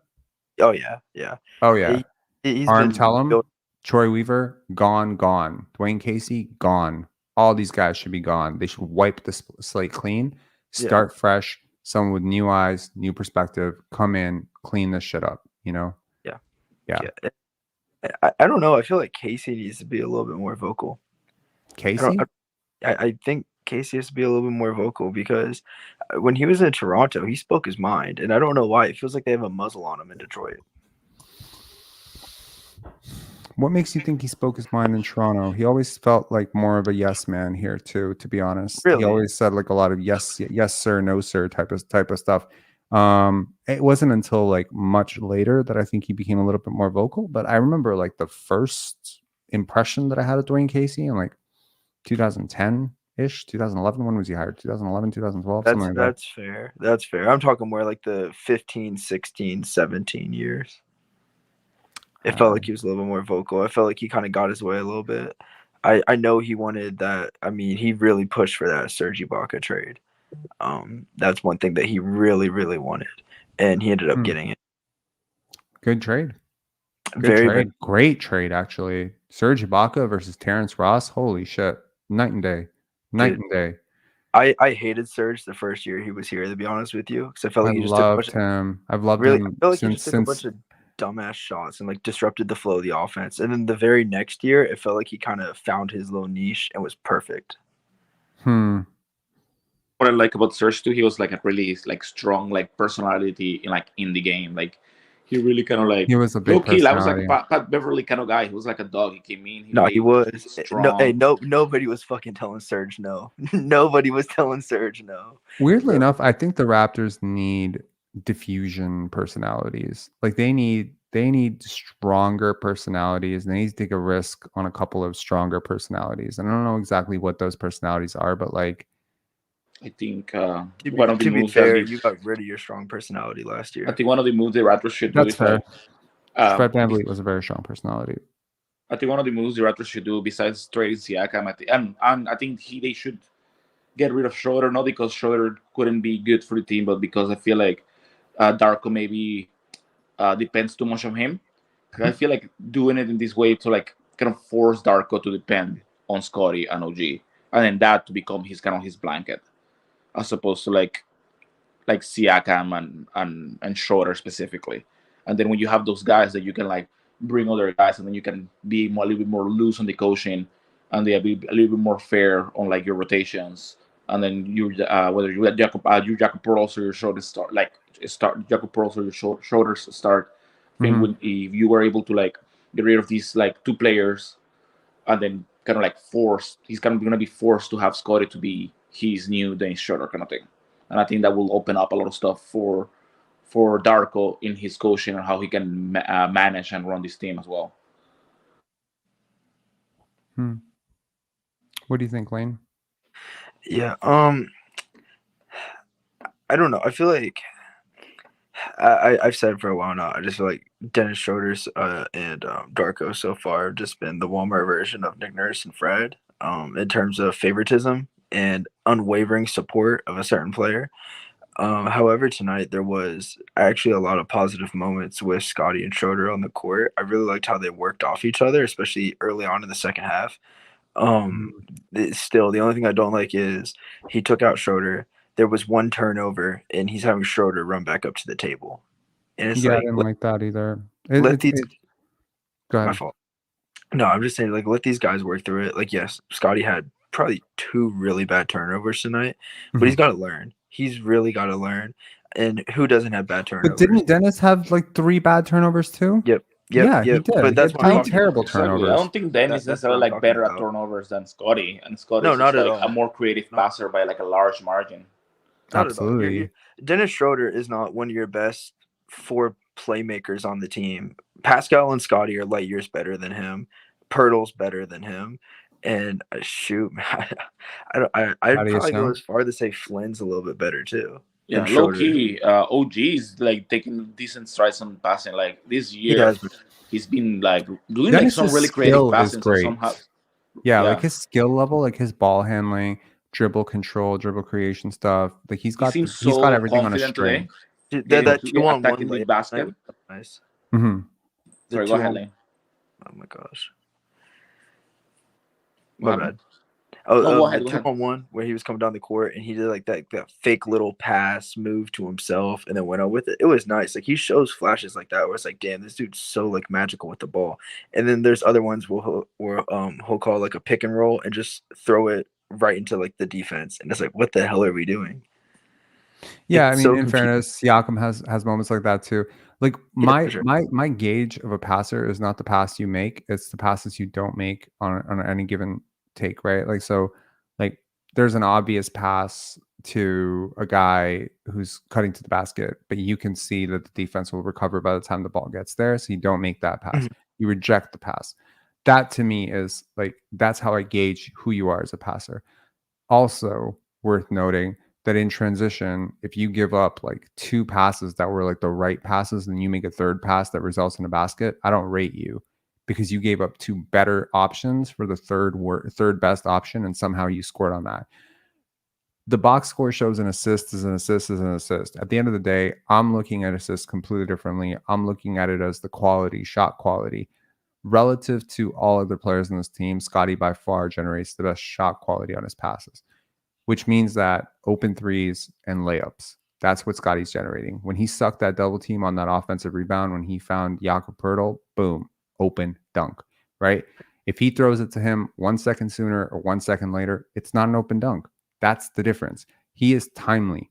Scotty understands like exactly how the chess pieces move. Dennis is playing checkers out there. And for anyone who plays checkers or chess, you absolutely understand this analogy to be true.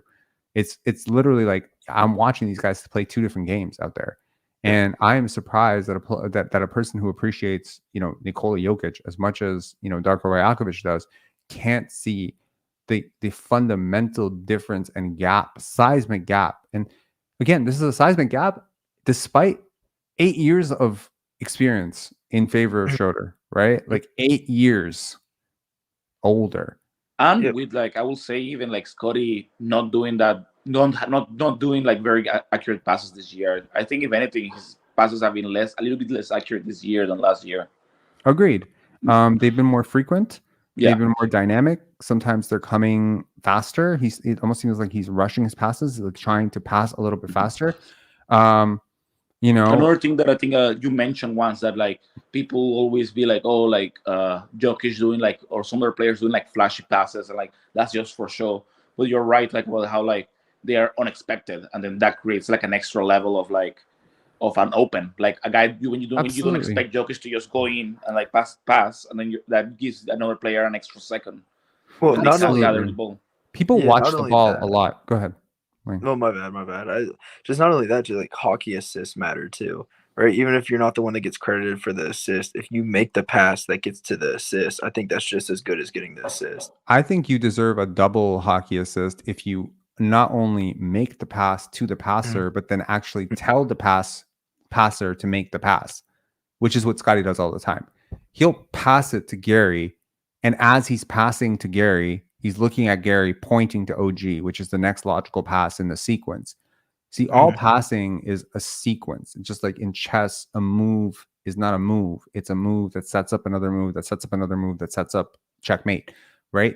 So really every single, from one dribble left to one dribble right, to a dribble handoff, to a ghost screen, to a high pick and roll, all of these things are just actions, motions, things that 2 players can do for each other in order to create the opening for one player down the line to score. And ultimately, the entire chain breaks apart when one player doesn't do what they're supposed to do. I've always said, like, you can cover for a non-defender if you know they're a non-defender. But you have to know they're a non-defender and guard like they are. And the problem with the Raptors is they aren't treating their non-playmakers like non-playmakers, and they're not treating their non-defenders like non-defenders. They're treating everyone like they're a playmaker and everyone like they're a good defender. And that's the problem. You're expecting Jalen McDaniels to make the same reads that Scotty Barnes and OG Anunoby are, and he can't. You're making, Precious Achiuwa a decision maker in the same places on the court as Pascal Siakam, and he's just not as good at it. And that's kind of my point, right? Like, you're giving Dennis Schroder the same usage that you would a Chris Paul and the same role you would a Chris Paul. Like, if Chris Paul is on this team, tell me how his role would be any different than Dennis Schroder's. Yeah, not at all. It wouldn't be, exactly. And that's my point. Like, but if I think about Chris Paul and the brain that exists inside of him, and I think of Dennis Schroder, I'm like, my God, these are completely different players. So whereas another coach might think to be like, hey, Dennis, this is your strength and this is your weakness, and you're a point of attack defender, but we don't want to switch you down into the post because you're not Kyle Lowry in his prime, and you might be like really good at hedging screens, but maybe you're not so good at matching up with wings. So we're going to avoid matchups like that. And we're going to maybe hide you on the weaker guard, like things of that nature. That's acknowledging a player's weaknesses.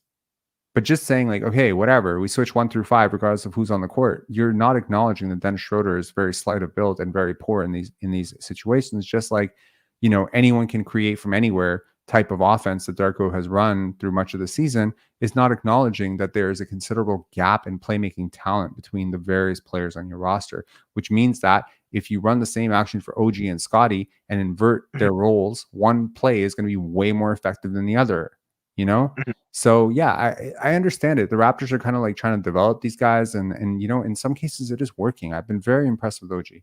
Very impressed. Analytics, no, but watching him, I'm seeing things from him that I'm just like, wow. Today he looked so dynamic, so confident, so fast attacking the basket. Yeah, every drive to the basket's not an offensive foul anymore. Yes, I mean, and there's dynamic finishes. There's left hand, right hand, kissing it off the glass, and you see every day in practice he's working with Jama and Darko on this stuff. They're showing him. Like, you want to aim it this way and that way. They're working with him on this. And the interesting thing is, like, he's picking it up faster than anybody. Yep. He and Scotty have really, really grown. We had just developed him like that 3 years ago. Exactly. But that's the thing. They wanted him to stand in corners and shoot threes, and they didn't have the patience to sit there. And, I mentioned it before on the show. They gave Pascal the freedom with the bench mob to go out and do whatever he wanted. They gave him the freedom with the 905 to go out and develop this like bag as a guy. There's not really the player that came out of New Mexico. Like, trust me, like I watched him as a rookie. He was straight run, dunk, nothing else. Maybe like a pull-up jumper from like 8 feet, 10 feet. But apart from that, like, he wasn't pulling up for threes. He wasn't like dribbling off and spinning. What's and crazy shit that like that. I think everything that OG was when he came in was like he was better at basically everything than Siakam when he came in, and he got like less of a run. He was big. He was maybe not taller, but he was stronger. He was heavier. He was faster. He was a better shooter. He was a better. He was younger. He was better. He was more athletic. He was everything. What was unfortunate for OG is coming in is just dealing he was less with fluid. Fluid in the injury that he was dealing with at the time. I mean, that's something serious. That's like career ending for some guys. Yeah, and he was less lucky. He started right away because they needed a great defender, a three defender, and they tried to make him into one. And the dude truth guarded is, like, in the playoffs his rookie year. Yeah, he did, and he was the best option. At 20, he was the best option. So that goes to show you where he was. And of course, like, right now, nothing would please me more than to see OG actually develop into a guy who deserves 42 million, because what a hell of a thing that would be for the Raptors, right? I mean, it kind of sucks because you don't have him under contract right now, but hopefully you can get him under contract. And, if you do get him under contract, like, yeah, like he would be awesome. That's the other thing. I think if we trade Siakam, potentially, then that spot for OG to have his reps will be there. I think that would be a very attractive thing to tell you to, hey man, stay. This your team as well. Now you're our second guy. You're our future. We're gonna pay you your money, and then you can come here, and then we're gonna build you to where you're supposed to be. And then hopefully we get also DeJounte Moore in that trade, and then my Christmas will be complete. Yeah. So, yeah, here's what scares me. Like, I love Siakam, but I mean, the writing's on the wall. He's gone by February. And I would say at the same time, Jakob would be gone too, because I feel like without having Siakam here, having Jakob is almost pointless. So I think how are those two ideas connected? They're both non-shooters. I think because they're friends or they bench mob stuff. Like, I think it more goes back to the timeline kind of thing. Like, I feel like if Koloko comes back, Koloko's kind of your guy, or Precious is your guy, and I feel like Jakob is just in the way of their development at that point. Right. I mean that's just my opinion. So I feel like you move off of both of those guys. But my worry is if you move off of both of those, obviously 2 holes in the lineup open up, and depending on which you get back, we could just revert back to Dennis Schroder starting and tanking this offense again. I'd be shocked if you get a Siakam on a 2-for-1. Like any Siakam trade is going to be a 2-for-1 or a 3-for-1. There isn't a one player out there other than Zach LaVine that makes any sense at all for him, right? Yeah, that doesn't even make sense. And that doesn't even make sense.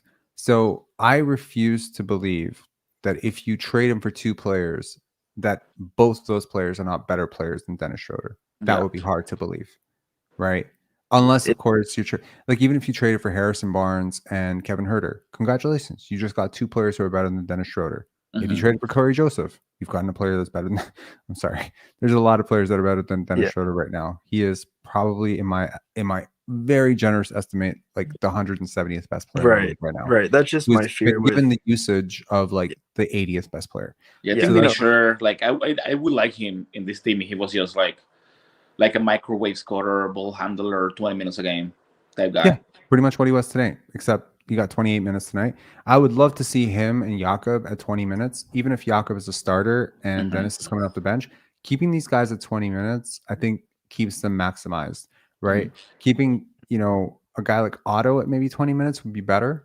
Yeah. Boucher also like under 20 minutes. I think he's fantastic on like all of these guys are law of diminishing returns. Yes, I would love to see Scotty, Pascal, OG 35 minutes, and then everyone else, like Gary, if he's having a great game, maybe 30 minutes, but if he's not, 25, 20, 20, 20, 20, 20, 20, 20, like that.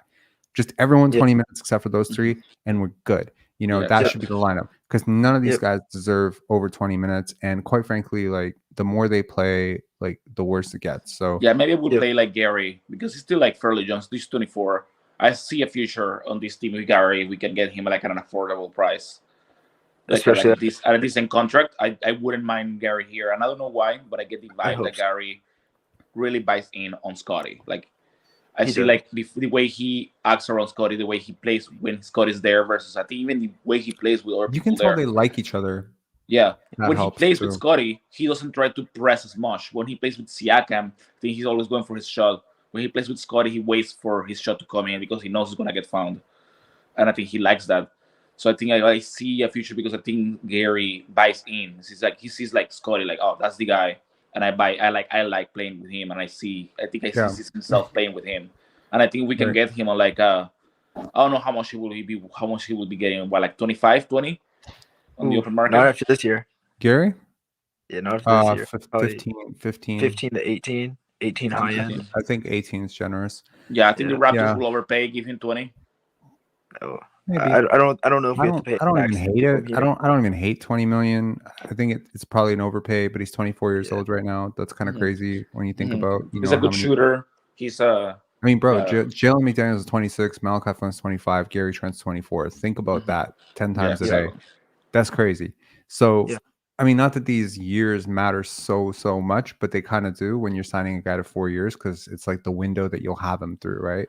So I think. Look, I see. Like, I don't know if we don't see him like that way, but I see Gary Trent as like a potential like future for the team, like as a potential like if we don't get like a very good shooting guard going forward, like a potential like long-term shooting guard starter, or at the very minimum, like your 6th man, if we can somehow make him play well off the bench. If we could develop his and OG's playmaking to even be league average, Exactly. I would be very ecstatic. Today he threw an alley-oop to OG. I haven't seen a lot of that from him, but that was interesting. I think he will do it a lot more if he was playing in a team that he buys in more. We saw a 10 rebound game from him the other day. That was a career high. We're seeing more, interestingly enough, from Gary. And I wonder, we've all been talking about, how Gary has remained very positive on Darko throughout this entire process. He remained very positive on him. And I wonder if part of that is because he knows that this coaching staff is actually trying to round him out as a player and make him better.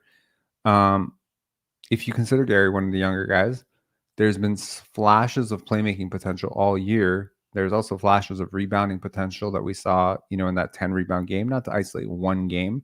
I'll have to look at it over a broader sample, but I'll be very curious to see if maybe by the end of the year, we're looking at Gary Trent Jr. a little bit differently. Yeah. We're like, he's a 3-level scorer who can defend a little bit better, who can also rebound a little bit better. He also he fits our philosophy, because he's not small. He's medium. He's perfect size for his position. He's 6'5" with a 6'8" wingspan. Yeah, exactly. He's so a pretty decent sized 2-guard. Yeah. So I think that also really fits well if he can even develop him to be a little bit better point of attack defender and just again like Yagi said just. I think he's got heavy legs, kind of consequence of his dad being who he is. So I wonder if it wouldn't be the smarter thing to actually develop his post defense. Yeah. You know what I mean? Build him up strength wise, make him stronger as a defender. And maybe that can be the solution. Yeah. I used to really see a lot in Gary. I like him. I like Gary a lot. He's grown me a lot since the last couple of years. And I've always seen him I would not mind if we kept Gary. I particularly don't even want him trade at all. I think he fits great with Scott. He's a great shooter.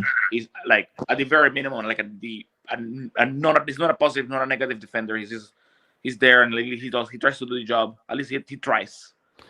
He puts an effort most of the times. He gambles a little bit too much. He can get his shot when he needs to. I see way more positive than negatives on Gary personally. Yeah.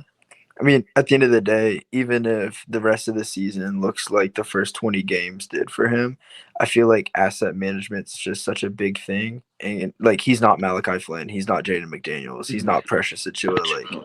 He's not a negative asset, even he was the first 20 games. So I think even keeping him around and maybe hoping that we could see flashes from 2021, 2022 is worth it, because even him as a trade chip potentially, exactly. Not every team can trade for a Precious Achiuwa. Exactly. Develop him. Even every team we get him to a nice place in the next 2 years. He can be a decent piece in a bigger trade to get bigger player. When hopefully we have our picks back after this year. Yeah, I mean 3-level scoring is not something you want to scoff at, and also if he can get a little bit better at his paint finishing and floater range. If they can do this granted, OG has advantages that Gary does not. He's bigger, he's stronger, he's got longer arms, etc. These all things help with paint finishing. But Gary, I think with the push shot and the floater range stuff, it can be better. So for sure. And I mean, not only from a player development standpoint, but also from a business standpoint. This is the guy you traded Norman Powell for, right? And if you let him walk for nothing, that's huge. That's huge. 4 years later, I don't care. Personally, I don't really care. It's bad. It's bad asset management because you're not under the cap. You're not I'm sorry. Someone's having major echo issues. I don't know if I think it's Lewis. Yeah, it is Lewis. Anyways, so I look at it from the perspective of, it's 4 years later. You've extracted value. People look at value all sorts of ways. They say, you let Fred VanVleet walk for nothing. Well, you also got him for nothing. True. Is that ever thought about? You extracted 7 very, very valuable years at massive underprice. We don't think about that.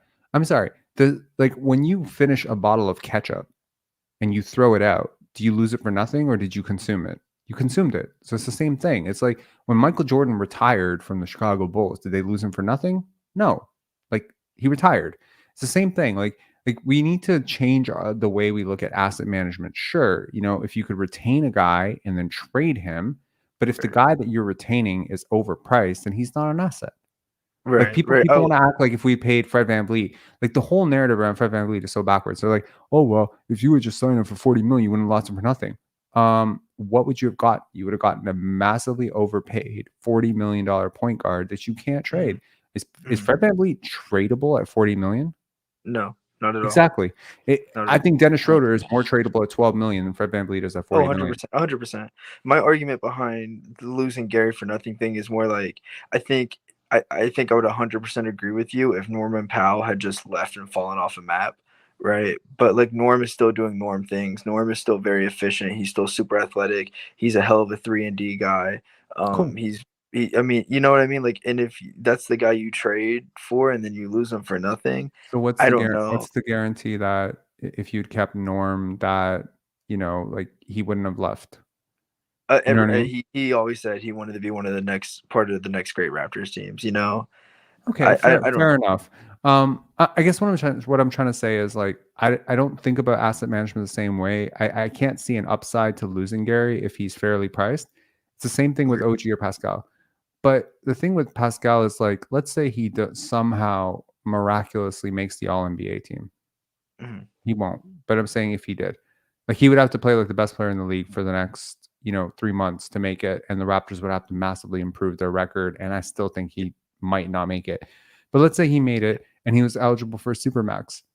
Is he worth the Supermax? What is that, 60 million a year? Close to. Jesus Christ. Not right. Yet. So at that point, it's like I regret to inform you that's not an asset. That's like if you hold on to it, that might become one of the biggest liabilities in the NBA that year, Deal scenario. Exactly. So you have to look at it from that perspective. Like Gary at 15, 18 million is an asset for sure. It's a tradable asset. He's a young asset. He might get better. It might become a value contract. The Raptors seem to like value contracts. They don't like to overpay anybody. Who have they really overpaid in the last 8 years? DeMar Carroll. 8 years. I deliberately said 8 years because I think they signed DeMar in 2014. Was it 14 or 15? Irrelevant. It's still I can't remember. It's still the same shit. Bro, we're approaching 2024. So 8 years would be like 2015, 2016 onward. They really don't pay. They don't overpay people. Maybe like, Boucher. Maybe barely. Boucher after 21, 22. A little bit. Yeah, I think you could argue they a little bit paid Boucher. They a little bit paid Jakob Poeltl, overpaid. Maybe Jakob is worth 16, 15, and 14. They paid him 19.5. But I think partially they overpaid Jakob because they lost Fred. Yeah. So, and I think how much would you overpay Gary at the most? 18. 16. 18. Yeah. I don't think Gary's biggest thing is he wants to start. I mean, like I know his cousin super well. He wants to start. So like if we give him opportunity to start and we're gonna give him 15, he would take that over a team that's giving him 18 to come off the bench. Like he wants to start. Like his biggest thing is like he knows he's gonna get the money. He has endorsements out the ass. Like that's not an issue. His biggest thing is he wants to start in the NBA because he's not thinking about this contract. He's thinking about the next contract, right? He wants his third contract. He wants his fourth contract. He's not thinking about the next 4 years. He's thinking about the next 8 to 12 years because like the dude wants to play for a long ass time. And I hope it's in a Raptors uniform because I really like Gary. But I mean, if he starts, he's going to be here. If he doesn't start and, we kind of revert back to the whole Dennis starting thing, don't be surprised where he's going to say all the right things because he's just a stand-up guy. But like, don't be surprised when he leaves for like Charlotte or something like that in the offseason. Yeah. I mean, in fairness, I'm not necessarily sure Gary Trent Jr. is like, if I had to rank shooting guards in the NBA, he's not in the top 20. He's probably right on the cusp of 20 to 40. And maybe if it's a great development story, he's 15. But I don't think you should be guaranteeing a below average starting shooting guard a guaranteed starting spot. Also, I think it's worth noting Grady is definitely, if he pans out, the future at the 2. So, I mean, unless you think Grady's a 3, in which case, what's OG? You know what I mean? For sure. But the writing is kind of on the wall. Yeah, for Yeah, sure. you I could. also think Grady's like 4 5 years away from potentially starting because like he's only 20 right now. You know, like he's still a ways away. I mean, that's the beauty of him. Yeah, James Troy with the ownage here on me. I said they didn't overpay anyone. Ken Birch is 1,000% an overpay. Yes, they overpaid him Thank by you, a Kyle. lot. Yep. Thank you, Kyle. And I think, in fairness, Jalen McDaniels is also an overpay. You didn't need to give him anything more than the minimum. You overpaid because I don't know, whatever. But he's Vision a minimum. He's a minimum guy. At 26 years old, a guy who's proven very little in the NBA. He's definitely a minimum guy. Maybe you couldn't have gotten him for a minimum. And that's the negotiation power of NBA agents. They say, if you give the guy the minimum, he's going to go to Philly because Philly's a better team. And you're the worst team. You know, you have the high taxes, whatever, in Toronto. So it's a different country. He's going to stay with Philly. And Philly offered him that money. And funny enough, we fucking helped Philly because by offering him this money, that opens up a spot for them to go out and sign Kelly Oubre Jr., who's been way better than him. So that's the fucking crazy part. And like Kelly Oubre was averaging like what, 18, 20 points per game for Charlotte, and nobody cared. Dude, Nobody fucking cared. I wanted Kelly, and I was like in like a group chat with Raptors fans, and I said we should sign him, and the whole conversation was like, oh, he's gonna stunt Scotty's development. He's selfish, and it's like he is 3-and-D. That's what he is. Sure, sometimes he gets full of himself, but it's nothing like that Precious Achua doesn't already do. It's nothing that Chris Boucher already doesn't do.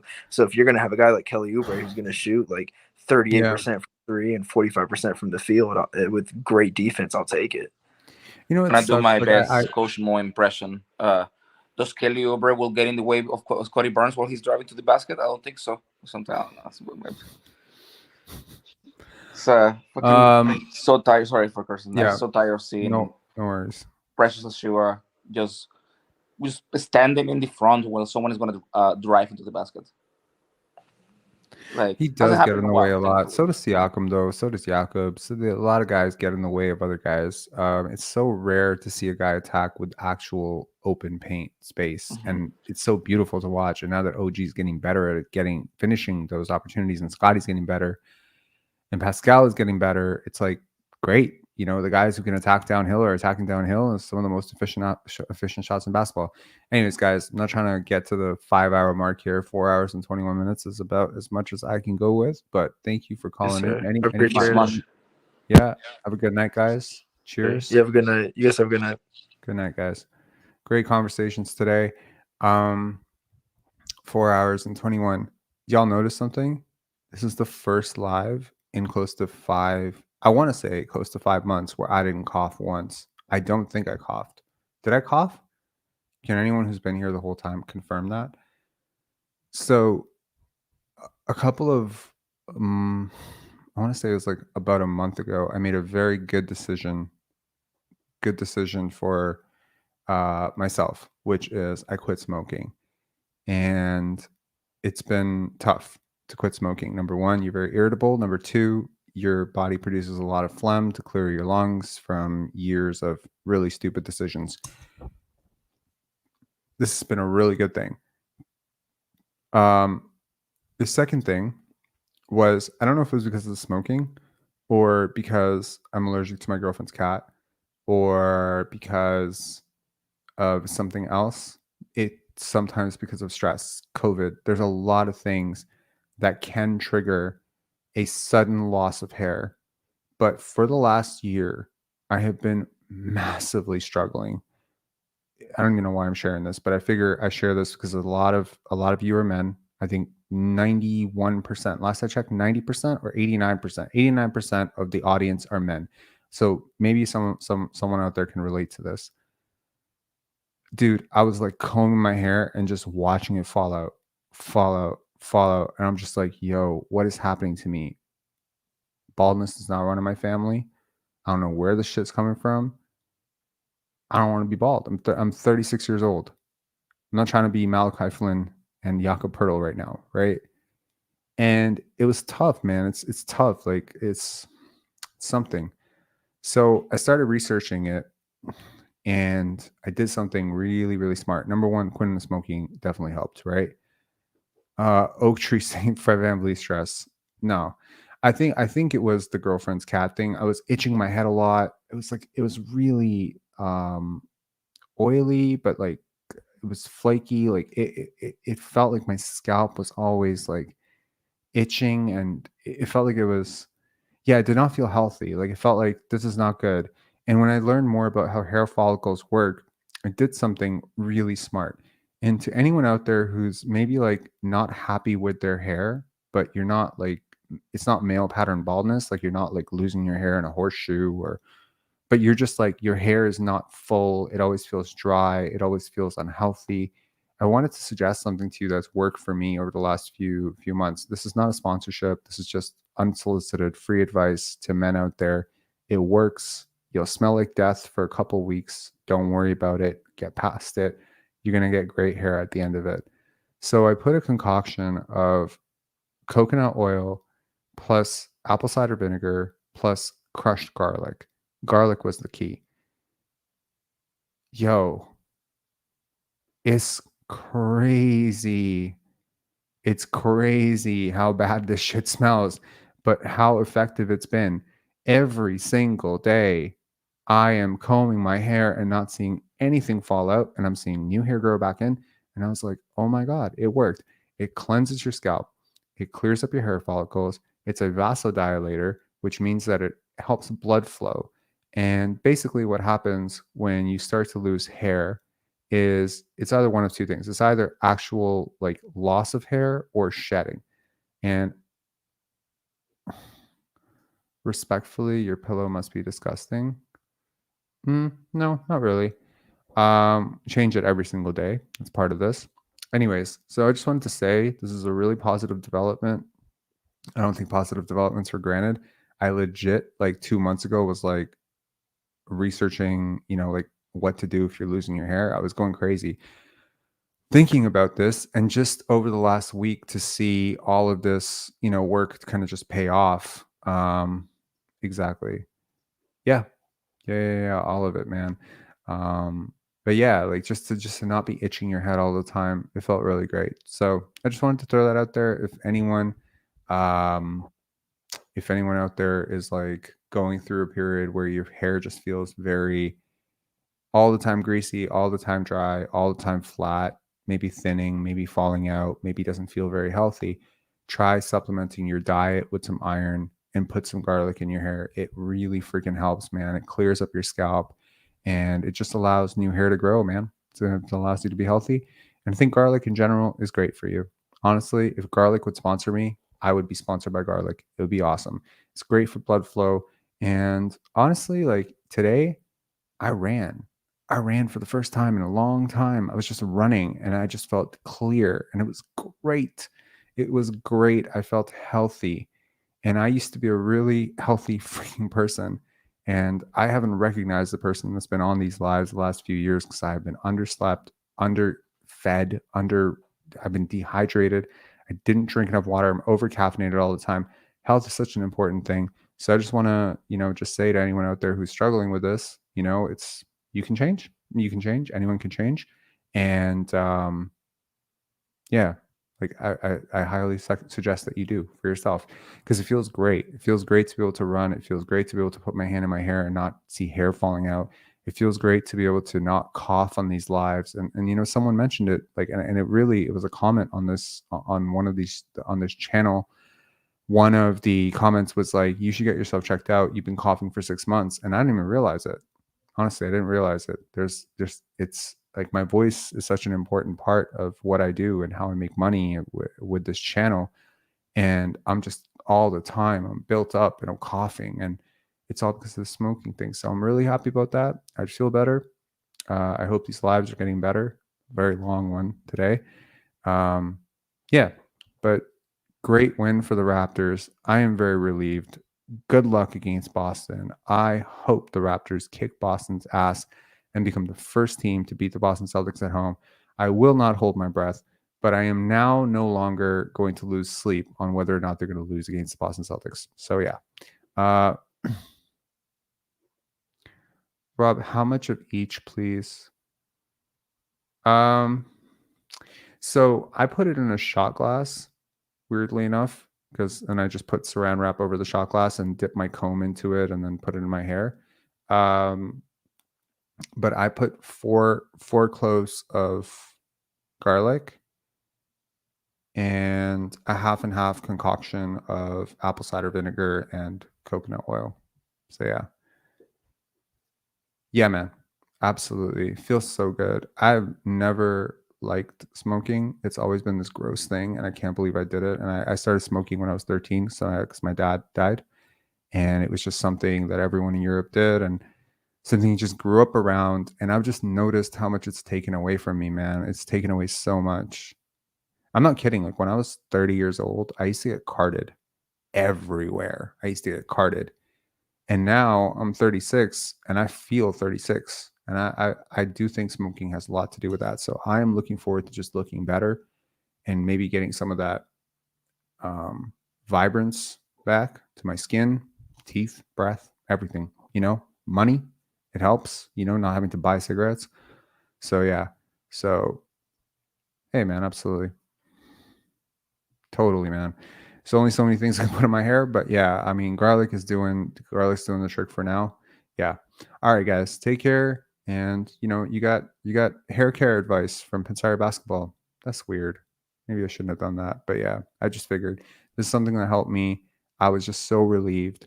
I know it's such a big thing. My girlfriend was asking me, she's like, "Is this a big thing for men?" I'm like, "Bro, you need to look at the Rogaine industry and all industries regarding hair growth. It's billions and billions of dollars that men are spending to get their hair back." And yeah, I mean, to have this thing,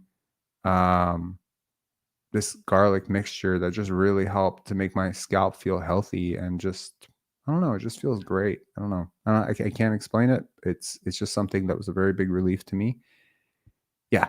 All right. Take care, guys. Have a good one. And make sure to hit like on your way out and subscribe if you're not from around here and you want to know when we post our next video.